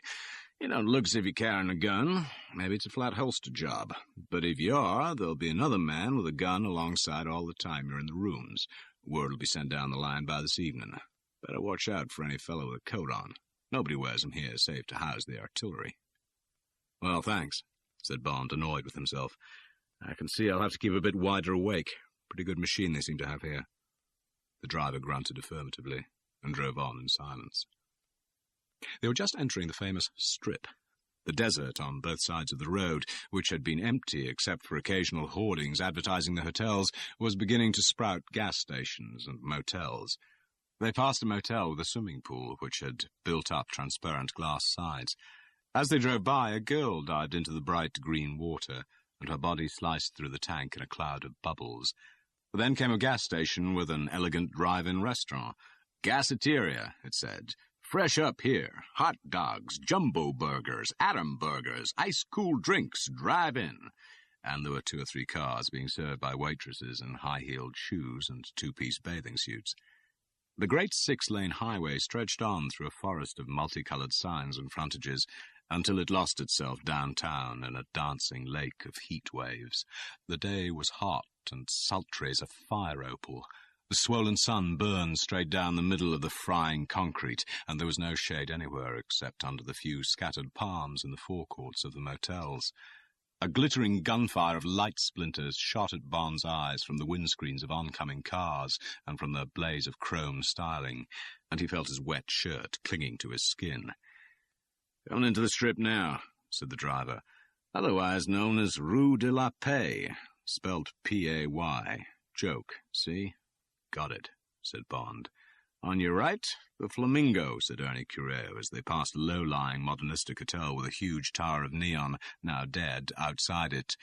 "Bugsy Siegel built that back in 1946. He came over to Vegas from the coast one day and took a look around. Had a lot of hot money looking for investment. Vegas was going great guns, town wide open, gambling, legalized cat shops, nice setup. It didn't take long for Bugsy to catch on. He saw the possibilities." Bond laughed at the pregnant phrase. "Yes, sir," continued the driver. "Bugsy saw the possibilities and moved right in. Stayed with it until 1947 when they blew some of his head off with so many bullets the cops never got around to finding them all. Then there's the Sands. Plenty of hot money behind that one. Don't rightly know whose. Built a couple of years ago. Front guy's a nice fellow named of Jack Intrater. Used to be at the Copa in New York. Maybe you heard of him." "Afraid not," said Bond. "Well, then, here's the Desert Inn, Wilbur Clark's place. But the money came from the old Cleveland-Cincinnati combination. And that dump with the Flatiron sign is the Sahara. Latest thing. Listed owners are a bunch of small-time gamblers from Oregon. Funny thing, they lost $50,000 on their opening night. Would you believe it? All the big shots come along with their pockets full of dough to make some courtesy play. Make the first night a success, you understand. It's a custom here for the rival outfits to gather around at an opening. But boy, the cards just wouldn't cooperate, and the opposition guys walked off with 50 grand. Town's laughing about it still. Then," he waved to the left, where the neon was wrought into a 20-foot covered wagon at full gallop, "you get the Last Frontier. That's a dummy western town on the left. Worth seeing. And over there's the Thunderbird, and across the road's the Tiara, snazziest joint in Vegas. Guess you know about Mr. Spang and all that?" He slowed down and halted opposite the Spang Hotel, which was topped by a ducal coronet of brilliant lights that winked on and off in a lost battle with the glaring sun and the reflections from the highway. "Yes, I know the outlines," said Bond, "but I'd be glad for you to fill them in sometime. Now what? Whatever you say, mister." Bond suddenly felt he'd had enough of the ghastly glitter of the Strip. He only wanted to get indoors and out of the heat, have some lunch and perhaps a swim, and take things easy until the night. He said so. "Suits me," said Correa. "Guess you shouldn't get into much trouble your first night. Take it easy, though, and act kind of natural. If you got work to do in Vegas, you better wait till you know your way around. And watch the gambling, friend." He chuckled. "You ever hear of those sound stars they have in India? They say it takes those vultures only 20 minutes to strip a guy at the bones. Guess they take a bit longer at the Tiara. Maybe the unions slow them down." The driver banged the gear lever into first. "All the same," he said, watching the traffic in his driving mirror, "there was one guy left Vegas with 100 grand. He paused, waiting for a chance to cross the parkway.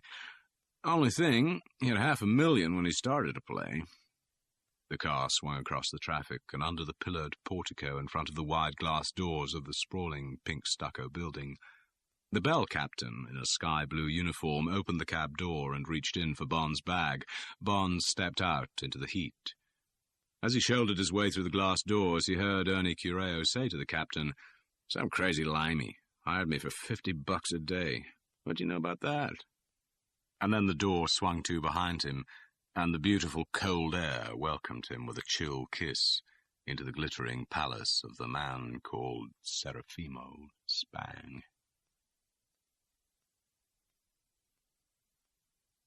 Chapter 16. The Tiara.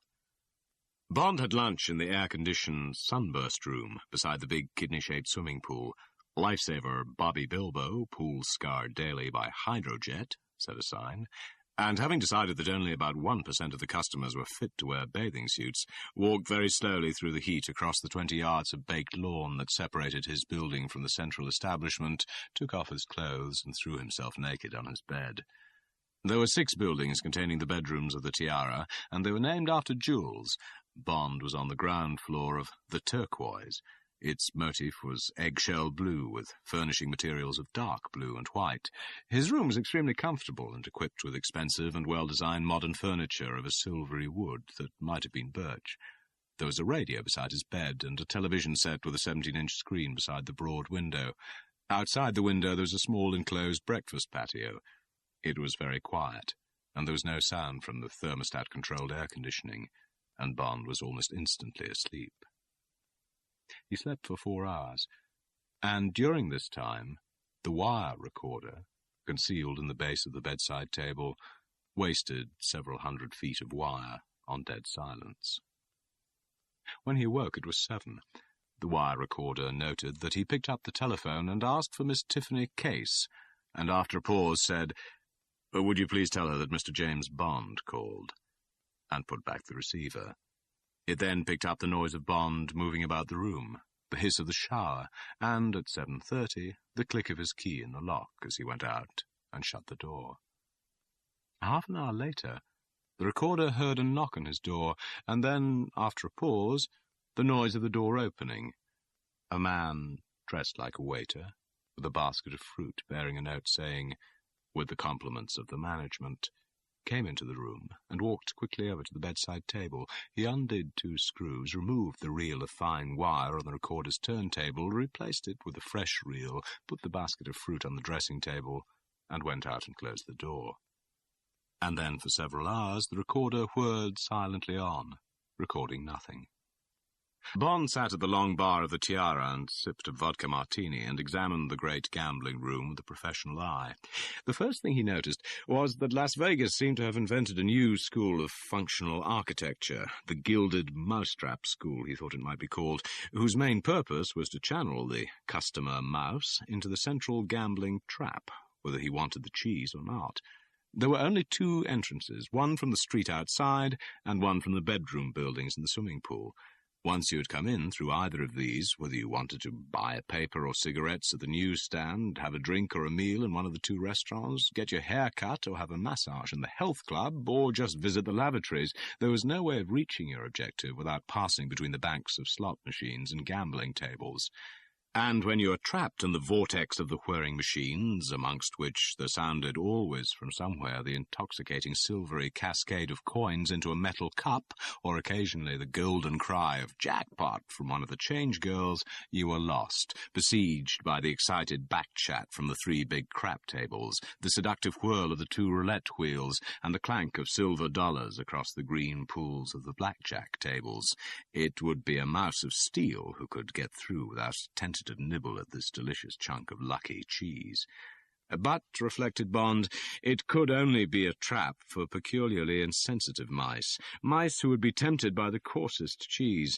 It was an inelegant trap, obvious and vulgar, and the noise of the machines had a horrible mechanical ugliness which beat at the brain. It was like the steady clanking of the engines of some old iron freighter on its way to the knacker's yard, unoiled, uncared for, condemned. And the gamblers stood and tore at the handles of the machines as if they hated what they were doing. And once they had seen their fate in the small glass window, they didn't wait for the wheels to stop spinning, but rammed in another coin and reached up a right arm that knew exactly where to go. Crank, clatter, ting, crank, clatter, ting. And then there was the occasional silvery waterfall.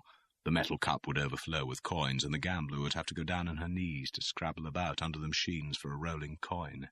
For, as Leiter had said, they were mostly women, elderly women of the prosperous housewife class, and the droves of them stood at the banks of machines like hens in an egg battery, conditioned by the delicious coolness of the room and the music of the spinning wheels to go on laying it on the line until the wad was gone.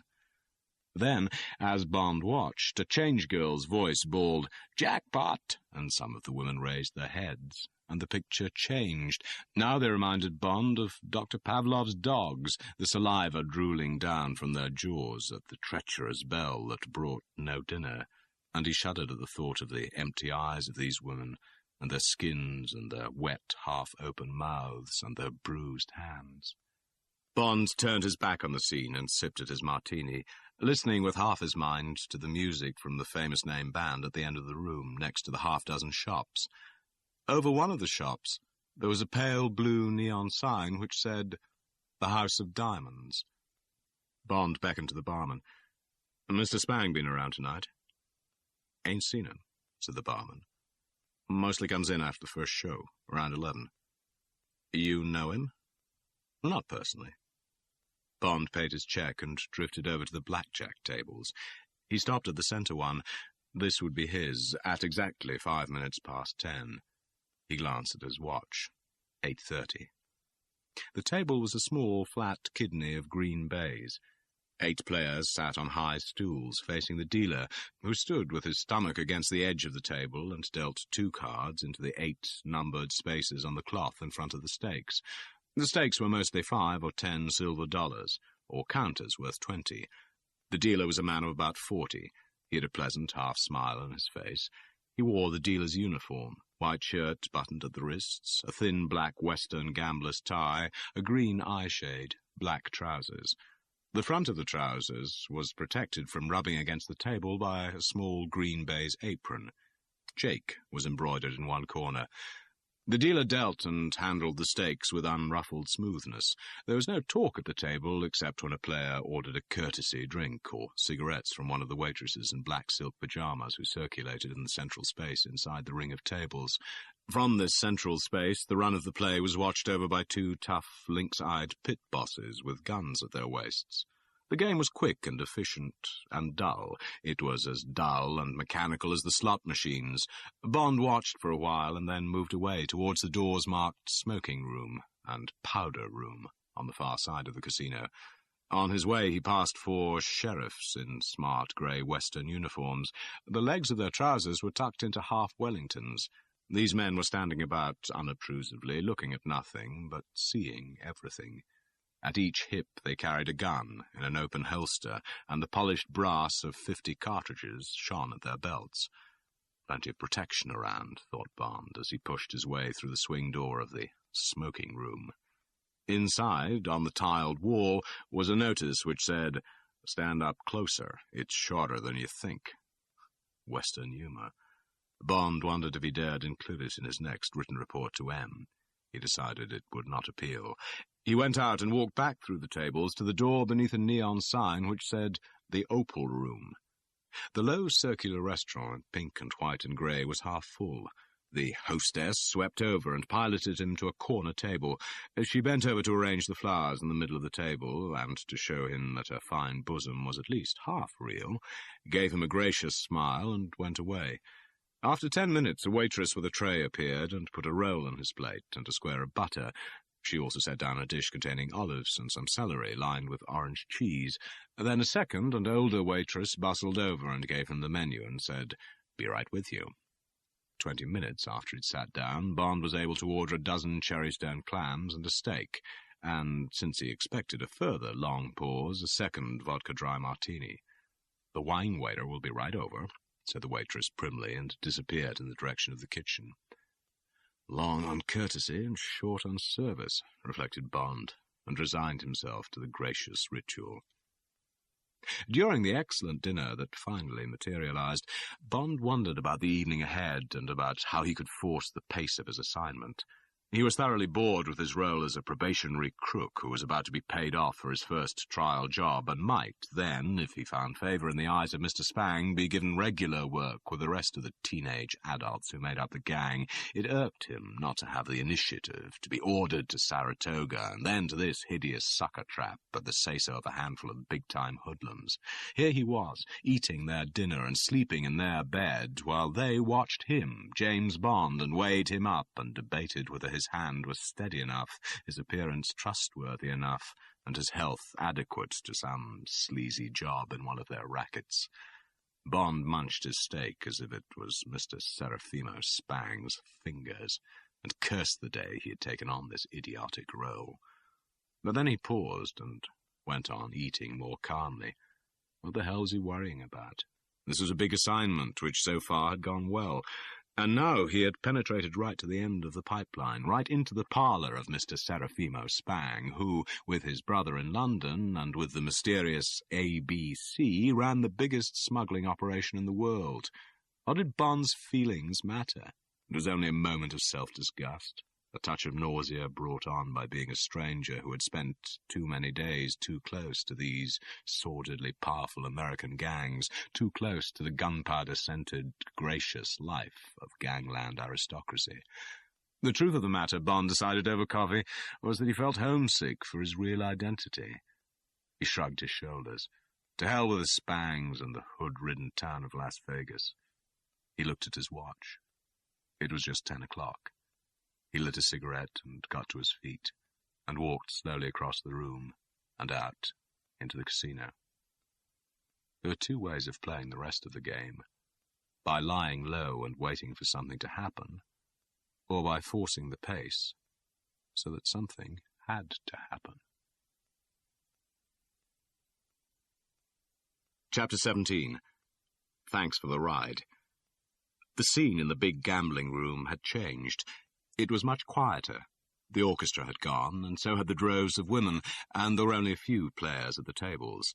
There were 2 or 3 shills at the roulette, attractive girls in smart evening dresses who had been given $50 with which to warm up the dead tables, and there was a very drunk man clinging on to the high surrounding wall of one of the crap tables and shouting exhortations to the dice. And something else had changed. The dealer at the centre blackjack table nearest the bar was Tiffany Case. So that was her job at the Tiara. And then Bond saw that all the blackjack dealers were pretty women, and that they were all dressed in the same smart Western outfit in grey and black, short grey skirt with a wide black metal-studded belt, grey blouse with a black handkerchief round the neck, a grey sombrero hanging down the back by a black cord, black half-Wellingtons over flesh-coloured nylons. Bond looked at his watch again and moved slowly into the room. So Tiffany was going to false deal him to win $5,000. And, of course, they had chosen the moment when she had just come on duty, and the first show of the big-name review was still running in the Platinum Room. He would be alone with her at the table. No witnesses in case she muffed a deal from the bottom of the pack. At exactly 10:05, Bond strolled easily up to the table and sat down facing her. "Good evening." "Hi." She gave him a thin, correct smile. "What's the maximum?" $1,000. As Bond slapped the $100 notes down across the betting line, the pit boss strolled over and stood beside Tiffany Case. He barely glanced at Bond. "Maybe the guy would like a new deck, Miss Tiffany," he said. He handed her a fresh pack. The girl stripped the cover off it and handed him the used cards. The pit boss stood back a few paces and appeared to lose interest. The girl snapped the pack with a fluid motion of the hands, broke it, and put the 2 halves flat on the table and executed what appeared to be a faultless scarn shuffle. But Bond saw that the 2 halves did not quite marry, and that when she lifted the pack off the table and carried out an innocent reshuffle, she would be getting the 2 halves of the pack back into their original order. She repeated the maneuver again and put the pack down in front of Bond in an invitation to cut. Bond cut the cards and watched with approval as she carried out the difficult single-handed annulment, one of the hardest gambits in card sharping. So the new deck was fixed, and the only result of all this fair play routine was to get all the cards back into the order in which they were arranged when they left the wrappers. But it was a brilliant manipulation, and Bond was full of admiration for the assurance of the girl's hands. He looked up into her grey eyes. Was there a hint of complicity in them, a hint of amusement at the odd game they were playing across the narrow green board? She dealt him 2 cards, and then gave 2 to herself. Suddenly Bond realized that he would have to be careful. He must play the exactly conventional game, or he might upset the whole sequence in which the cards had been prepared. Printed across the table were the words, "The dealer must draw on 16 and stand on 17. They would presumably have given him foolproof winning cards, but just in case there was another player, or a kibitzer, they would have to make his winning seem a natural run of luck, and not, for instance, just deal him 21 each time, and 17s to the girl. He glanced at his 2 cards, a knave and a 10. He looked up at the girl and shook his head. She turned up 16 and drew a card, busting herself with a king. She had a rack beside her which contained only silver dollars and counters for 20, but the pit boss was quickly at her side with a $1,000 plaque. She took it and tossed it over to Bond. He put it over the line and pocketed his notes. She flipped out 2 more cards to him and 2 to herself. Bond had 17, and again shook his head. She had 12 and drew a 3 and then a 9, 24, and bust again. Again the pit boss stepped up with a plaque. Bond slipped it into his pocket and left his original stake. This time he had 19, and she turned up a 10 and 7, on which, by the rule, she had to stand. Another plaque went into Bond's pocket. The wide doors at the far end of the room had opened, and a stream of people were milling into the gambling room from the dinner review. Soon they would be round the tables. This was his last play. After this he must get up from the table and leave her. She was looking at him impatiently. He picked up the 2 cards that she had given him. 20. And she also turned up 2 10s. Bond smiled at the refinement. She quickly dealt him 2 more cards, just as 3 more players came up to the table and hitched themselves up on the stools. He had 19, and she had 16. And that was that. The pit boss didn't even bother to hand the girl the 4th plaque, but tossed it across the table to Bond, with an expression on his face that was very like a sneer. "Jesus," said one of the new players as Bond pocketed the plaque and stood up. Bond looked across the table at the girl. "Thank you," he said. "You deal beautifully." "I'll say," said the player who had spoken. Tiffany Case looked hard at Bond. "You're welcome," she said. She held his eyes for a fraction of a second, and then looked down at her cards, shuffled them thoroughly, and handed them to one of the new players for a cut. Bond turned his back on the table and moved off round the room, thinking of her, and occasionally glancing across at the straight, imperious little figure in the exciting Western uniform. Others obviously found her as attractive as Bond did, for soon there were 8 men sitting at her table, and others standing watching her. Bond felt a pang of jealousy. He walked over to the bar and ordered himself a bourbon and branch water to celebrate the $5,000 in his pocket. The barman produced a corked bottle of water and put it beside Bond's old granddad. "Where does this come from?" asked Bond, remembering what Felix Leiter had said. "Over by Boulder Dam," said the barman seriously. "Comes in by truck every day. Don't worry," he added. "It's the real stuff." Bond threw a silver dollar on the bar. "I'm sure it is," he said with equal seriousness. "Keep the change." He stood with his back to the bar and the glass in his hand, deciding his next move. So now he had been paid off, and Shady Tree had told him on no account to go back to the tables. Bond finished his drink and walked straight across the room to the nearest roulette table. There was only a sprinkling of gamblers at it, playing small. "What's the maximum here?"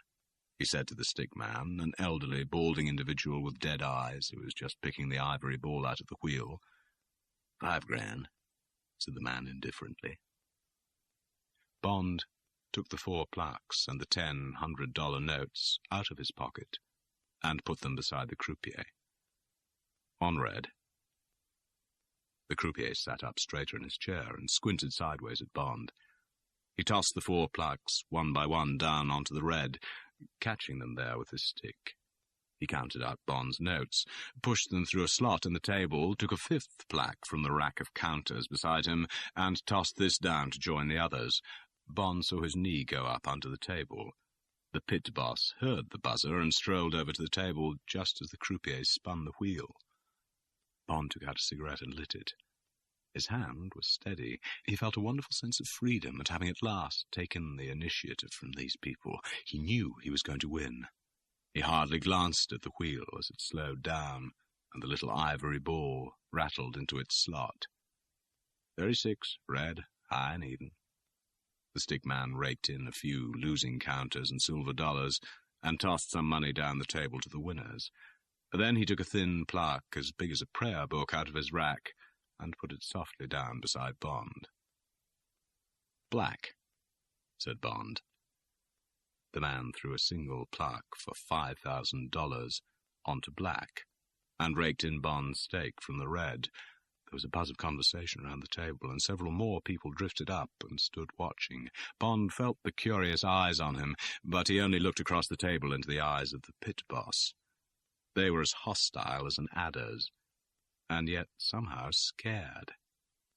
Bond smiled blandly at him as the wheel whirred, and there was the whiz of the little ball as it set off on its journey. 17, black, Lowenard, said the stick man. There was a sigh from the crowd, and hungry eyes watched the big plaque being slipped out of the rack and placed in front of Bond. Once more, thought Bond, but not this turn. "I'll stay away," he said to the croupier. The man glanced up at Bond and then reached out with his rake and pulled in Bond's stake and handed it to him. And then there was another man inside the pit, standing beside the pit boss, and he was looking at Bond with bright, hard eyes like camera lenses, and the fat cigar exactly in the center of his red lips was pointing straight at Bond like a gun. The big square body in the midnight blue tuxedo was quite motionless, and a sort of tense quietness exuded from it. It was a tiger, watching the tethered donkey, and yet sensing danger.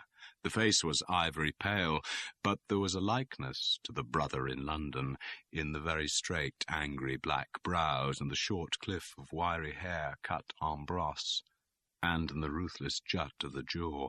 The wheel whirred again, and the two pairs of eyes bent to watch it.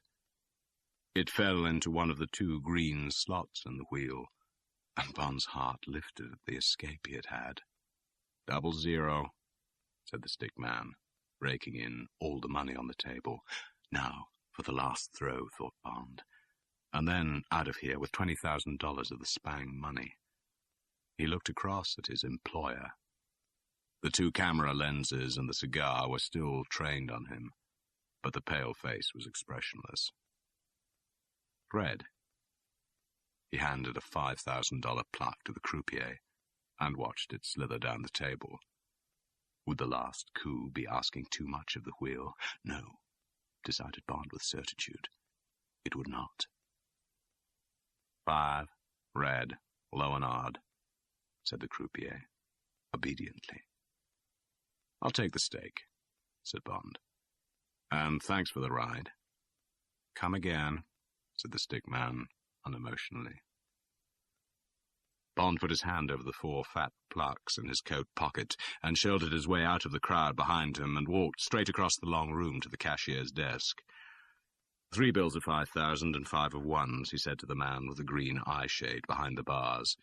The man took Bond's 4 plaques and counted out the bills, and Bond put them in his pocket and walked over to the reception desk. "Airmail envelope, please," he said. He moved to a writing desk beside the wall and sat down and put the 3 big bills in the envelope and wrote on the front, "Personal, the Managing Director, Universal Export, Regent's Park, London, NW1, England." Then he bought stamps at the desk and slipped the envelope down the slot marked U.S. Mail and hoped that there, in the most sacrosanct repository in America, it would be safe. Bond glanced at his watch. It said 5 minutes to midnight. He surveyed the big room for the last time, noted that a new dealer had taken over at Tiffany Case's table, and that there was no sign of Mr. Spang, and then he walked out through the glass door into the hot, stuffy night, and over the lawns to the Turquoise building, and let himself into his room, and locked the door behind him. Chapter 18. Night Falls in the Passion Pit. "How'd you make out?" It was the next evening, and Ernie Correo's cab was rolling slowly along the strip towards downtown Las Vegas. Bond had got tired of waiting for something to happen, and he had called up the Pinkerton man and suggested they get together for a talk. "Not bad," said Bond. "Took some money off them at roulette, but I don't suppose that'll worry our friend. They tell me he's got plenty to spare." Ernie Cureo snorted. "I'll say," he said. "That guy's so loaded with his stuff he don't need to wear spectacles when he's out driving. Has the windshields of his Cadillacs ground to his eye doctor's prescription." Bond laughed. "What's he spent it on besides that?" he asked. "He's daft," said the driver. "He's crazy about the Old West. Bought himself a whole ghost town way out on Highway 95. He shored the place up. Wooden sidewalks, a fancy saloon, clapboard hotel where he rooms the boys, even the old railroad station. Way back in '05 or thereabouts, this dump, Spectreville it's called, seeing how it's right alongside the Spectre Range, was a rare and silver camp. For around 3 years, they dug millions out of those mountains, and a spur line took the stuff into Rhyolite, maybe 50 miles away. That's another famous ghost town. Tourist center now. Got a house made out of whiskey bottles.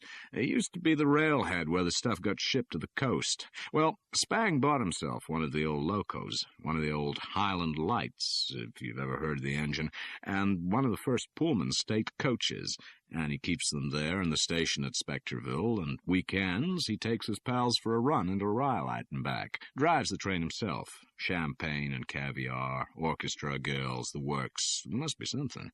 But I never seen it. You can't get near the place. Yes, sir. The driver let down the side window and spat emphatically into the road. That's how Mr. Spang spends his money. Daft, like I said. So that explained it, thought Bond. That was why he had heard nothing from Mr. Spang or his friends all through the day. Friday, and they would all be out at the boss's place playing trains, while he had swum and slept and hung about the Tiara all day waiting for something to happen.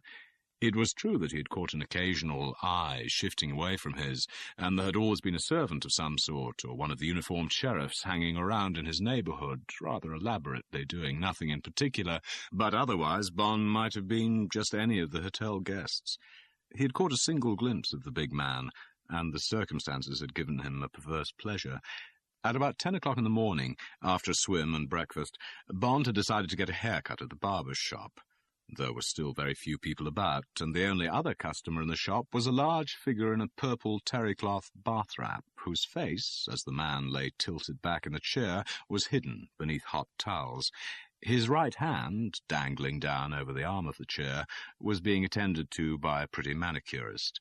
She had a pink and white doll's face and a short mop of butter-coloured hair, and she squatted beside him in a low stool with a bowl full of instruments balanced on the tip of her knees. Bond, gazing into the mirror in front of his own chair, had watched with interest as the head barber delicately lifted up first one corner of the hot towels and then the other, and with infinite precaution snipped the hair out of the customer's ears with small, thin scissors.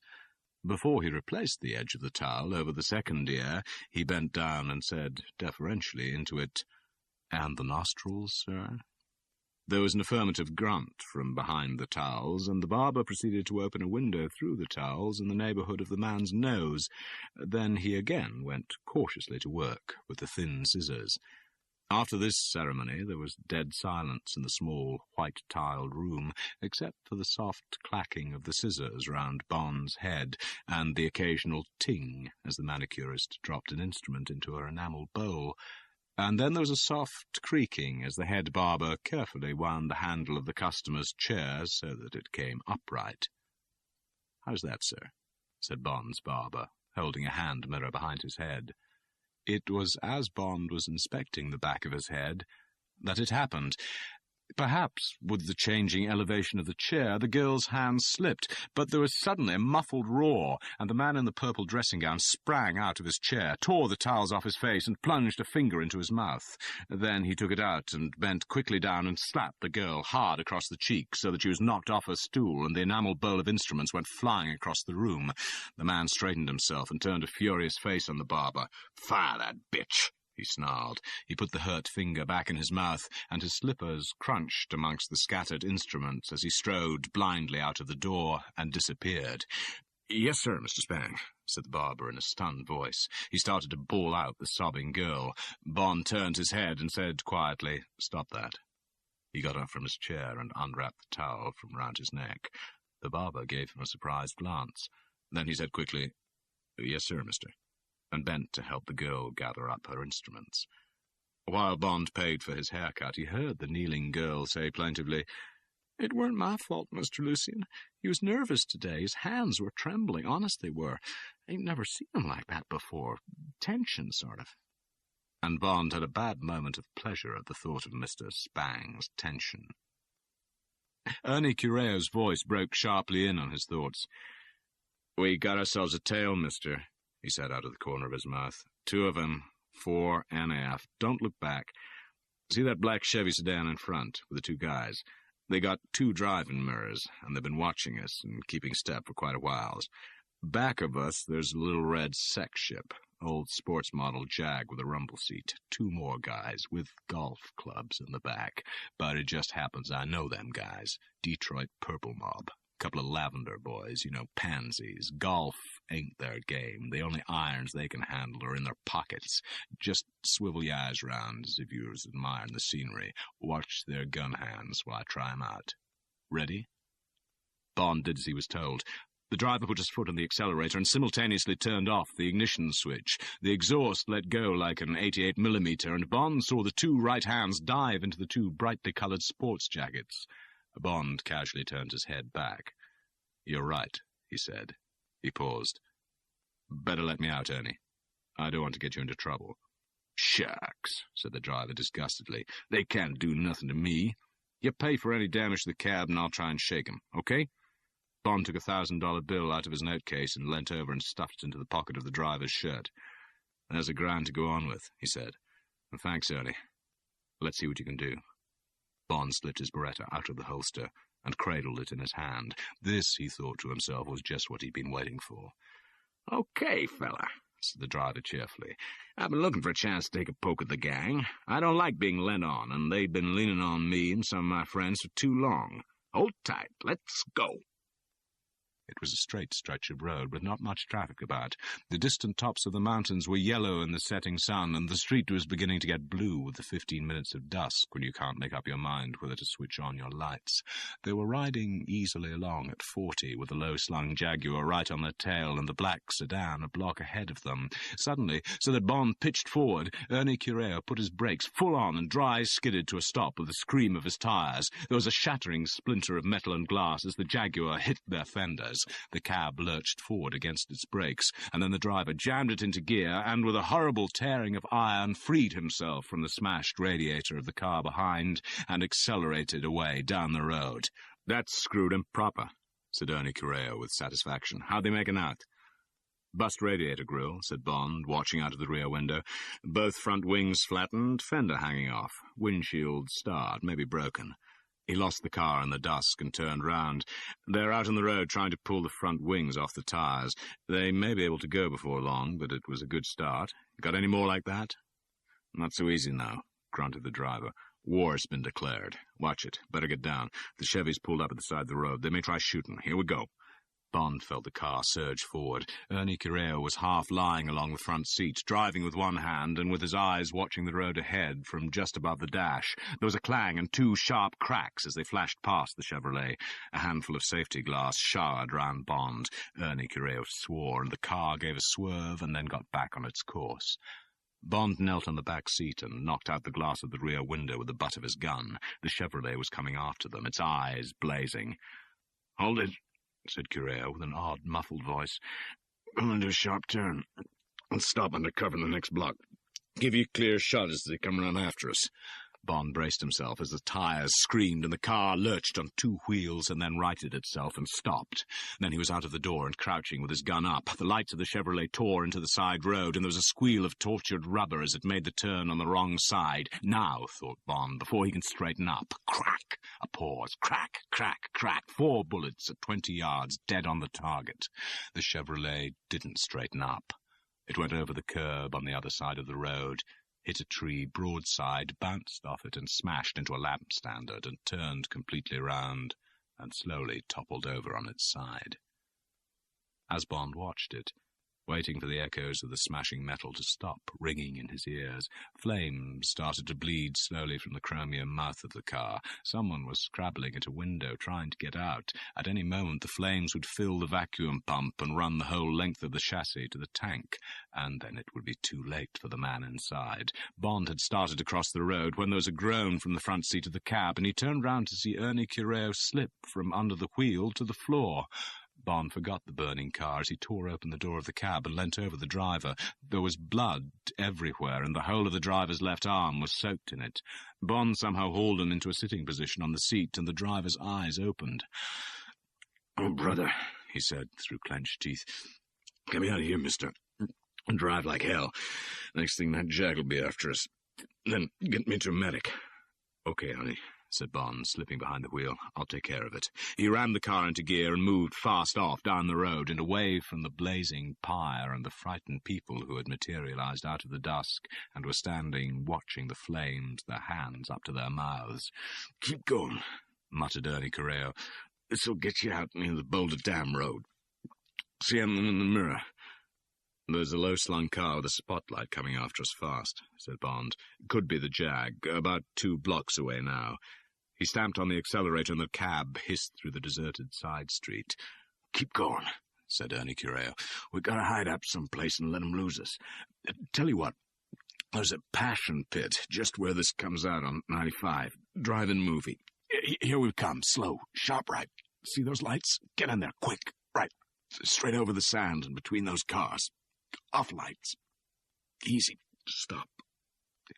The cab came to a rest in the back row of half a dozen ranks of cars lined up to face the concrete screen that soared up into the sky, and on which a huge man was just saying something to a huge girl. End of Side 8. Side 9. Bond turned and looked back down the lanes of metal standards, like parking meters, from which speakers could be connected with your car to pick up the sound. As he watched, 1 or 2 cars drove in and ranged themselves in the rear rank. Nothing low enough for a Jaguar, but it was dark now, and difficult to see, and he stayed slewed round in his seat, his eyes on the entrance. An attendant came up, a pretty girl, dressed as a page boy with a tray slung round her neck. "That'll be $1, she said, glancing into the car to see there was not a third customer on the floor of the cab. She had pickups coiled over her right arm, and she took one off, plugged it into the nearest standard, and hung the small speaker through the window on Bond's side. The huge man and woman on the screen started talking heatedly. "Coca-Cola, cigarettes, candy?" asked the girl, taking the note Bond handed her. "No, thanks," said Bond. "You're welcome," said the girl, and sauntered off towards the other late arrivals. "Mister, for Christ's sake, will you switch off that crap?" pleaded Ernie Cureo through his teeth. "And keep watching. We'll give 'em whiles more. And get 'em into a dock. Dig out the slug." His voice was weak, and now that the girl had gone, he was half lying with his head against the door. "Won't be long, Ernie. Try and stick it." Bond fiddled with the speaker, found the switch, and silenced the wrangling voices. The huge man on the screen looked as if he was going to hit the woman, and her mouth gaped in a noiseless scream. Bond turned and strained his eyes across the dark expanse behind them. Still nothing. He glanced at the neighbouring cars, 2 faces glued together, a shapeless huddle on a back seat, 2 prim, rapt, elderly faces staring upwards, the glint of light on an upturned bottle. And then a wave of musky aftershave lotion came up to his nose, and a dark figure rose up from the ground, and a gun was in his face, and a voice on the other side of the car beside Ernie Cureo whispered softly, "Okay, fellas, take it easy." Bond looked into the suety face beside him. The eyes were smiling and cold. The wet lips parted and whispered, "Out, Limey, or your pal's cold turkey. My friend has a silencer. You and we're going for a ride." Bond turned his head and saw the black sausage of metal against the back of Ernie Cureo's neck. He made up his mind. "Okay, Ernie," he said. "Better 1 than 2.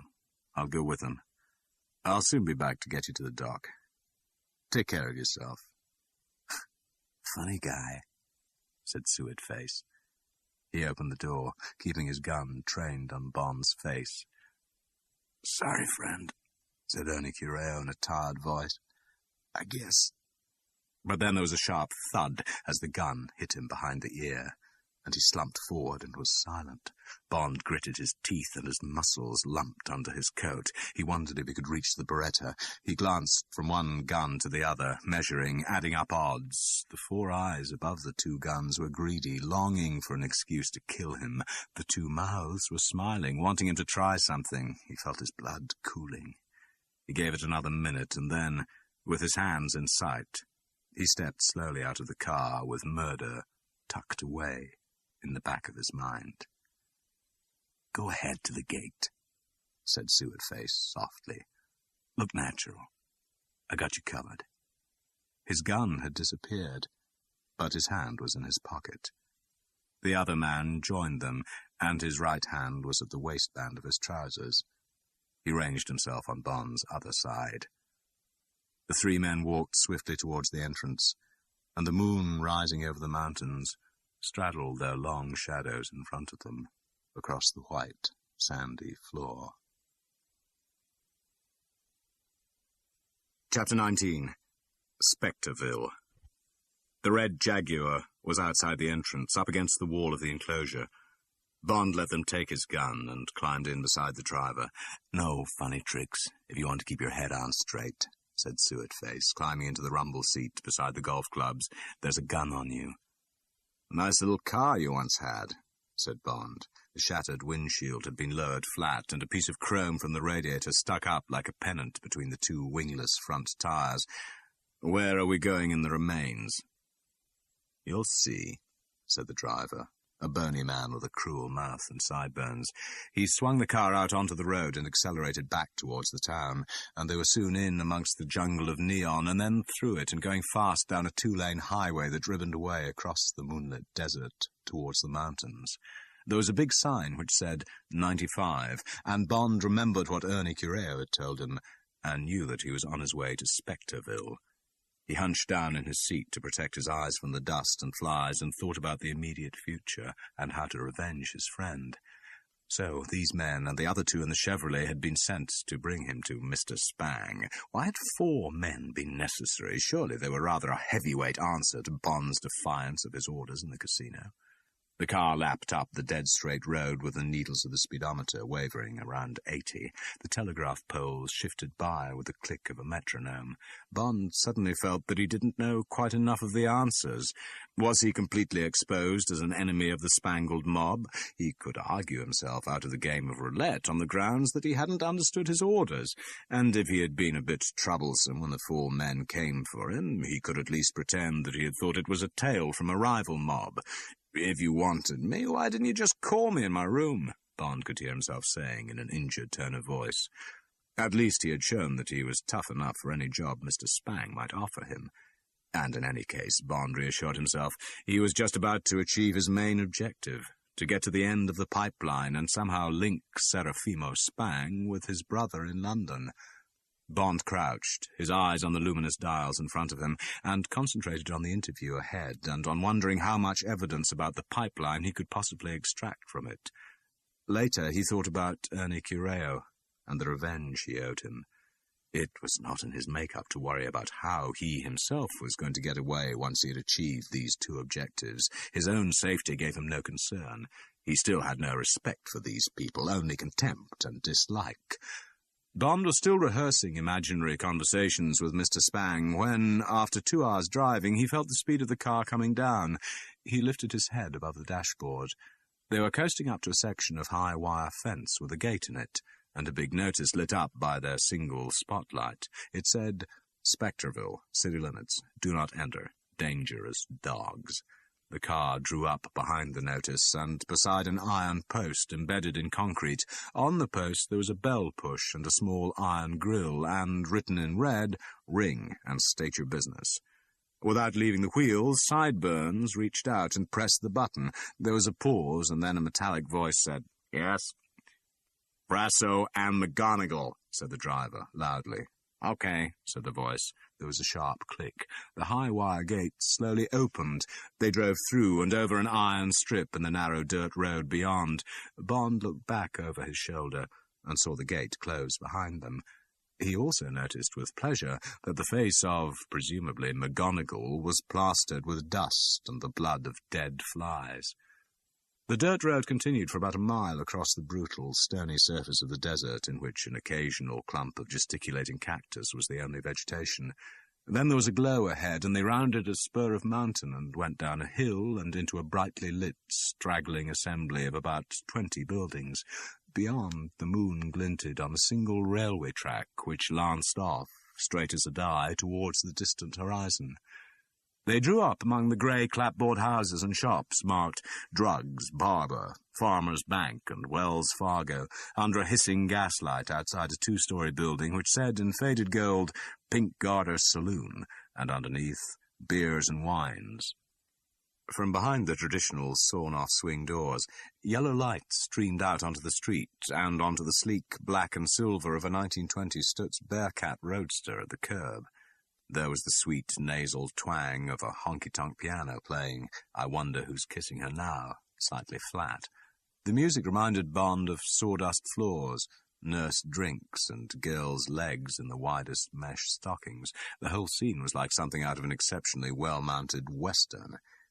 "Out, Limey," said the driver. The 3 men climbed stiffly out of the car and onto the raised wooden sidewalk. Bond bent to massage a leg that had gone to sleep, watching the feet of the 2 men. "Come on, sissy," said McGonagall, giving him a nudge with his loosely held gun. Bond slowly straightened himself, measuring inches. He limped heavily as he followed the man to the door of the saloon. He paused as the swing doors flapped back into his face. He felt the prod of Frasso's gun from behind. Now!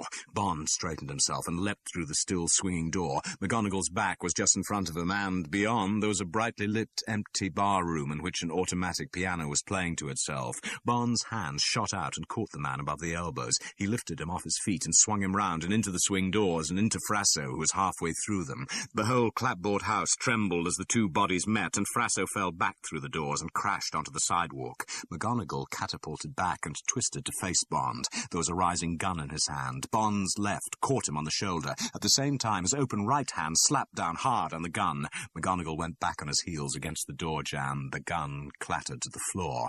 The snout of Frasso's revolver appeared through the swing doors. It weaved quickly round towards Bond like an aiming snake. As its blue and yellow tongue licked out, Bond, his blood singing with the battle, dived for the ground and for the gun at McGonagall's feet. He got his hand on it and fired 2 quick shots upwards from the floor before McGonagall stamped on his firing hand and landed on top of him. As Bond went down, he caught a glimpse of Frasso's gun arced up between the swing doors, pumping bullets into the ceiling, and this time the crash of the body on the planking outside sounded final. Then McGonagall's hands were at him, and Bond was kneeling on the ground with his head down, trying to protect his eyes. The gun was still in the floor, within reach of the first free hand. For seconds they fought, silently, like animals, and then Bond got to one knee and gave a great heave of his shoulders and lashed upwards at the glimpse of a face, and the weight came off him, and he rose to a crouch. As he did so, McGonagall's knee came up like a piston under Bond's chin and knocked him to his feet, with a snap of the teeth that shook his skull.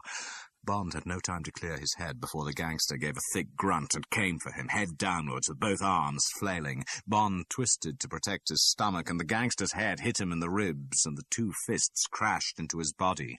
Bond's breath whistled through his teeth with the pain, but he kept focus on McGonagall's head below him, and with a twist of the body that put all his shoulder behind his hand, he whipped in a hard left, and as the gangster's head came up, he lashed out with his right to the chin. The impact of the 2 blows straightened McGonagall and rocked him back on his feet. Bond was on him like a panther, crowding him and raining in blows to the body until the gangster began to sag. Bond grabbed at one weaving wrist and dived for an ankle and yanked it away from the floor. Then he put out all his strength, made almost a full turn to gather momentum, and slung the bodies sideways into the room. There was a first twanging crash as the flying figure hit the upright pianola. And then, with an explosion of metallic discords and breaking wood, the dying instrument toppled over, and, with McGonagall spread-eagled across it, thundered to the floor. Amidst the diminishing crescendo of echoes, Bond stood in the centre of the room. his legs braced with the last effort, and the breath rasping in his throat.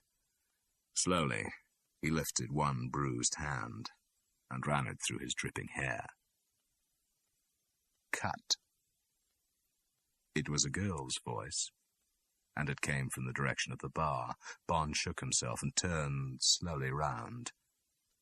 4 people had come into the saloon. They were standing in line with their backs to the mahogany and brass bar, behind which ranks of gleaming bottles rose to the ceiling. Bond had no idea how long they had been there. A step in front of the other 3 stood the leading citizen of Spectreville, resplendent, motionless, dominant. Mr. Spang was dressed in full Western costume down to the long silver spurs on his polished black boots. The costume and the broad leather chaps that covered his legs were in black, picked out and embellished with silver. The big, quiet hands rested on the ivory butts of 2 long-barreled revolvers which protruded from a holster down each thigh, and the broad black belt from which they hung was ribbed with ammunition. Mr. Spang should have looked ridiculous, but he didn't. His big head was thrust slightly forward, and his eyes were cold, fierce slits. On Mr. Spang's right, with her hands on her hips, was Tiffany Case. In a western dress of white and gold, she looked like something out of Annie, Get Your Gun. She stood and watched Bond. Her eyes were shining. Her full red lips were slightly parted, and she was panting, as if she had been kissed. The other half of the quartet was the 2 men in black hoods from Saratoga. Each of them held a .38 police-positive trained on Bond's heaving stomach. Bond slowly took out a handkerchief and wiped his face with it. He was feeling light-headed, and the scene in the brilliantly lit saloon, with its brass fittings and its homely advertisements for long-vanished beers and whiskies, was suddenly macabre. Mr. Spang broke the silence. "Bring him over." The hard jaws that operated the sharp, thin lips separated and cut off each word as cleanly as a meat slice. "And tell someone to call Detroit. And tell the boys they're suffering from delusions of adequacy up there. And tell them to send down 2 more. And tell them they got to be better than the last lot. And tell someone else to clean up this mess, okay?" There was a faint jingle of spurs on the wooden floor as Mr. Spang left the room. With a last look at Bond, a look that held some message that was more than the obvious warning, the girl followed him. The 2 men came up to Bond, and the big one said, "You heard." Bond walked slowly after the girl, and the 2 men lined up behind him. There was a door behind the bar. Bond pushed through it and found himself in a station waiting room with benches and old-fashioned notices about trains and warning you not to spit on the floor. "Right," said one of the men, and Bond turned through a sawn-off swing door and onto a plank station platform. And then Bond stopped in his tracks and hardly noticed a sharp prod in the ribs from a gun barrel. It was probably the most beautiful train in the world. The engine was one of the old locomotives of the Highland Light class of around 1870, which Bond had heard called the handsomest steam locomotives ever built. Its polished brass handrails and the fluted sand dome and heavy warning bell above the long, gleaming barrel of the boiler glittered under the hissing gaslights of the station. A wisp of steam came from the towering balloon smokestack of the old wood-burner.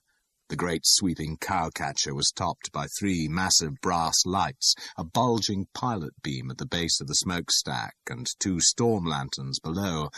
Above the 2 tall driving wheels and fine early Victorian gold capitals was written "The Cannonball," and the name was repeated along the side of the black and gold painted tender piled with birch logs behind the tall, square driver's cabin. Coupled to the tender was a maroon-coloured state Pullman. Its arched windows above the narrow mahogany panels were picked out in cream. An oval plaque amidships said, "The Sierra Belle." Above the windows and below the slightly jutting barrel roof, Tonopah and Tidewater RR was written in cream capitals on dark blue. "Guess you never seen nothing like that, Limey," said one of the guards proudly. "Now get going." His voice was muffled by the black silk hood.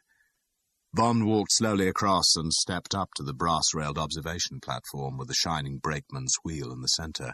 For the first time in his life, he saw the point of being a millionaire, and suddenly, and also for the first time, he thought that there might be more to this man Spang than he had reckoned with. The interior of the Pullman glittered with Victorian luxury. The light from small crystal chandeliers in the roof shone back from polished mahogany walls and winked off silver fittings and cut-glass vases and lampstands. The carpets and swagged curtains were wine red, and the domed ceiling, broken at intervals by oval-framed paintings of garlanded cherubs and wreathed flowers against a background of sky and clouds, was cream, as were the slats of the drawn Venetian blinds.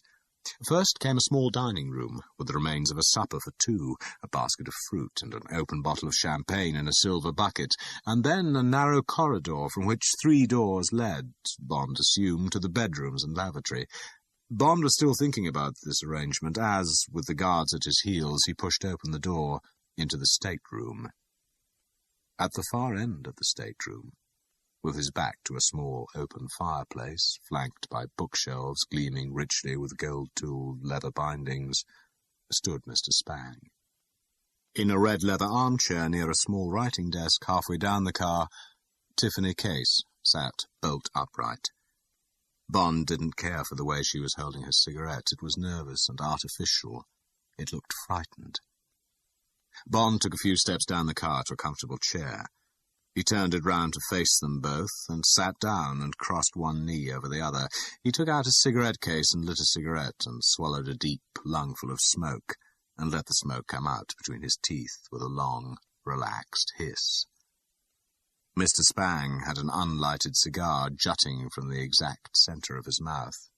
He took it out. "Stay here, Wint. Kid, get along and do what I said." The strong teeth bit the words off like inches of celery. "Now, you." His eyes glittered angrily at Bond. "Who are you, and what's going on?" "I shall need a drink if we're going to talk," said Bond. Mr. Spang eyed him coldly. "Get him a drink, Wint." Bond half-turned his head. "A bourbon and branch water," he said. "Half and half." There was an angry grunt, and Bond heard the woodwork creak as the heavy man walked back down the Pullman. Bond didn't much like Mr. Spang's question. He went back over his story. It still looked all right. He sat and smoked, and looked at Mr. Spang, weighing him up. The drink came, and the guard thrust it into his hand so that some of it slopped onto the carpet. "Thank you, Wint," said Bond. He took a deep swallow. It was strong and good. He took another. Then he put the glass down on the floor beside him. He looked up again into the tense, hard face. "I just don't like being lent on," he said easily. "I did my job and got paid. If I chose to gamble with the money, that was my affair. I could have lost. And then a lot of your men started breathing down my neck, and I got impatient. If you wanted to talk to me, why didn't you just call me on the telephone? Putting that tail on was unfriendly, and when they got rude and started shooting, I thought it was time to do some leaning of my own." The black-and-white face against the coloured books didn't yield. "You don't get the message, fella," Mr. Spang said softly. "Maybe I better bring you up to date. Got a coded signal yesterday from London." His hand went to the breast pocket of his black western shirt, and he slowly pulled out a piece of paper, holding Bond's eyes with his.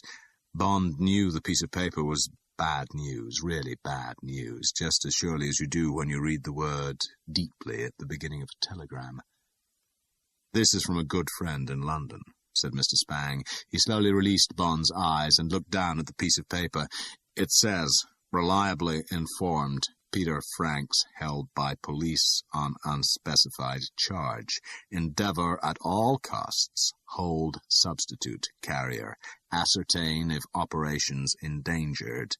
Eliminate him and report." There was silence in the car. Mr. Spang's eyes rose from the paper and glittered redly down on Bond. "Well, Mr. Hooses, this looks like a good year for something horrible to happen to you." Bond knew he was for it, and part of his mind slowly digested the knowledge, wondering how it was going to be done. But at the same time, another part of him told him that he had discovered what he wanted to know, what he had come to America to find out. The two Spangs did represent the beginning and the end of the diamond pipeline. At this moment, he had completed the job he had set out to do. He knew the answers. Now, somehow, he must get the answers back to M. Bond reached down for his drink. The ice rattled hollowly as he took the last deep swallow and put the glass down. He looked candidly up at Mr. Spang. "I took the job from Peter Franks. He didn't like the look of it, and I needed the money." "Don't give me that crap," said Mr. Spang flatly. "You're a cop, or a private eye of some sort, and I'm going to find out who you are and who you work for and what you know. What you were doing in the Acme Baths alongside that crooked jock, why you carry a gun and where you learned to handle it, how come you're tied in with Pinkertons in the shape of that phony cab driver, things like that. You look like an eye, and you behave like one, and," he turned with sudden anger on Tiffany Case, "how you fell for him, you silly bitch, I just can't figure." "The hell you can't," flared Tiffany Case. "I get handed the guy by ABC and he acts okay. You think maybe I should have told ABC to try again? Not me, brother. I know my place in this outfit. I don't think you can push me around. And for all you know, this guy may be telling the truth." Her angry eyes swept over Bond, and he caught the glint of fear for him, behind them. "Well, we're going to find out," said Mr. Spang, "and go on finding out until the guy croaks, and if he thinks he can take it, he's got another think coming." He looked over Bond's head at the guard. "Wint, get Kid, and come back with the boots." The boots. Bond sat silent, gathering his strength and his courage. It would be a waste of time to argue with Mr. Spang, or to try to escape 50 miles out in the desert. He had got out of worse jams, so long as they didn't intend to kill him yet, so long as he gave nothing away. There was Ernie Correo, and there was Felix Leiter. There might just possibly be Tiffany Case. He looked across at her. Her head was bent. She was looking carefully at her fingernails. Bond heard the two guards come up behind him. "Take him out on the platform," said Mr. Spang. Bond saw the corner of his tongue come out and slightly touch the thin lips. "Brooklyn's stomping. 80%er. Okay?" "Okay, boss." It was the voice belonging to Wint. It sounded greedy. The two hooded men came up and sat down side by side on a dark red chaise longue that ran down the car opposite Bond. They put football boots down on the thick carpet beside them and started to unlace their shoes. Chapter 20. Flames coming out of the top. The black frogman suit fitted tightly. It hurt everywhere. Why the hell hadn't Strangways made certain the Admiralty got his measurements right? And it was very dark under the sea, and the currents were strong, pulling him against the coral. He would have to swim hard against them. But now something had got him by the arm. What the hell? James. For Christ's sake, James. She took her mouth away from his ear. This time she pinched the naked, blood-stained arm as hard as she could, and at last Bond's eyes opened between their puffed lids, and he looked up at her from the wooden floor and gave a shuddering sigh. She tugged at him, terrified that he would slip away from her again. He seemed to understand, and he rolled over and struggled onto hands and knees, his head hanging down towards the ground like a wounded animal. "Can you walk?" "Wait." The thick whisper coming through the cracked lips sounded strange to him. Perhaps she hadn't understood. "Wait," he said again, and his mind started exploring his body to see what was left of it. He could feel his feet and his hands. He could move his head from side to side. He could see the bars of moonlight on the floor. He had been able to hear her. It ought to be all right, but he just didn't want to move. His willpower was gone. He just wanted to sleep, or even to die, anything to lessen the pain that was in him and all over him, stabbing, hammering, grinding him, and to kill the memory of the full boots thudding into him and the grunts coming from the two hooded figures. Directly he thought of the two men and of Mr. Spang. The will to live came into Bond in a flood, and he said, "Okay," and then again, Okay, so that she would be sure to understand. We're in the waiting room, whispered the girl. We must get to the end of the station. Left, outside the door. Do you hear me, James? She reached out and brushed the damp, sticky hair away from his forehead. Have to crawl, said Bond. Follow you. The girl got to her feet and pushed open the door. Bond gritted his teeth and crawled out onto the moonlit platform, and when he saw the dark patch on the ground, rage and revenge gave him strength, and he got clumsily to his feet, shaking his head to keep the red-black waves from drowning him, and with Tiffany Case's arm round him, he limped along the wooden boards to where they sloped down towards the ground beside the gleaming rails. And there, in the single-line siding, was a railroad handcar. Bond stopped and gazed at it. Petrol, he said vaguely. Tiffany Case gestured towards a row of cans against the station wall. Just filled her up, she whispered back. It's what they use for inspecting the line. And I can work it. And I shifted the points. Hurry, get aboard. She giggled breathlessly. Next stop, Rhyolite. My God, you're a girl, whispered Bond. But there'll be a hell of a noise when we start that thing. Wait, got an idea. Got some matches. Half his pain had fallen away from him. The breath came fast through his teeth as he turned away from her and focused on the silent, tinder-dry buildings. She was wearing slacks and a shirt. She dug into the pocket of the slacks and handed him her lighter. What's the idea? She said. We ought to be moving. But Bond lurched over to the row of petrol tins and started opening them and hurling the contents over the wooden walls and platform. When he had emptied half a dozen cans, he went back to her. Get her going. He bent agonizingly down and picked up a crumpled newspaper from beside the rails. There was the angry whine of the self-starter, and then the little two-stroke engine caught and started hammering busily. Bond flicked the lighter. The piece of paper flared, and he flung it away from him amongst the petrol cans. The whoosh of flame almost caught him as he threw himself backwards onto the little platform of the car. But then the girl let in the clutch, and the handcar started down the line. There was a rattle and a sickening lurch at the points, and then they were out on the main line, and the speedometer was trembling at 30, and the girl's hair was flowing back like a golden banner towards him. Bond turned to look back at the great bloom of flame they had left behind them. He could almost hear the dry boards crackling and the shouts of the sleepers as they dashed from their rooms. If only it would get Wint and Kidd and catch the paint on the Pullman and fire the wood in the tender of the cannonball and finish off the gangster's box of toys. But he and the girl had their own problems. What time was it? Bond gulped down the cool night air and tried to get his mind to work again. The moon was low. 4 o'clock. Bond hunched his way painfully up the platform to the 2 bucket seats and somehow scrambled over and got down beside the girl.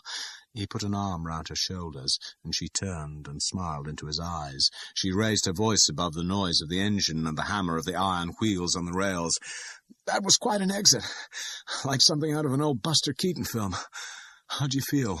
She surveyed the battered face. You look terrible. Nothing broken, said Bond. Suppose that's what's meant by an 80%er. He grinned painfully.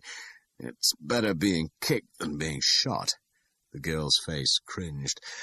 I just had to sit there and pretend that I didn't care. Spang stayed and listened and watched me.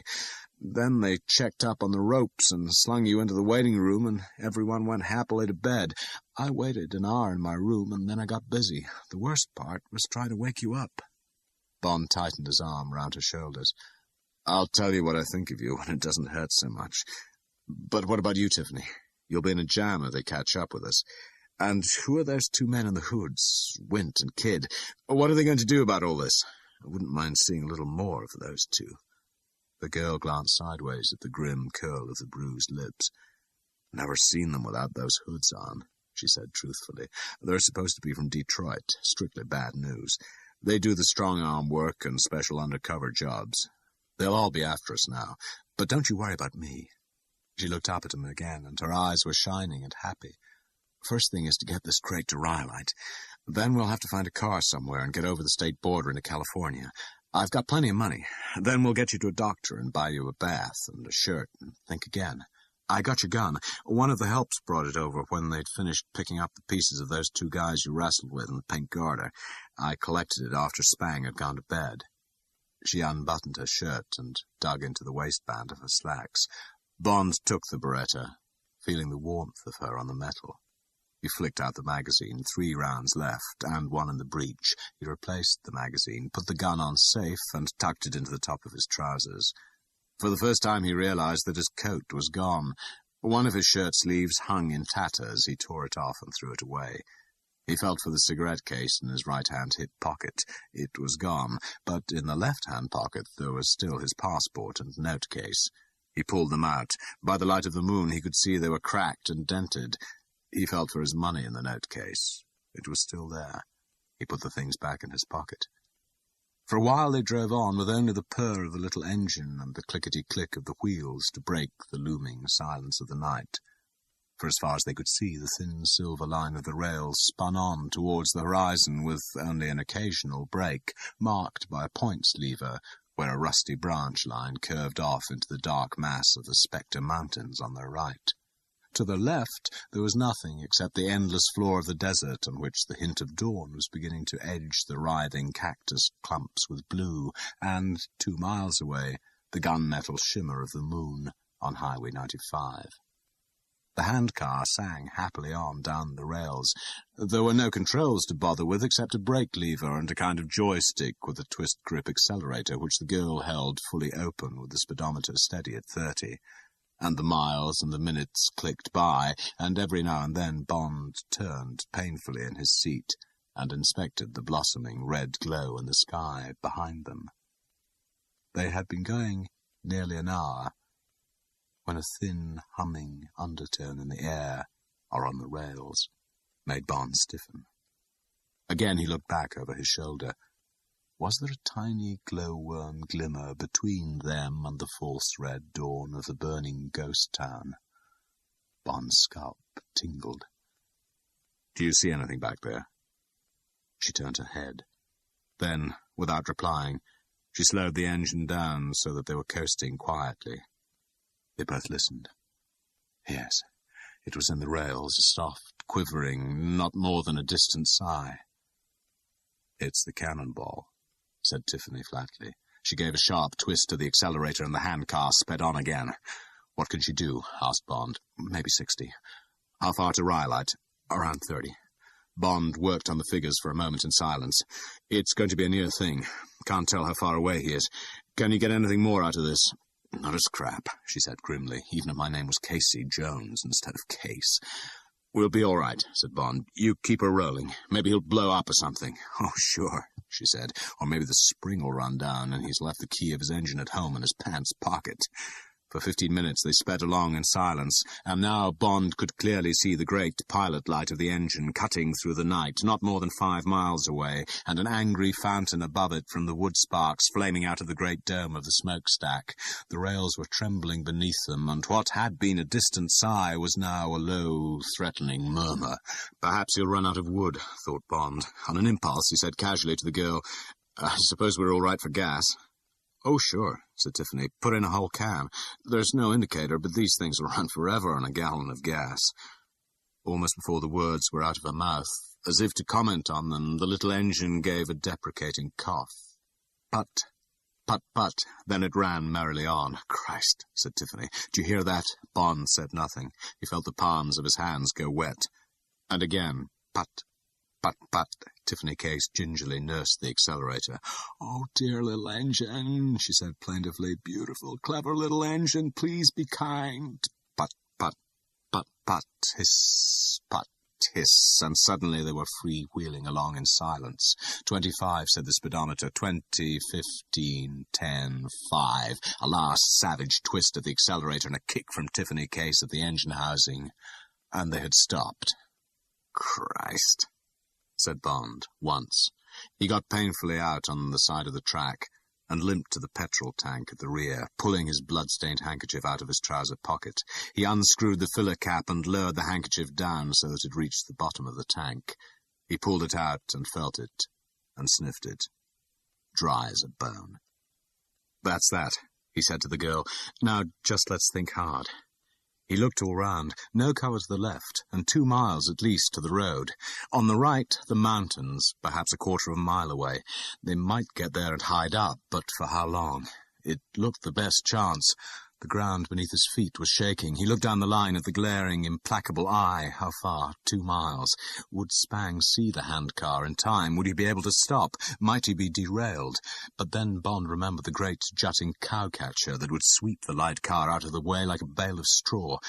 "Come on, Tiffany," he called. "We've got to take to the hills." Where was she? He limped round the car. She was running back down the track in front. She came up, panting.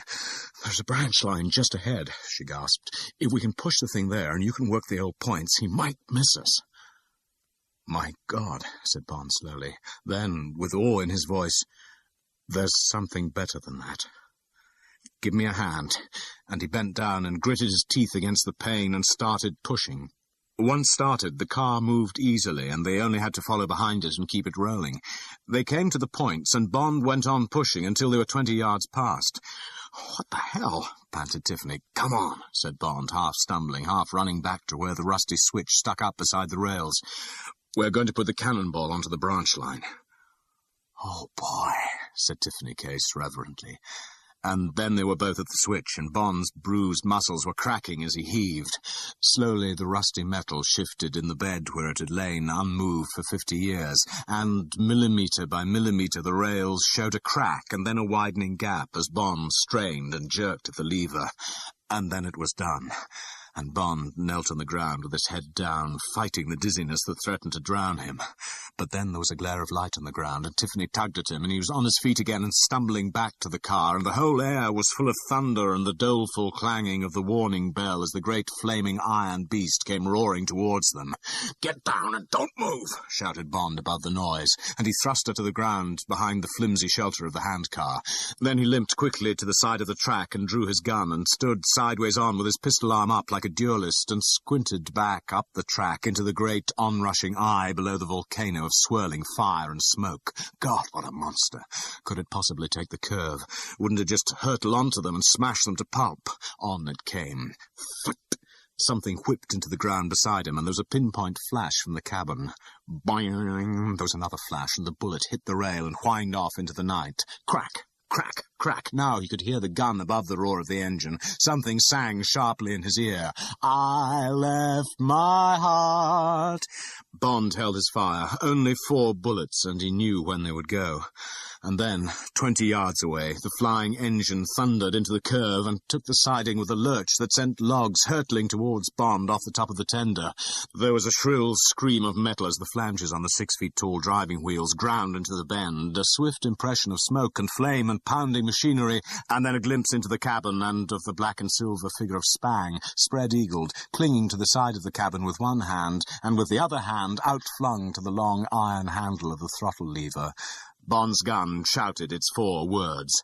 There was a lightning impression of a white face jerked up towards the sky, and then the great black and gold engine was past and hurtling towards the shadowy wall of the Spectre Mountains, the beam of its pilot light scything at the darkness ahead, and its automatic warning bell clanging sadly on. Ding-dong, ding-dong, ding-dong.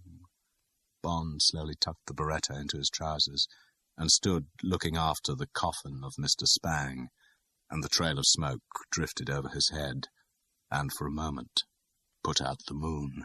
Tiffany Case came running to him, and they stood side by side and watched the flaming banner from the tall smokestack, and listened to the mountains throw back the echo of the charging locomotive. The girl clutched his arm as the engine gave a sudden swerve and vanished behind a spur of rock. And now there was only a faraway drumming in the mountains, and a red glow that flickered off the crags as the cannonball tore on down the cutting into the belly of the rock. And suddenly there was a great tongue of fire, and a terrible iron crash as if a battleship had run on a reef, and then a muffled clanging that seemed to come from under their feet, and finally a deep, distant boom from the bowels of the earth, and a barrage of miscellaneous echoes. And then, with the noise gone, a steady, singing silence. Bond heaved a deep sigh as if he was just waking up. So that was the end of one of the Spangs, of one of the brutal, theatrical, overblown, dead-end adults who made up the Spangled Mob. He had been a stage gangster, surrounded with stage properties, but that didn't alter the fact that he had intended to kill Bond. "Let's get away from here," Tiffany Case said urgently. "I've had enough of this." Bond felt the pain creeping back into his body as his tension relaxed. "Yes," he said shortly. He was glad to turn his back on the memory of the upturned white face and the beautiful black charging engine. He felt light-headed. He wondered if he would make it. "We'll have to get to the road. It'll be hard going. Come on." It took them an hour and a half to cover the 2 miles, and by the time he collapsed in the dirt beside the cement highway, Bond was delirious. It was the girl who had got him there. But for her, he would never have kept a straight course. He would have stumbled about amongst the cactus and rock and mica until his strength was exhausted and the broiling sun came to finish the job. And now she was cradling his head against her and talking softly to him and wiping the sweat off his face with the corner of her shirt. And every now and then she paused to look up and down the dead-straight concrete road whose horizons were already shimmering in the heat waves of early morning. An hour later, she jumped to her feet and tucked in her shirt and went and stood in the middle of the road. A low black car was coming out of the dancing haze which hid the distant valley of Las Vegas. It rolled to a stop just in front of her, and a hawk-like face, under an untidy mop of straw-coloured hair, stuck itself out of the window. Keen grey eyes briefly looked her over. They glanced at the prostrate figure of the man in the dust beside the road, and came back to her. Then, in a friendly Texan drawl, the driver said, "Felix Leiter, ma'am, at your service. And what may I do for you in this beautiful morning?" End of Side 9. Side 10. Chapter 21. Nothing propinques like propinquity. And when I get into town, I call my friend Ernie Correo. James knows him, and his wife is having hysterics, and Ernie's in the hospital. So I go right along, and he tells me the score, and I figure that James may need some reinforcements. So I jump on my coal-black mare and gallop through the night, and when I get near Spectreville, I see the light in the sky. Mr. Spang's having himself a barbecue, I figure. And the gate in the fence is open, so I decide to join the feast.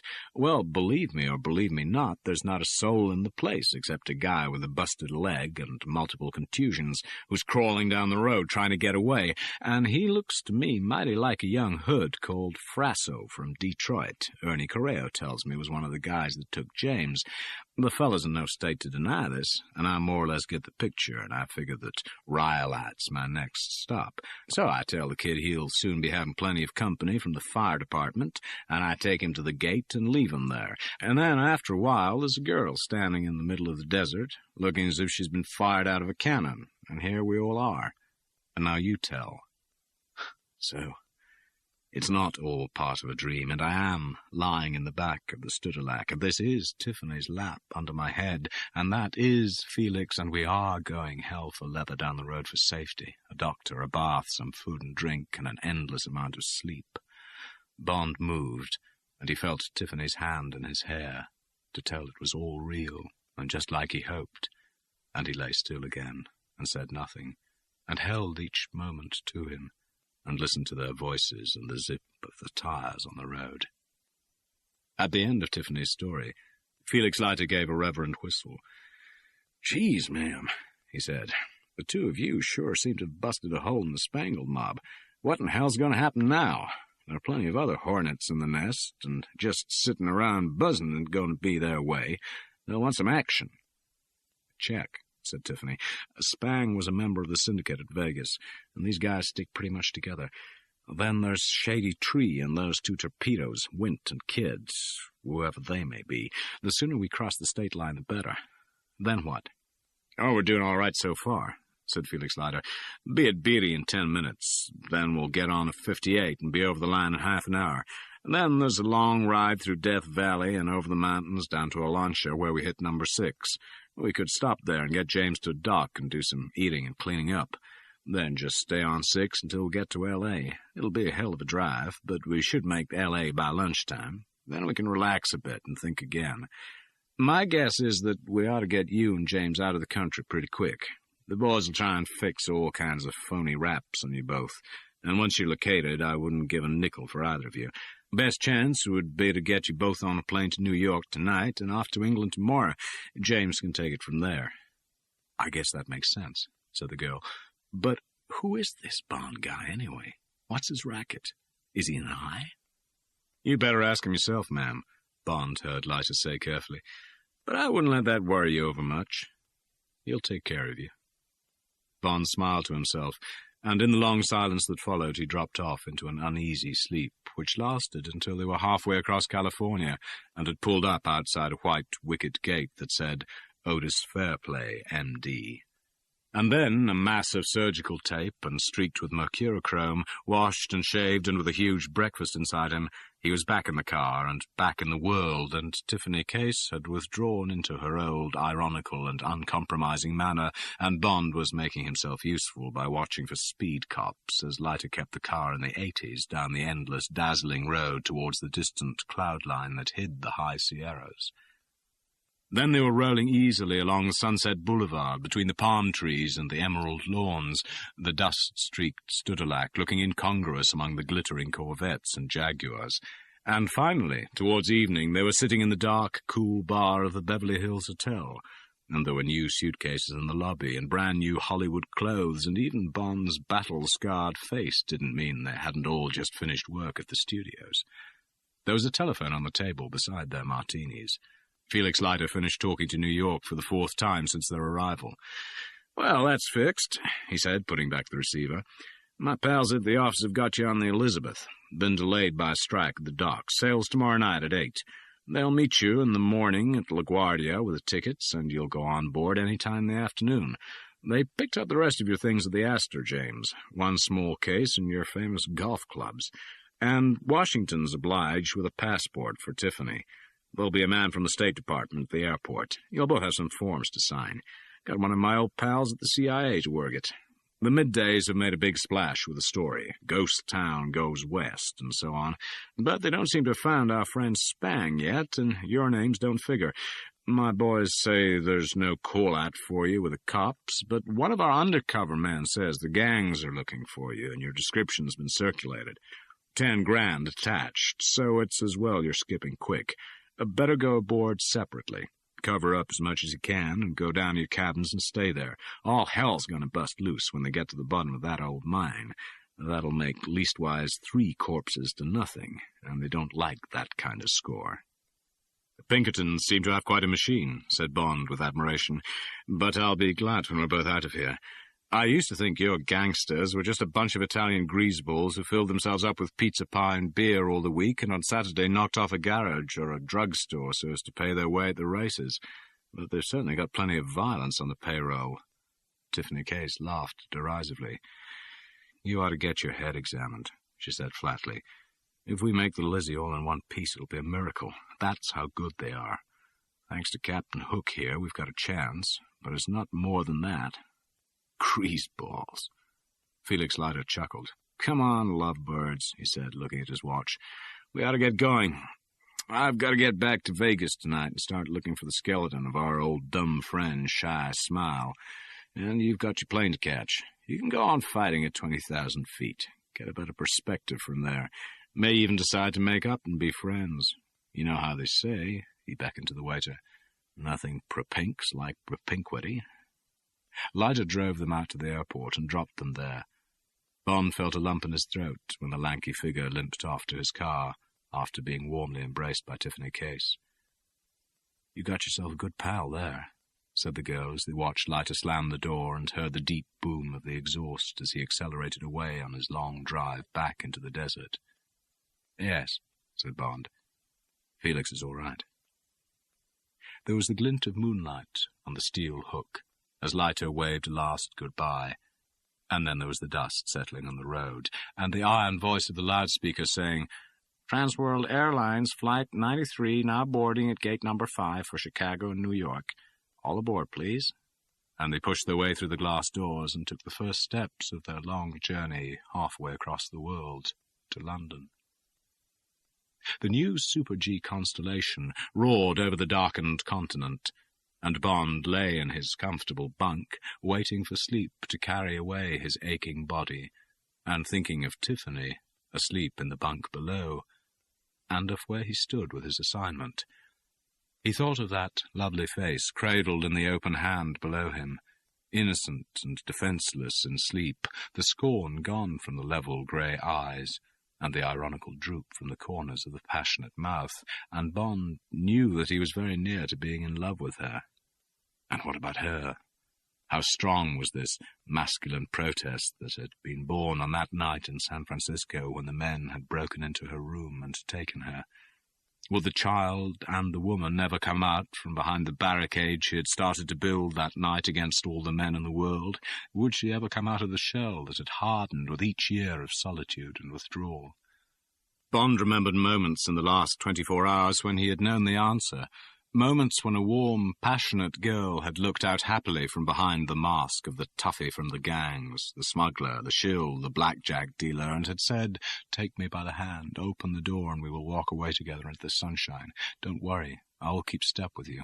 I've always been in step with the thought of you, but you didn't come, and I've spent my life listening to a different drummer."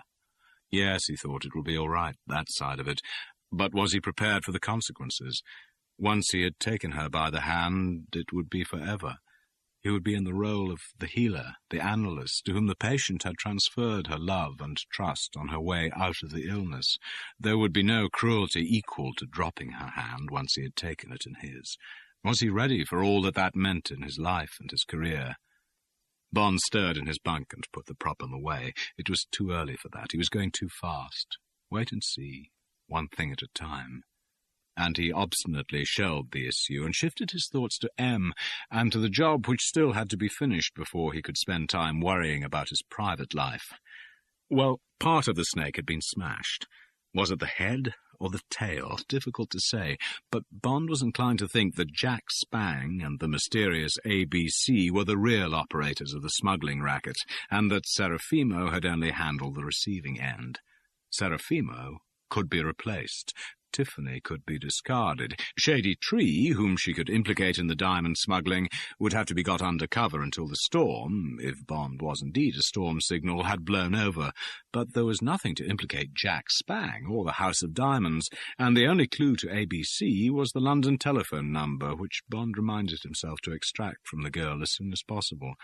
That, and the machinery of contacts connected with it, would be changed directly the full facts of Tiffany's defection and Bond's escape had been communicated to London, presumably by Shady Tree. So all this, reflected Bond, made Jack Spang his next target, and through him, ABC. Then there only remained the beginning of the pipeline in Africa, and that could only be reached through ABC. Bond's immediate concern, he concluded, before letting sleep take him, was to report the whole situation to M as soon as possible after boarding the Queen Elizabeth, and let London take over. Valance's men would get working. There wouldn't be much for Bond to do, even when he got back. A lot of reports to write, the same old routine at the office, and in the evenings there would be Tiffany in the spare room of his flat off the King's Road. He would have to send a cable to May to get things fixed. Let's see, flowers, bath essence from florists, air the sheets. Just 10 hours after leaving Los Angeles, they roared over LaGuardia and turned out to sea for the long run in. It was 8 o'clock on Sunday morning, and there were few people about at the airport, but an official stopped them as they were walking in off the tarmac and led them to a side entrance where there were 2 young men waiting, one from Pinkerton's and one from the State Department. While they chatted about the flights, their luggage was brought round, and they were taken to a side door and out to where a smart maroon Pontiac was waiting, its engine purring and the blinds in the rear pulled down. And then there were some empty hours in the apartment belonging to the Pinkerton man, until, at around 4 in the afternoon, but with a quarter of an hour between them, they were climbing up the covered gangway into the great, safe, black British belly of the Queen Elizabeth, and were at last in their cabins on M deck with their doors locked against the world.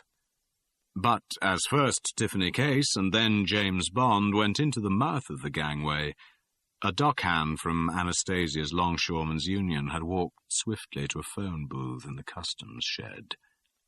And 3 hours later, 2 American businessmen were dropped at the dockside by a black sedan, and were just in time to get through immigration and customs and up the gangway before the loudspeakers began calling for all visitors to leave the ship, please. and one of the businessmen was youngish, with a pretty face, and a glimpse of prematurely white hair under the Stetson with a waterproof cover, and the name on the briefcase he was carrying was B. Kitteridge, and the other was a big, fattish man with a nervous glare in the small eyes behind the bifocals, and he was sweating profusely and constantly wiping his face round with a big handkerchief, and the name on the label of his grip was W. Winter, and below the name, in red ink, was written, "My blood group is F."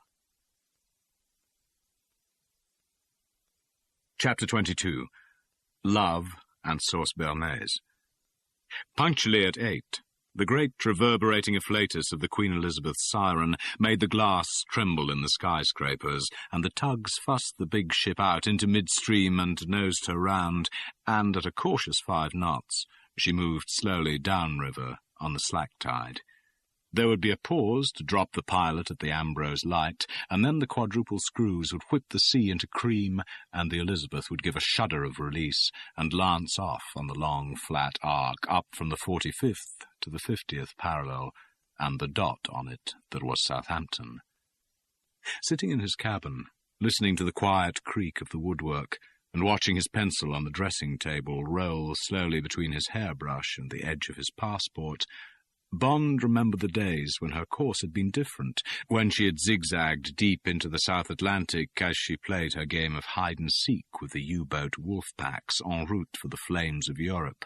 It was still an adventure, but now the Queen, in her cocoon of protective radio impulses, her radar, her Lauren, her echo sounder, moved with the precautions of an oriental potentate among his bodyguards and outriders, and, so far as Bond was concerned, boredom and indigestion would be the only hazards of the voyage.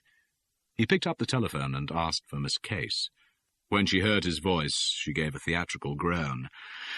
"The sailor hates the sea," she said. "I'm feeling sick already, and we're still in the river." "Just as well," said Bond. "Stay in your cabin and live on Dramamine and champagne. I'll be no good for 2 or 3 days. I'm going to get the doctor and the masseur from the Turkish bath and try and stick the bits together again. And anyway, it won't do any harm to stay out of sight for most of the voyage.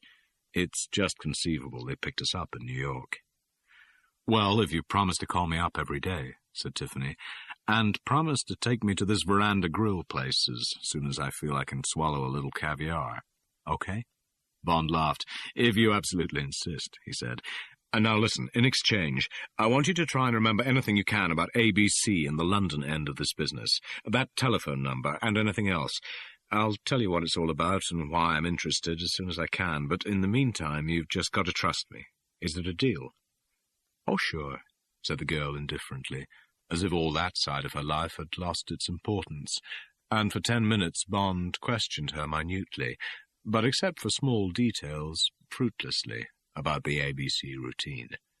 Then he put down the receiver and rang for the steward, and ordered some dinner, and sat down to write the long report which you'd have to transpose into code and send off that night. The metal mic took the ship quietly on into the darkness, and the small township of 3,500 souls settled down to the 5 days of its life, in which there would be all the happenings natural to any other sizable community: burglaries, fights, seductions, drunkenness, cheating, perhaps a birth or 2, the chance of a suicide, and, in 100 crossings, perhaps even a murder. As the iron town loped easily along the broad Atlantic swell, and the soft night wind thrummed and moaned in the masthead, the radio aerials were already transmitting the Morse of the duty operator to the listening ear of Portishead. And what the duty operator was sending, at exactly 10 p.m. Eastern Standard Time, was a cable addressed ABC, Care, House of Diamonds, Hatton Garden, London, which said, "Parties located. Stop. If matter requires drastic solution, essential you state price, payable in dollars." The signature was Winter. An hour later, while the Queen Elizabeth's operator was sighing at the thought of having to transmit 500 five-letter groups addressed the Managing Director, Universal Export, Regent's Park, London, Portishead Radio was sending a short cable addressed Winter, First-Class Passenger, Queen Elizabeth, which said, "Desire tidy, speedy conclusion of case. Repeat, case. Stop. Will pay 20 grand. Stop. Will personally handle other subject on arrival London. Confirm ABC." And the operator looked up Winter in the passenger list and put the message in an envelope and sent it down to a cabin on A deck, the deck below Bond and the girl, where 2 men were playing gin rummy in their shirt sleeves. And as the steward left the cabin, he heard the fat man say cryptically to the man with white hair, "What you know, Buffle? It's 20 grand for a rub these days. Boy, oh boy." It was not until the 3rd day out that Bond and Tiffany made a date to meet for cocktails in the observation lounge, and later to have dinner in the veranda grill. At midday the weather was dead calm, and after lunch in his cabin Bond had got a peremptory message in a round, girlish hand on a sheet of the ship's writing paper. It said, "Fix a rendezvous today, fail not." And Bond's hand had gone at once to the telephone. They were thirsty for each other's company after the 3 days' separation, but Tiffany's defences were up when she joined him at the obscure corner table he had chosen in the gleaming semicircular cocktail bar in the bows. "What kind of a table's this?" she inquired sarcastically. "You ashamed of me or something?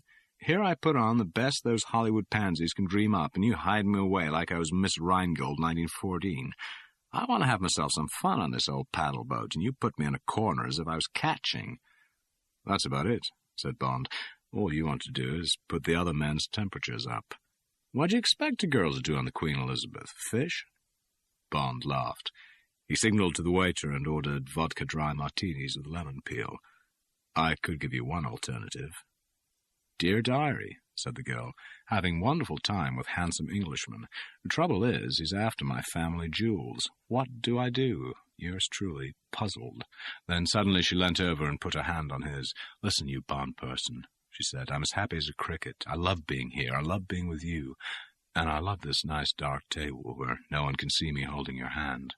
Don't mind my talk. I just can't get over being so happy.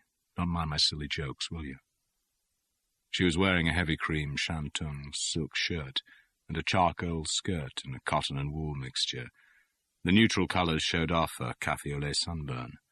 The small square Cartier watch with the black strap was her only jewellery, and the short fingernails on the small brown hand that lay over his were unpainted. The reflected sunlight from outside shone on the pale gold, heavy falling swerve of her hair, in the depths of the Chateaubriand grey eyes, and on the glint of white teeth between the luxurious lips that were half open with her question. "No," said Bond. "No, I won't mind, Tiffany. Everything about you's fine." She looked into his eyes and was satisfied. The drinks came, and she withdrew her hand and observed him quizzically over the rim of her glass. "Now tell me a few things," she said. "First of all, what do you do, and who are you working for? At the beginning, in the hotel, I thought you were a crook, but somehow as soon as you had gone out the door, I knew you weren't. Guess I should have warned ABC, and we'd have avoided a lot of fuss, but I just didn't. Come on, James, start giving." "I work for the government," said Bond. "They want to stop this diamond smuggling. Sort of secret agent. Just a civil servant." "Okay, so what are you going to do with me when we get to London? Lock me up?" "Yes, in a spare room of my flat." "That's better. Shall I become a subject of the Queen like you?" "I'd rather like to be a subject person." "I expect we could fix that." "Are you married?" She paused. "Or anything?" "No. I occasionally have affairs." "So, you're one of those old-fashioned men who like sleeping with women. Why haven't you ever married?" "I expect because I think I can handle life better on my own. Most marriages don't add 2 people together, they subtract one from the other." Tiffany Case thought this over. Maybe there's something in that. he said finally. But it depends what you want to add up to, something human or something inhuman. You can't be complete by yourself. What about you? The girl hadn't wanted the question. Maybe I just settled for the inhuman, she said shortly. And who in hell do you think I should have married? Shady Tree? There must have been lots of others. Well, there weren't, she said angrily. Maybe you think I shouldn't have mixed with these people. Well, I guess I just got off on the wrong step. The flare of anger died, and she looked at him defensively. It does happen to people, James, it really does, and sometimes it's really not their fault. James Bond put out his hand and held hers tightly. I know, Tiffany, he said. Felix told me a bit about things. That's why I haven't asked any questions. Just don't think about it. It's here and today now, not yesterday. He changed the subject. Now you give me some facts.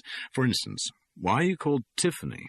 And what's it like being a dealer at the Tiara? How the hell did you come to be so good? It was brilliant the way you handled those cards. If you can do that, you can do anything. Thanks, pal, said the girl ironically. Like what, playing the boats? And the reason I got called Tiffany is because when I was born, dear Father Case was so sore I wasn't a boy, he gave my mother $1,000 and a powder case from Tiffany's and walked out, joined the Marines. In the end, he got killed at Iwo Jima. So my mother just called me Tiffany Case and set about earning a living for us both. It started with a string of call girls and then got more ambitious. Maybe that doesn't sound so good to you. She looked at him half defensively and half pleadingly. Doesn't worry me, said Bond dryly. You weren't one of the girls. She shrugged her shoulders. Then the place got busted by the gangs. She paused and drank the rest of her martini, and I lit out on my own. The usual jobs a girl takes. Then I found my way to Reno. They got a school of dealing there, and I signed on and worked like hell at it. Took the full course, majored in craps, roulette, and blackjack. You earn good money dealing, $200 a week. The men like to have girls dealing, and it gives the women confidence. They think you'll be kind to them, sisters under the skin, kind of. The men dealers frighten them, but don't get the idea it's fun. It reads better than it lives. She paused and smiled up at him. Now it's your turn again, she said. Buy me another drink, and then tell me what sort of a woman you think would add to you. Bond gave his order to the steward. He lit a cigarette and turned back to her. Somebody who can make sauce béarnaise as well as love, he said. Holy mackerel, just any old dumb hag who can cook and lie on her back. Oh, no, she's got to have all the usual things that all women have. Bond examined her. Gold hair, grey eyes, a sinful mouth, perfect figure. And, of course, she's got to make lots of funny jokes and know how to dress and play cards and so forth. The usual things. And you'd marry this person if you found her? Not necessarily, said Bond. Matter of fact, I'm almost married already. To a man. Name begins with M. I'd have to divorce him before I tried marrying a woman. And I'm not sure I'd want that. She'd get me handing around canapes in an L-shaped drawing room, and there'd be all those ghastly, yes, you did, no, I didn't rows that seem to go with marriage.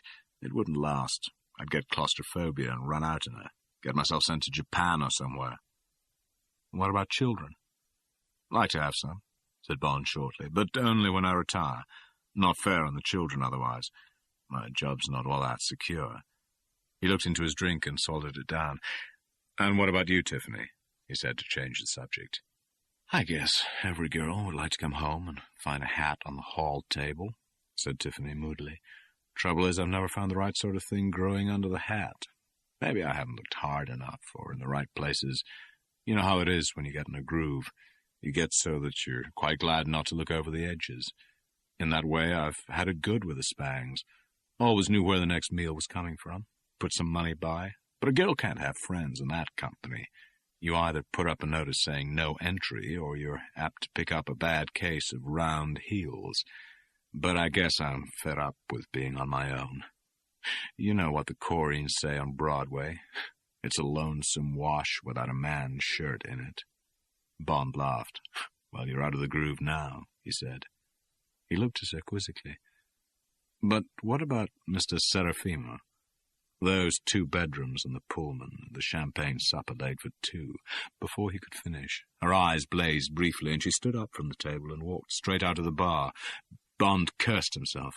He put some money down on the bill and hurried after her. He caught up with her halfway down the promenade deck. "Now listen, Tiffany," he began. She turned brusquely round and faced him.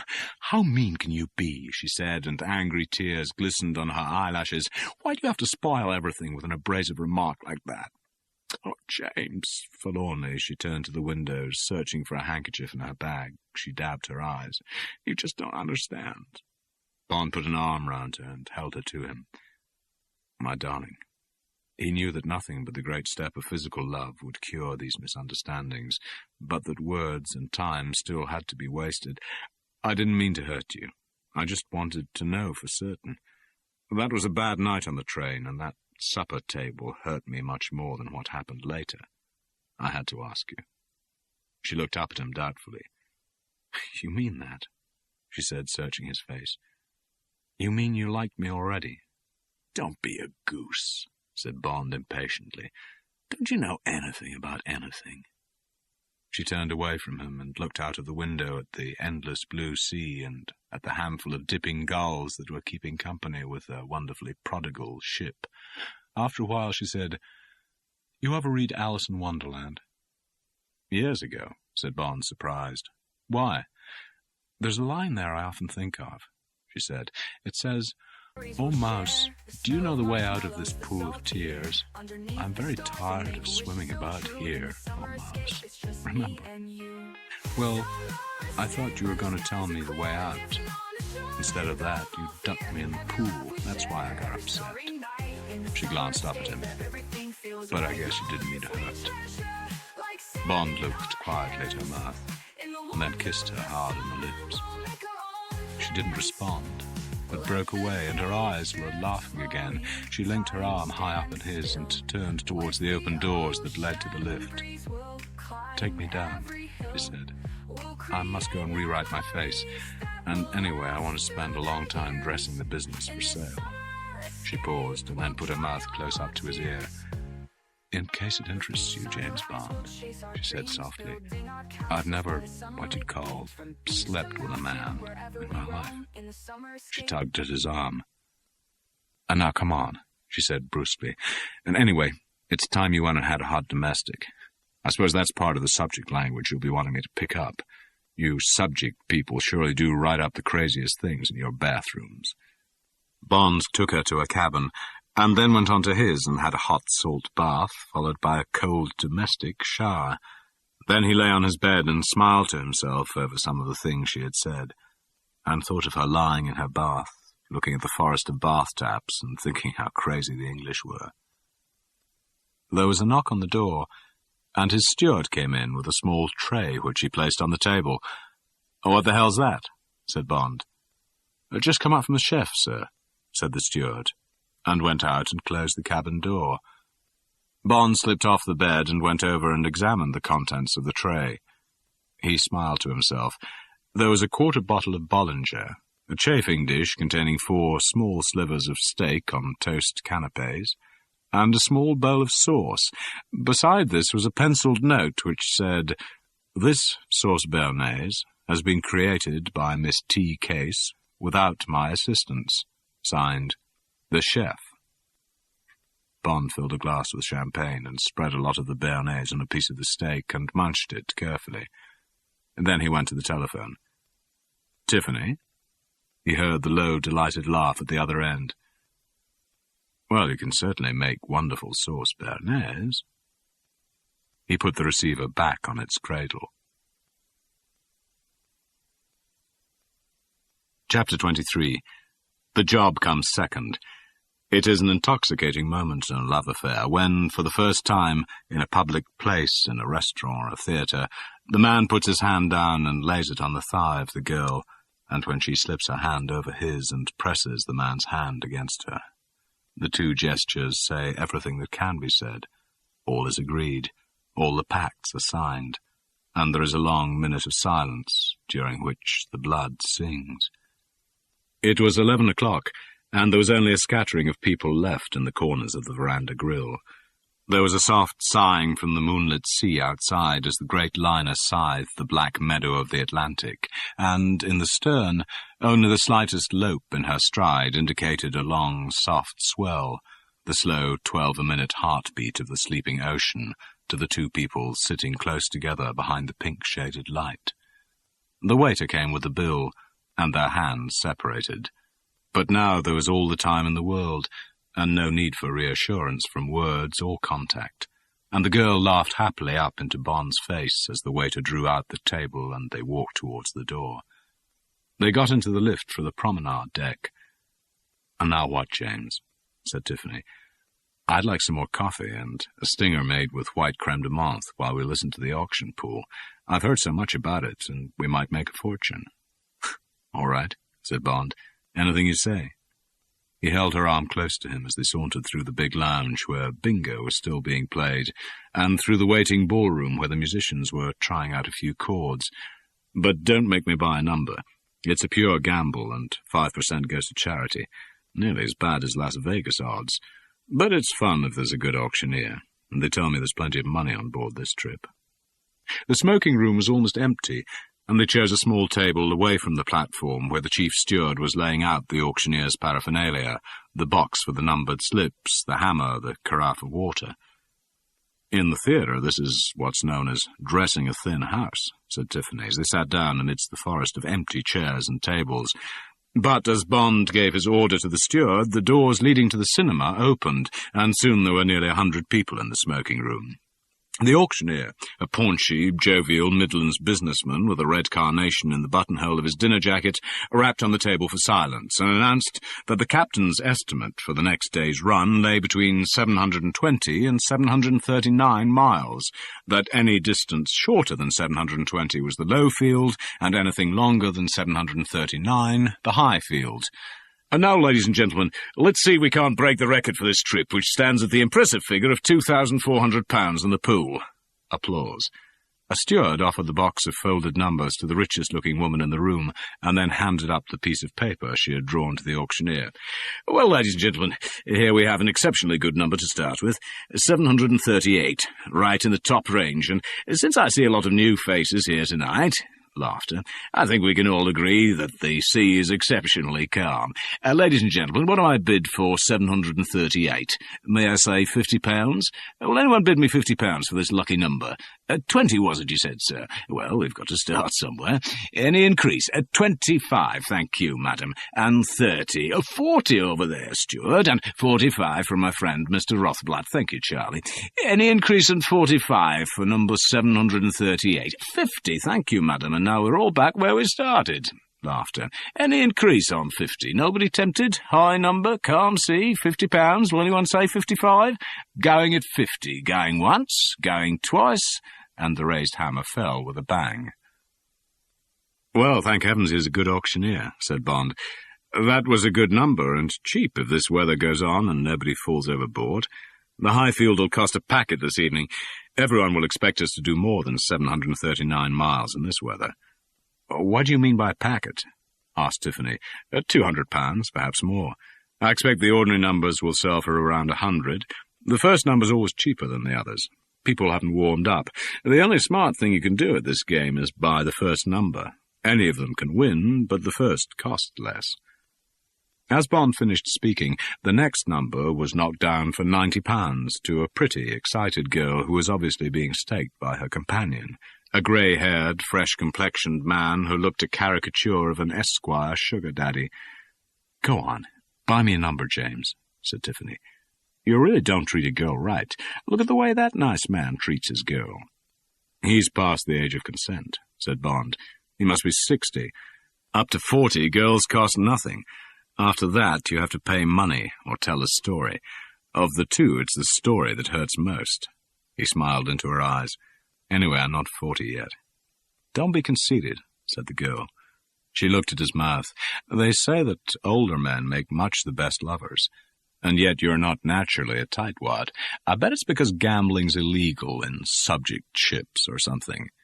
"It's all right outside the 3-mile limit," said Bond. "But even so, the Cunard have been damn careful not to involve the company in it. Listen to this." He picked up an orange card that lay on the table. "Auction sweepstake on ship's daily run," he read. In view of inquiries, it is considered desirable to restate the company's position in connection with the above. It is not the company's wish that the smoke-room steward or other members of the ship's personnel should play an active part in organizing sweepstakes on the daily run. Bond looked up.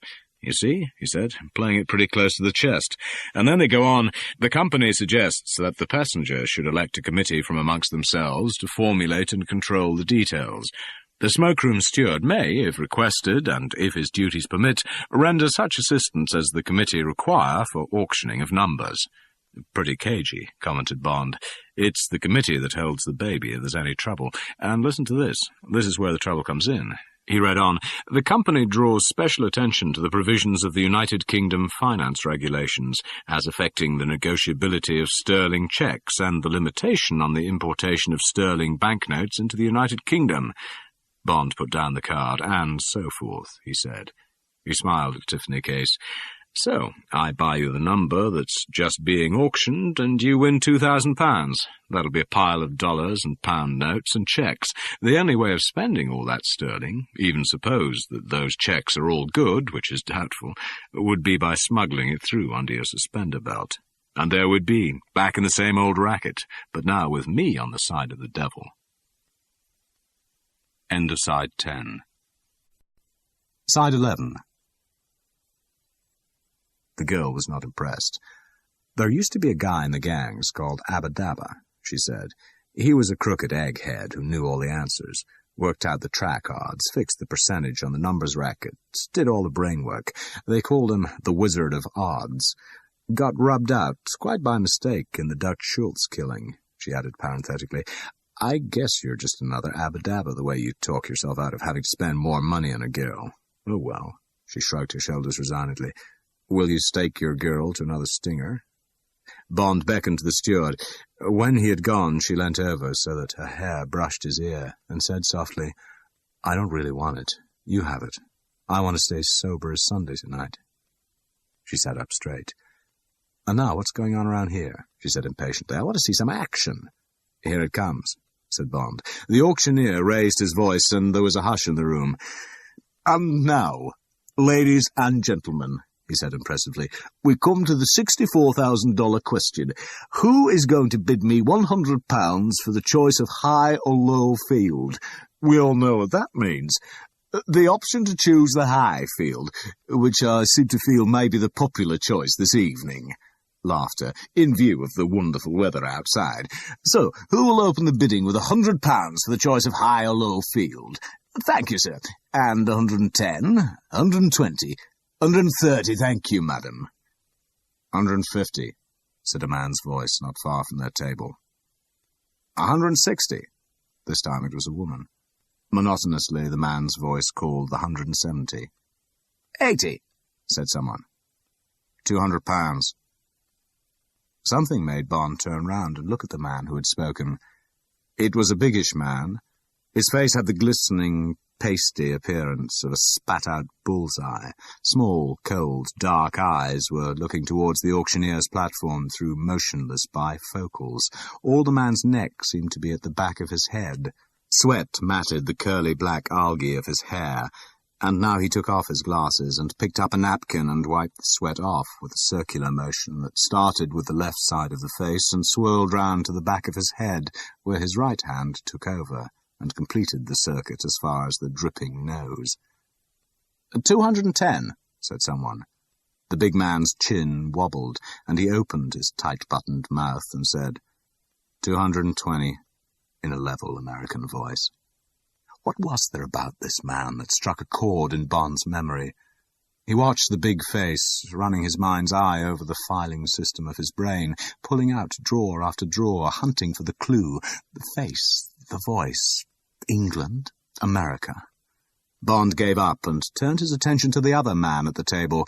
Again, the same urgent sense of recognition, the curiously delicate young features under the slicked back, white hair, the soft brown eyes under the long lashes, the general effect of prettiness, spoiled by the fleshy nose over the wide, thin mouth, now open in a square, empty smile like the grin of a letterbox. 250, said the big man mechanically. Bond turned to Tiffany. Ever see those two before? He said. and she noticed the line of worry between his eyes.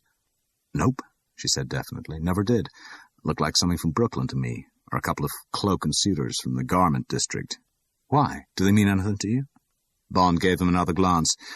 "No," he said doubtfully. "No, I don't think so." There was a burst of clapping in the room, and the auctioneer beamed and rapped on the table. "Ladies and gentlemen," he said triumphantly, "this is really splendid. £300 I'm bid by the charming lady in the beautiful pink evening dress." Heads turned and craned, and Bond could see the mouths saying, "Who is she?"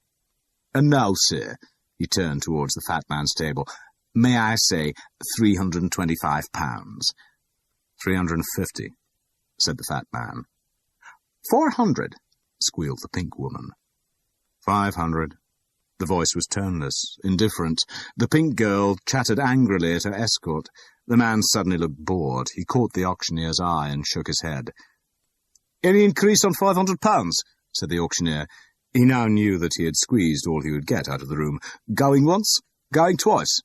Bang. "Sold to the gentleman over there, and I really think he deserves a clap." He clapped his hands, and the crowd dutifully followed suit, although they would have preferred the pink girl to win. The fat man lifted himself a few inches off his chair, and then sat down again. There was no acknowledgment of the applause in his glistening face, and he kept his eyes fixed on the auctioneer. "And now, we must go through the formality of asking this gentleman which field he prefers." Laughter. "Sir, do you choose the high field or the low field?" The auctioneer's voice was ironical. The question was a waste of time. "Low field." There was a moment of dead silence in the crowded smoking room. It was quickly followed by a buzz of comment. There had been no question. It was obvious that the man would take the high field. The weather was perfect. The Queen must be doing at least 30 knots. Did he know something? Had he bribed someone on the bridge? Was a storm coming up? Was a bearing running hot? The auctioneer rapped for silence. "I beg your pardon, sir," he said, "but did you say the low field?" "Yes." The auctioneer rapped again. "In that case, ladies and gentlemen, we will now proceed to auction the high field. Madam," he turned with a bow towards the girl in pink, "would you care to open the bidding?" Bond turned to Tiffany. "That was a queer business," he said. "Extraordinary thing to do. Sees as calm as glass." He shrugged his shoulders. "The only answer is that they know something. The matter was of no interest, anyway. Someone's told them something." He turned and looked carelessly at the two men, and then let his eyes swing past and away from them. "They seem to be quite interested in us." Tiffany glanced past his shoulder. "They're not looking at us now," she said. "I figure they're just a couple of dopes. The white-haired guy's looking stupid, and the fat man's sucking his thumb. They're screwy. Doubt if they know what they've bought. They just got their signals crossed." "Sucking his thumb," said Bond. He ran his hand distractedly through his hair, a vague memory nagging at him. Perhaps if she had left him to follow the train of thought, he would have remembered. Instead, she put her hand over his and leant towards him so that her hair brushed against his face. "Forget it, James," she said. "And don't think so hard about those stupid men." Her eyes were suddenly ardent and demanding. "I've had enough of this place. Take me somewhere else."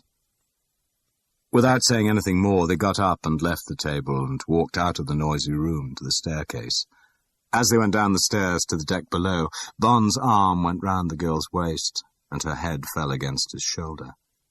They came to the door of Tiffany's cabin, but she pulled him away and on down the long, softly creaking corridor. "I wanted to be in your house, James," she said. Bond said nothing until he had kicked the door of his cabin shut behind them, and they had twisted round and stood, locked together in the middle of the wonderfully private, wonderfully anonymous little room.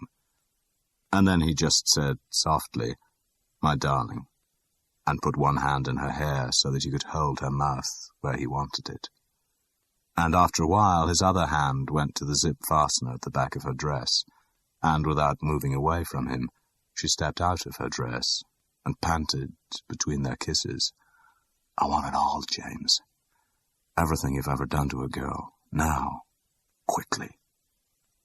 And Bond bent down and put an arm round her thighs and picked her up and laid her gently on the floor. Chapter 24. Death is so permanent. The last thing Bond remembered before the telephone rang was Tiffany bending over him in bed and kissing him and saying, "You shouldn't sleep on the heart side, my treasure.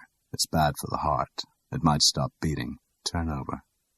And obediently he had turned, and as the door clicked, he was at once asleep again with her voice and the sigh of the Atlantic and the soft roll of the ship holding him in their arms. And then the angry bell rang in the dark cabin and went on ringing, and Bond cursed and reached for it, and a voice said, "Sorry to disturb you, sir. This is the wireless operator. There's a cipher signal just come in for you, and it's got an en clair prefix of most immediate. Shall I call it out to you or send it down?" "Send it down, would you?" said Bond, "and thanks." Now what the hell?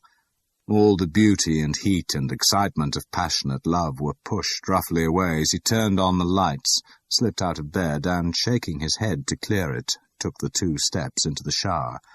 For a full minute he let the water hit him, and then he rubbed himself down and picked up his trousers and shirt from the floor and climbed into them. There was a knock on the door, and he took the cable and sat down at the desk and lit a cigarette and set grimly to work. And as the groups gradually dissolved into words, his eyes grew narrower, and the skin slowly crawled on his body.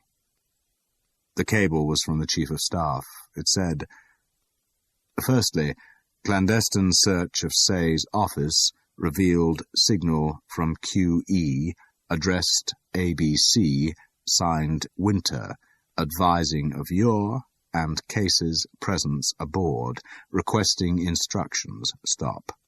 Reply addressed Winter, signed ABC, orders elimination of Case, comma, price $20,000, stop. Secondly, we consider Rufus B. Say is ABC, which is partly equivalent of his initials in French, thus A-B-Say, stop. Thirdly, possibly alerted by signs of search, Say flew Paris yesterday, and now reported by Interpol be in Dakar, stop. This tends confirm our suspicion that diamonds originate Sierra Leone mines, thence smuggled over frontier into French Guinea, stop. We strongly suggest member of Sierra International's dental surgery staff, who being watched, stop. Fourthly, RAF Canberra awaits you Boscombe Down for immediate onward flight tomorrow night to Sierra Leone. Signed, Cos. Bond sat for a moment, frozen to his chair. Suddenly there flashed, unwanted, into his mind that most sinister line of all poetry. They reckon ill who leave me out. When me they fly, I am the wings. So, somebody from the Spangled Mob was on board and travelling with them. Who? Where? His hand snatched at the telephone. "Miss Case, please." He could hear the telephone beside her bed click and then give its first ring, the second, the third, just one more. He crashed the receiver back on its cradle and ran out of his room and up the corridor to her cabin. Nothing. Empty, the bed unslept in, the lights burning, but her evening bag lay on the carpet by the door and its contents were scattered around it. She had come in, the man had been behind the door, perhaps a cosh had fallen. And then what? The portholes were closed. He looked into the bathroom. Nothing. Bond stood in the middle of the cabin, and his mind was as cold as ice. What would he, Bond, have done? Before he killed her, he would have questioned her, found out what she knew, what she had told, who this man Bond was. Got her to his cabin where he could work on her undisturbed. If somebody met him carrying her there, it would only have needed a wink and a shake of the head. A bit too much champagne tonight. No thanks, I can manage. But which cabin? How long had he got? Bond looked at his watch as he ran back down the silent corridor. 3 o'clock. She must have left him some time after 2. Should he call the bridge, give the alarm? A ghastly vista of explanations, suspicions, delays. "My dear sir, that hardly seems possible." Attempts to calm him. "Of course, sir, we'll do our best." The polite eyes of the sergeant-at-arms, who would be thinking in terms of drunkenness and crossing in love, even of someone trying to delay the ship so as to win the low field in the ship's auction. The low field. Man overboard, the ship delayed. Bond slammed the door of his cabin and dived for the passenger list. Of course, Winter. Here he was, A49, the deck below, and then suddenly Bond's mind clicked like a comptometer. Winter, Wint, and Kidd, the two torpedoes, the men in the hoods, back to the passenger list. Kitteridge at A49, too, the white-haired man and the fat man in the BOAC plane from London. My blood group is F, the secret escort for Tiffany, and Leiter's description. He's called Windy because he hates travelling. One day that wart on his thumb will catch him out. The red wart on the first joint, holding back the hammer of the gun over Tingling Bell, and Tiffany saying, "They're screwy," the fat man sucking his thumb, and the two men in the smoking room cashing in on the death that had been arranged. The woman overboard, the alarm given anonymously in case the stern watch missed her. The ship stopped, turning, searching, and £3,000 extra to the killers. Wint and Kidd, the torpedoes from Detroit. The whole reel of jumbled pictures whirred through Bond's mind in a flash of revelation, and even while he was scanning them, he was opening his small attaché case and extracting the squat silencer from its hidden pocket. Automatically, as he took the Beretta from amongst his shirts at the back of a drawer, checked the magazine and screwed the silencer into the muzzle, he was weighing the odds and planning his moves. He hunted for the ship's plan that had come with his ticket, spread it out while he pulled on his socks. A49, directly below him. Was there any chance of shooting the lock off the door and getting both of them before they got him? Practically none, and they would have bolted the door as well as locked it.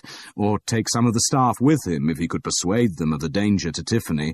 During the palaver, and excuse me, sirs, they would get her out of the porthole and be innocently reading books or playing cards, and what's all the fuss about? Bond shoved the gun into his waistband and wrenched one of his two portholes wide open. He thrust his shoulders through, relieved to find that there was at least an inch to spare. He craned down. Two dimly lit circles directly below him. How far? About 8 feet. The night was still dead calm. No wind, and he was on the dark side of the ship. Would he be spotted from the flying bridge? Would one of their portholes be open? Bond dropped back into his cabin and tore the sheets off his bed. The blood knot, that would be safest, but he would have to rip the sheets in half to get enough length. If he won, he would have to get some sheets from A49 and leave their steward to puzzle out the loss. If he lost, nothing would matter. Bond put all his strength on the rope. Should hold. As he tied one end round the hinge of the porthole, he glanced at his watch. Only 12 minutes had been wasted since he had read the cable. Had it been too long? He set his teeth and threw the rope out down the side of the ship and climbed out head foremost. Don't think, don't look down, don't look up, never mind the knots. Slowly, firmly, hand over hand. The night wind tugged softly at him and swayed him against the black iron rivets, and from far down below sounded the deep boom and whoosh of the sea. From somewhere above came the ropey twang of the wind of their speed in the rigging, and far above that the stars would be swinging slowly round the twin masts. Would the blasted, the beloved sheets hold? Would vertigo get him? Could his arms stand the weight? Don't think about it. Don't think of the huge ship, the hungry sea, the great quadruple screws waiting to slice into his body. You're a boy climbing down an apple tree. It's so easy and so safe there in the orchard with the grass to fall on. Bond shut his mind and watched his hands and felt the roughness of the paint against his knuckles, and his feet were as sensitive as antennae as they groped below him for the first contact with the porthole. There. The toes of his right foot had touched the protruding rim. He must stop. He must be patient and let his foot explore further. The wide-open porthole, held by its big brass latch, the feel of cloth against his sock, the curtains closed. Now he could go on. It was nearly over. And then 2 more handholds, and his face was level, and he could get a hand to the metal rim of the frame and take some of the weight off the taut white rope and give one arm a blessed rest, and then the other, shifting the burden from the cracking muscles and gathering himself for the slow heave up and through, and then the final dive with one hand clutching for his gun. He listened, gazing at the circle of slowly swaying curtain, trying to forget that he was clinging like a fly halfway down the side of the Queen Elizabeth, trying not to listen to the sea far below him, trying to still his own heavy breath and the hammering of his heart. There was a mumble inside the little room, a few words in a masculine voice, and then a girl's voice crying, "No!" There was a moment's silence, and then a slap, It was as loud as a pistol shot, and it jerked Bond's body up and through the porthole as if he had been wrenched inwards by a rope.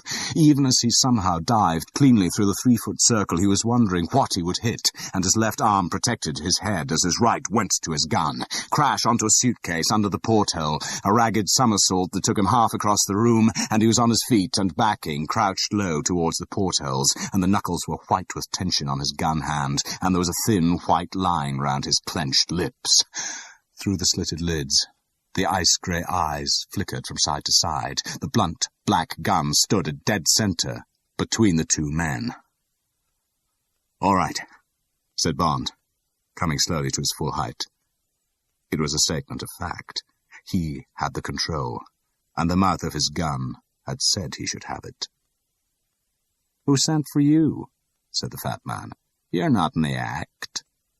There were hidden reserves in the voice, no panic, not even enough surprise. "Come to make a fourth of gin?" He was sitting in buttoned shirt sleeves, sideways on to the dressing table, and the small eyes glittered in the moist face. In front of him, with her back to Bond, Tiffany Case sat on an upholstered stool. She was naked, except for brief, flesh-coloured pants, and her knees were gripped between the big man's thighs. Her face, with red marks across its paleness, was turned towards Bond. Her eyes were wild, like a trapped animal's, and her mouth was open with disbelief. The white-haired man had been lying relaxed on one of the beds. Now he was up on one elbow, and his other hand was at his shirt, halfway up to the gun in the black holster at his armpit. He looked incuriously at Bond, and his mouth was square with the empty letterbox smile. From the middle of his smile a wooden toothpick protruded from between closed teeth like the tongue of a snake. Bond's gun held the neutral space between the two men. When he spoke, his voice was low and taut. "Tiffany," he said slowly and distinctly, "get down on your knees. Edge away from that man. Keep your head down. Get into the middle of the room." He didn't watch her, and his eyes continued to flicker between the man on the chair and the man on the bed. Now she was clear of the two targets. "I'm there, James." The voice thrilled with hope and excitement. "Get up and walk straight into the bathroom. Shut the door, get into the bath, and lie down." His eyes slid towards her to see that he was being obeyed. She had stood up and was facing him. His eyes registered the red splay of a whole hand on the white skin of her body. Then she had obeyed him, and there was the click of the bathroom door shutting. Now she was safe from the bullets, and she would not witness what had to be done. There was 5 yards between the two men, and Bond reflected that if they could draw fast enough, they had him bracketed. With men like these, even in the split second of his killing one of them, the other would have drawn and fired. While his own gun was silent, its threat was infinite, but with his first bullet, for a flash, the threat would be lifted from the other man. 48-65-86.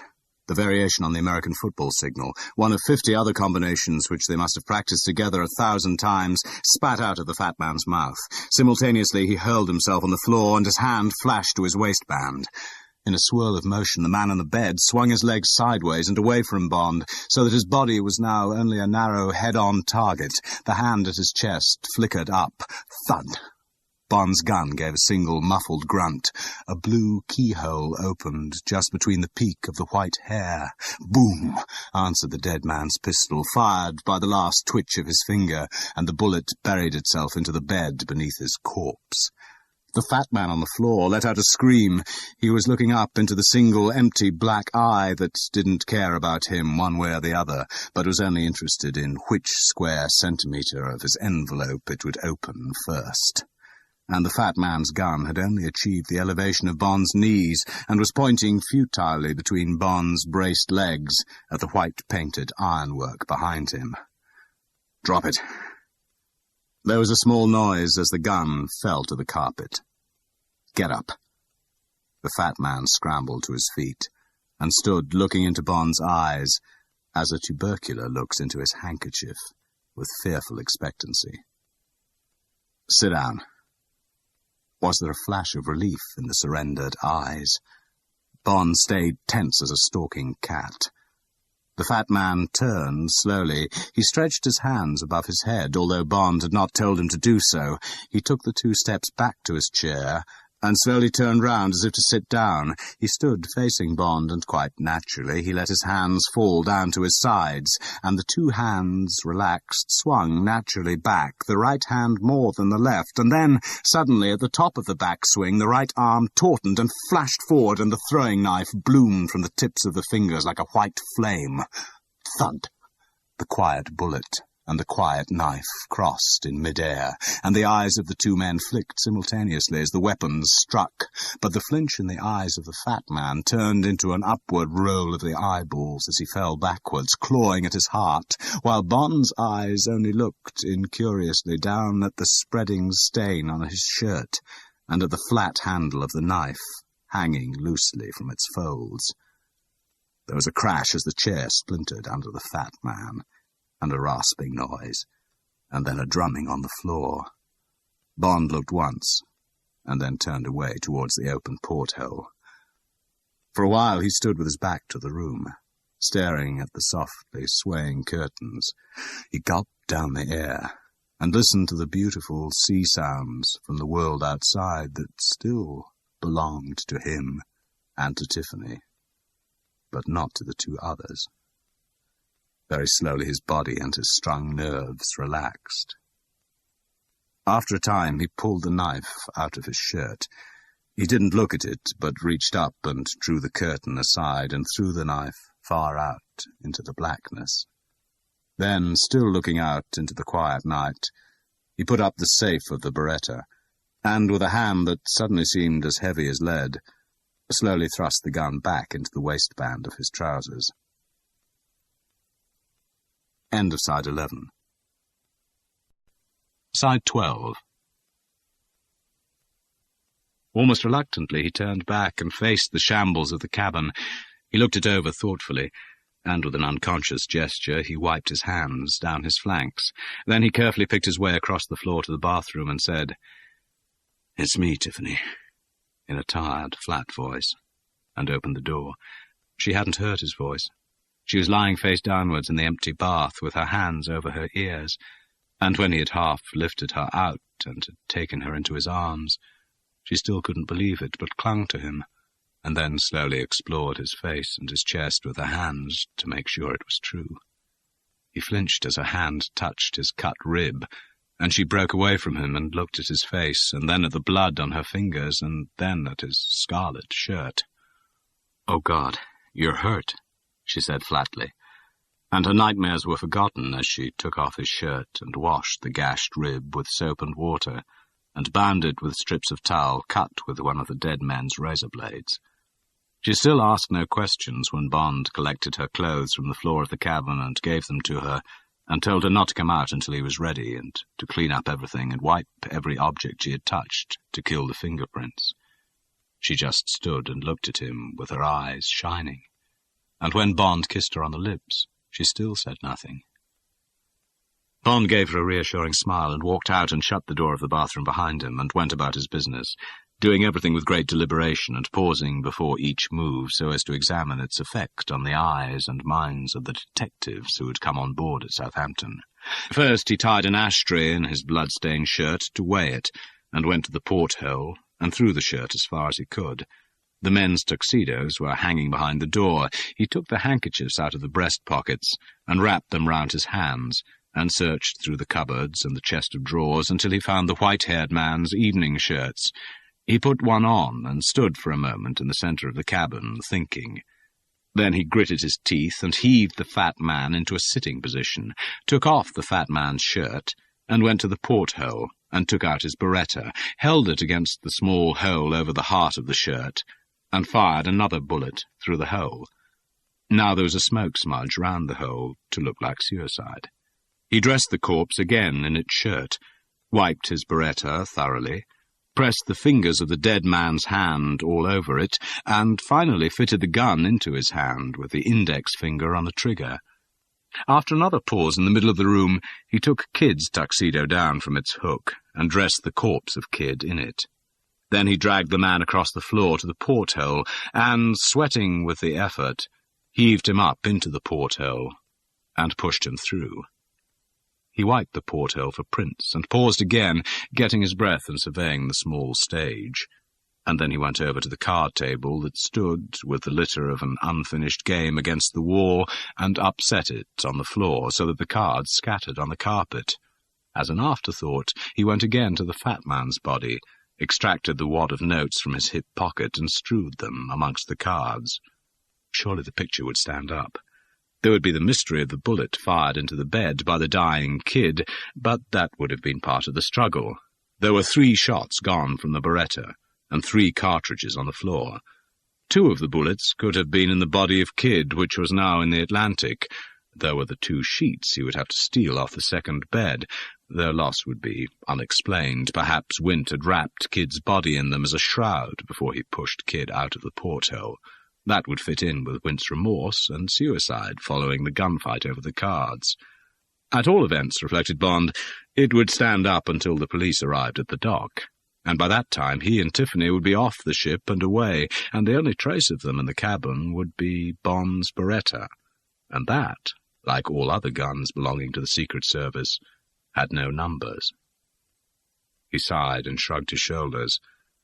And now to take the sheets and get Tiffany back to his cabin without being seen, cut down the rope dangling from his porthole, throw it out into the sea with the spare magazines for the Beretta and the empty holster, and then, at last, an age of sleep with her dear body dovetailed against his, and his arms round her forever. Forever. As he walked slowly across the cabin to the bathroom, Bond met the blank eyes of the body on the floor, and the eyes of the man whose blood group had been F spoke to him and said, "Mister, nothing is forever. Only death is permanent. Nothing is forever, except what you did to me." Chapter 25. The Pipeline Closes. There was now no scorpion living in the roots of the great thorn bush which stood at the junction of the 3 African states.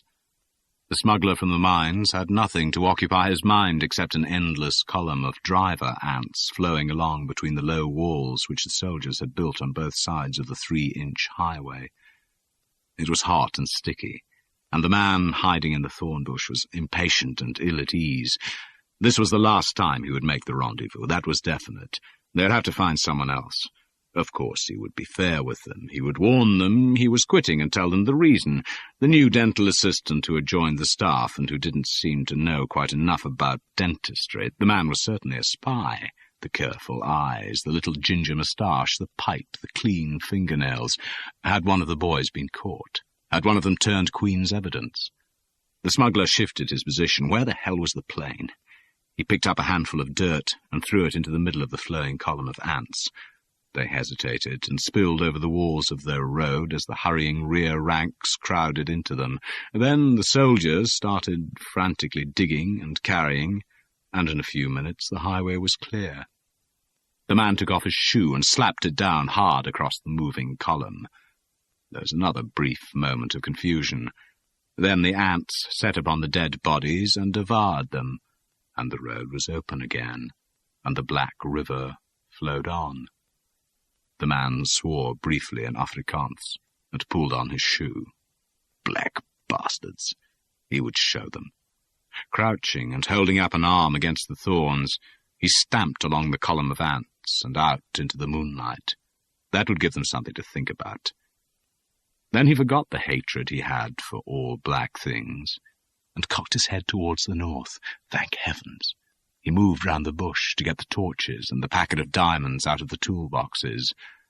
A mile away in the low bush, the big iron ear of the sound detector had already stopped searching, and the operator, who had been softly calling the range to the group of 3 men beside the army truck, now said, 30 miles, speed 120, height 900. Bond glanced at his watch.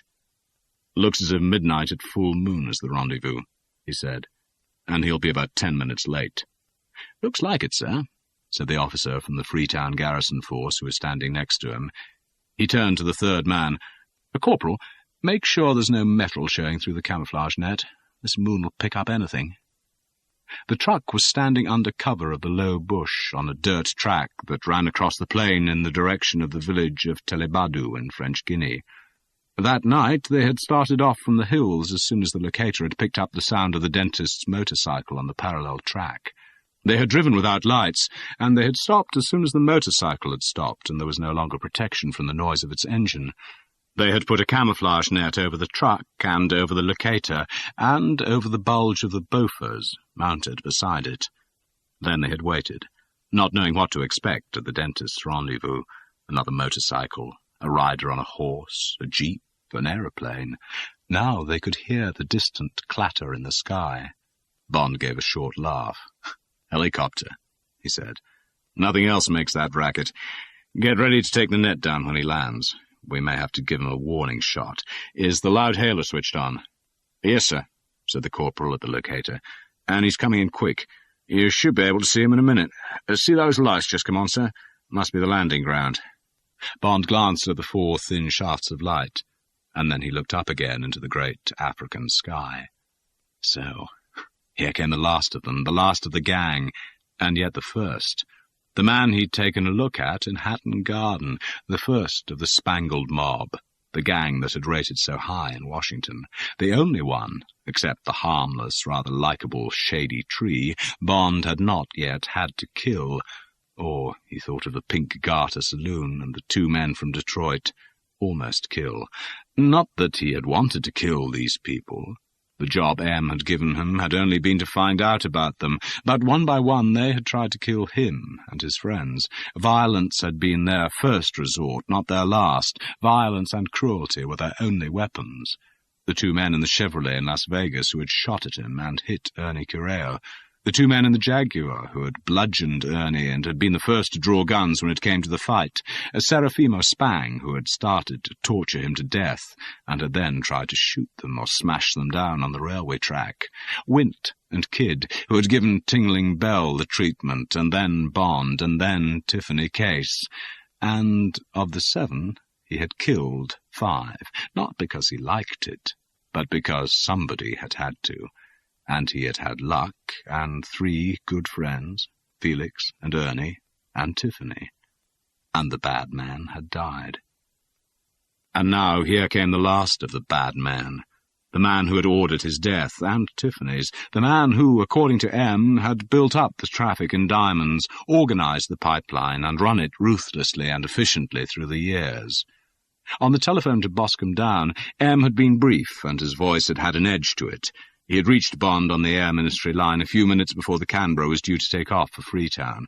Bond had taken the call in the station commander's office, with the scream of the Canberra testing her jets in the background.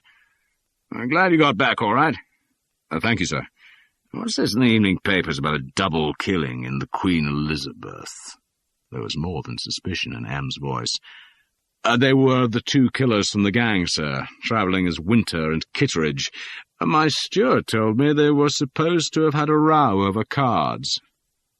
"You think your steward was right?" "It sounds possible, sir." There was a pause. "Do the police think so?" "I haven't seen any of them, sir." "I'll talk to Valence." "Yes, sir," said Bond. He knew that this was M's way of saying that, if Bond had killed the men, M would make sure that neither Bond nor the service was mentioned at the inquest. "Anyway," said M, "they're small people. This man Jack Spang, or Rufus Say, or ABC, or whatever he calls himself, I want you to get him. As far as I can make out, he's going back down the pipeline, sealing it off, probably killing as he goes. The end of the line is this dentist. Try and get them both. I've had 2804 working alongside the dentist for the last week or so, and Freetown think they've got the local picture clear enough.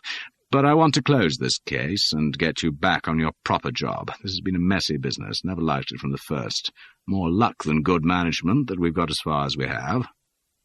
Yes, sir, said Bond. What about this case, girl? Said M.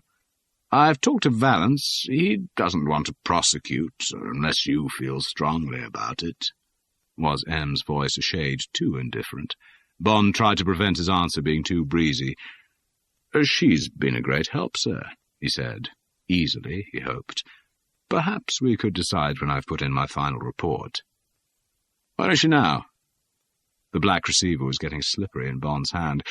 She's on her way to London in a Daimler hire, sir. I'm putting her up in my flat, in the spare room, that is. A very good housekeeper. She'll look after her until I get back. I'm sure she'll be all right, sir. Bond took out a handkerchief and wiped the sweat off his face. I'm sure, said M. There was no irony in his voice. All right, then. Oh, best of luck. There was a pause. Look after yourself. And, the voice at the other end was suddenly gruff. Don't think I'm not pleased with the way things have gone so far. Preceded your brief, of course, but you seem to have stood up to these people very well. Goodbye, James. Goodbye, sir. Bond looked up into the spangled sky and thought of M, and of Tiffany, and hoped that this would really be the end, and that it would be quick and easy, and that he would soon be home. The smuggler from the mines stood and waited, holding the fourth torch in his hand. There it was, coming right across the moon. Hell of a noise, as usual. That was another risk he'd be glad to get away from. Down it came, and now it was hovering 20 feet above his head. The hand came out and flashed A, and the man on the ground winked back, the B and the C. Then the rotor blades flattened, and softly the great iron insect sank to the ground. The dust settled. The diamond smuggler took his hand away from his eyes and watched the pilot climb down his small ladder to the ground. He was wearing a flying helmet and goggles, unusual, and he looked taller than the German. The man's spine tingled. Who was this?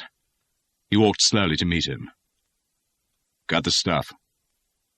Two cold eyes under straight black brows looked sharply out from behind the goggles. They were hidden as the man's head moved and the moon caught the glass. Now there were just two round, blazing white circles in the middle of the shiny black leather helmet. Yes, said the man from the mines nervously. But where's the German? He won't be coming again. The two white circles stared blindly at the smuggler. I am ABC. I'm closing down the pipeline. It was an American voice, hard and flat and final. Oh. Automatically the smuggler's hand went inside his shirt. He took out the moist packet and held it out as if it was some kind of a peace offering. Like the scorpion a month earlier, he sensed the raised stone above him. Give me a hand with the gas. It was the voice of an overseer giving an order to a coolie, but the smuggler stepped quickly forward to obey. They worked in silence. Then it was finished, and they were on the ground again. The smuggler had been thinking desperately. He summoned up the voice of an equal partner, the voice of someone who knew the score and had an equal control. He peered into the patch of indigo blackness where the pilot stood, with his hand on the ladder. I've been thinking things over, and I'm afraid— And then the voice stopped, and the lips drew back from the teeth in the open mouth, and the mouth began to make a noise between a snarl and a scream. The gun in the pilot's hand stammered 3 times. The smuggler said, "Oh," in an obsequious voice. He pitched backwards into the dust and gave one heave, and lay still. "Don't move!" The clanging voice over the plain, with the screeching echo of the amplifier. "You're covered!" There was the sound of an engine starting up. The pilot didn't wait to wonder about the voice. He leapt for the ladder. The door of the cockpit slammed, and there was the whir of the self-starter. The engine roared, and the rotor blades swung and slowly gathered speed until there were 2 whirlpools of silver. Then there was a jerk, and the helicopter was in the air and climbing vertically straight up into the sky. Down among the low bush, the truck stopped with a jerk, and Bond leapt for the iron saddle of the Beaufort. "Up, Corporal," he snapped to the man at the elevation lever. He bent his eyes to the grid sight as the muzzle rose towards the moon. He reached to pull the firing selector lever off safe and put it on single fire. "And left 10. I'll keep feeding you, Tracer." The officer beside Bond had 2 racks of 5 yellow-painted shells in his hands. Bond's feet settled into the trigger pedals, and now he had the helicopter in the center of the grid. "Steady," he said quietly. Boompa! The spangled tracer swung lazily into the sky, just below the speed of sound. Low and left. The corporal delicately twisted the two levers. Boompa! The tracer curved away high over the rising machine. Bond reached forward and pulled the selector lever to auto-fire. The movement of his hand was reluctant. Now it would be certain death. He was going to have to do it again. Boompa, boompa, boompa, boompa, boompa. The red fire sprayed towards the sky. Still the helicopter went on, rising towards the moon, and now it was turning away to the north. There was a flash of yellow light near the tail rotor, and the distant bang of an explosion. "Got him," said the officer. He picked up a pair of night glasses. "Tail rotor's gone," he said, and then excitedly, "Gosh, it looks as though the whole cabin's going round with the main rotor. Pilot must be getting hell." "Any more?" said Bond, holding the whirring machine in his sights. "No, sir," said the officer. "Like to get him alive if we can, but it looks as if—" "Yes, he's out of control now, coming down in great swoops. Must be something wrong with the main rotor blade. There he goes." Bond raised his head from the grid sight and shaded his eyes against the blazing moon. Yes, there he was. Only about 1,000 feet up now, the engine roaring and the great blades whirring uselessly as the tangle of metal pitched and yawed down the sky in long, drunken staggers.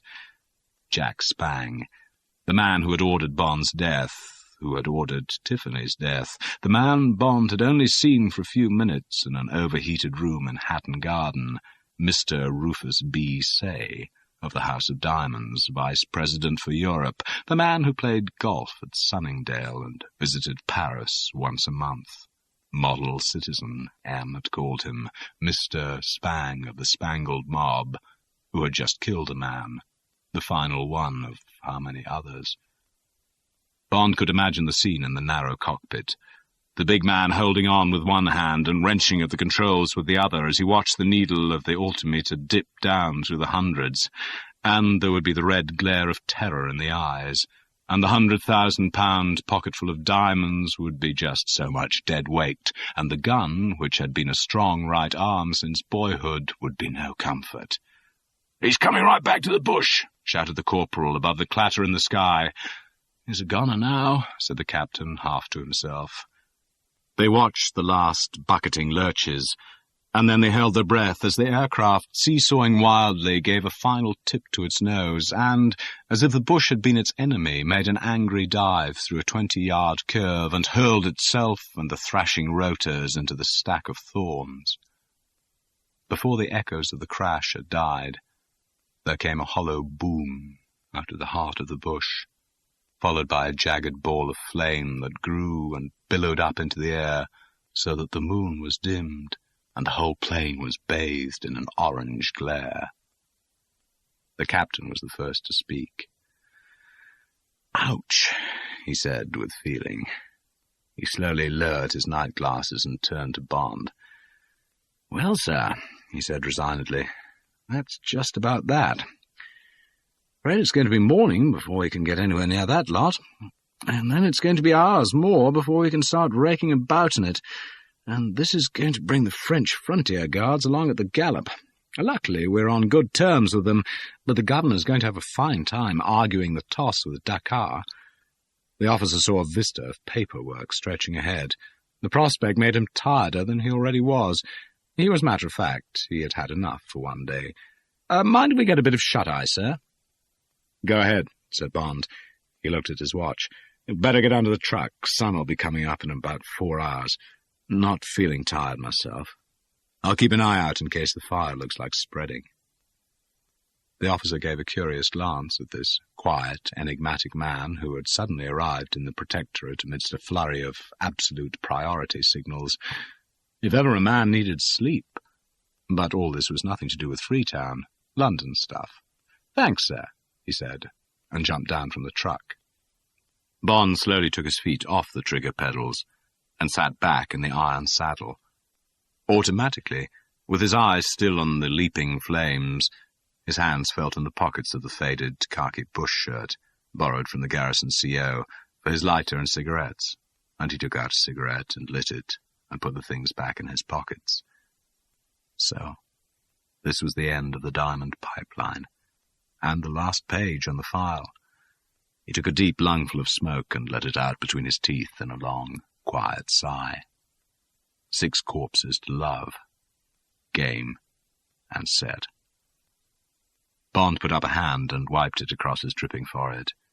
He pushed back the damp lock of hair above the right eyebrow, and the red blaze lit up the hard, lean face and flickered in the tired eyes. So this great red full stop marked the end of the Spangled Mob and the end of their fabulous traffic in diamonds, but not the end of the diamonds that were baking at the heart of the fire. They would survive and move off again across the world, discoloured perhaps, but indestructible, as permanent as death. And Bond suddenly remembered the eyes of the corpse which had once been a blood group F. They had been wrong. Death is forever, but so are diamonds. Bond dropped down off the truck and started walking slowly towards the leaping fire. He smiled grimly to himself.